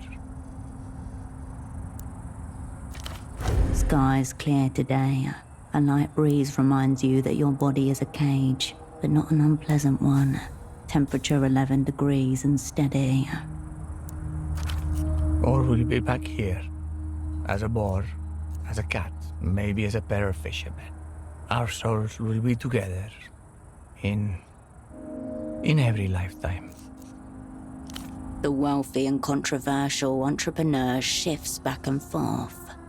He doesn't respond. Right. Why you're here after all.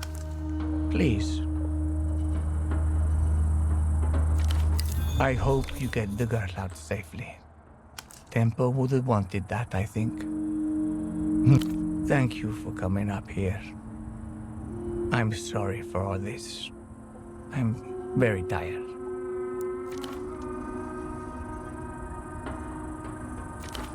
Well, good luck to you.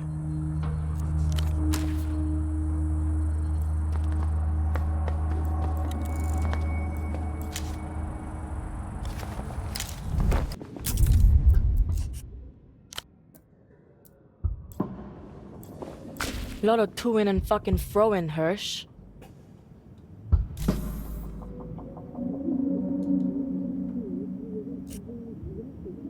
Thanks, Hirsch. These look legit.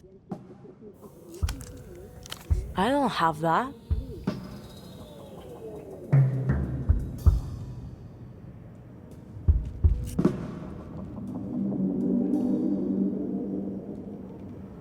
I won't be paying up. The world can fuck itself.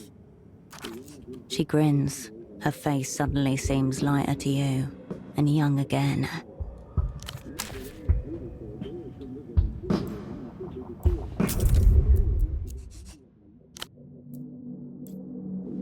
Ready to set course for the Eastern Republics, Flight Lieutenant.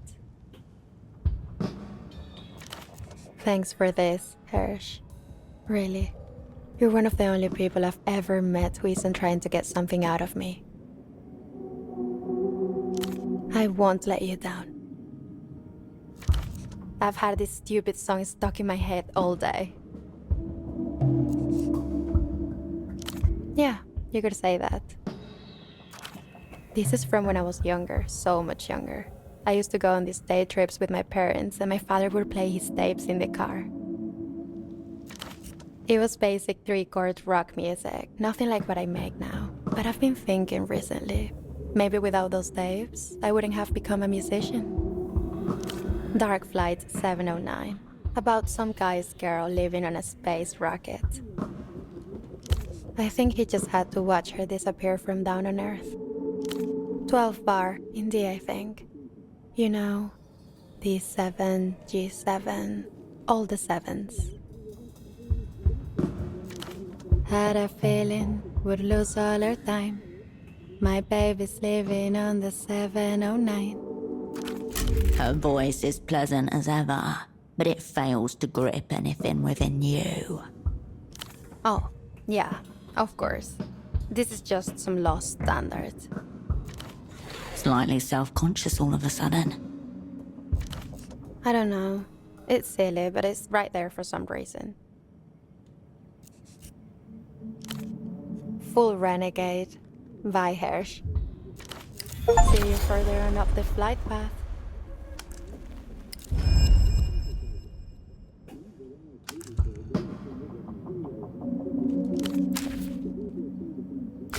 Guess I'll be seeing you around, Hirsch. Maybe in another 5 years, knowing how you fucking operate. She opens up her cigarette packet and extracts 2. One she hooks on her lip. The other she slots behind an ear. I'm getting her to Central, then to long distance. Then I'm coming back here. I told her she could come if she wants. I'd like that.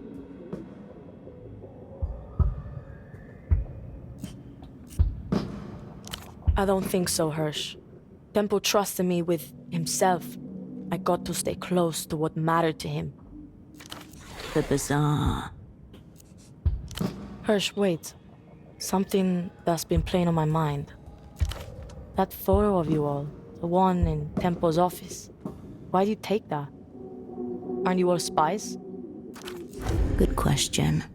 Evidently, you succumbed to a sudden fit of camaraderie.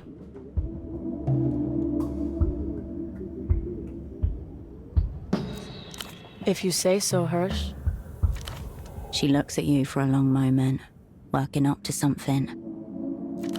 This big play you're putting together. Take me with you. Okay, what is it? Look, I don't care what it is. Let me be part of the team, part of the crew. I can do a good job, like Tempo would've. She can, Hersh. I believe in her.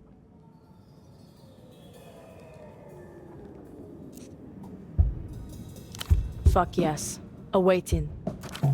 I'll see V to the station. Then I'm down for whatever, Cascade.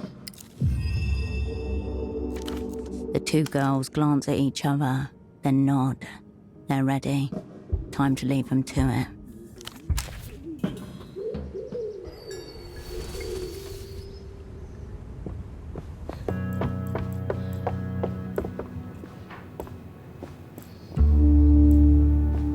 Cascade. Ready and waiting to slap cunts. Also, this stiff bitch behind the bar keeps asking to see ID. Thought I kept recognizing the place, but I didn't know whether it was Tempo's memory or just me feeling at home anywhere bleak and dingy. What would he be doing right now, do you think?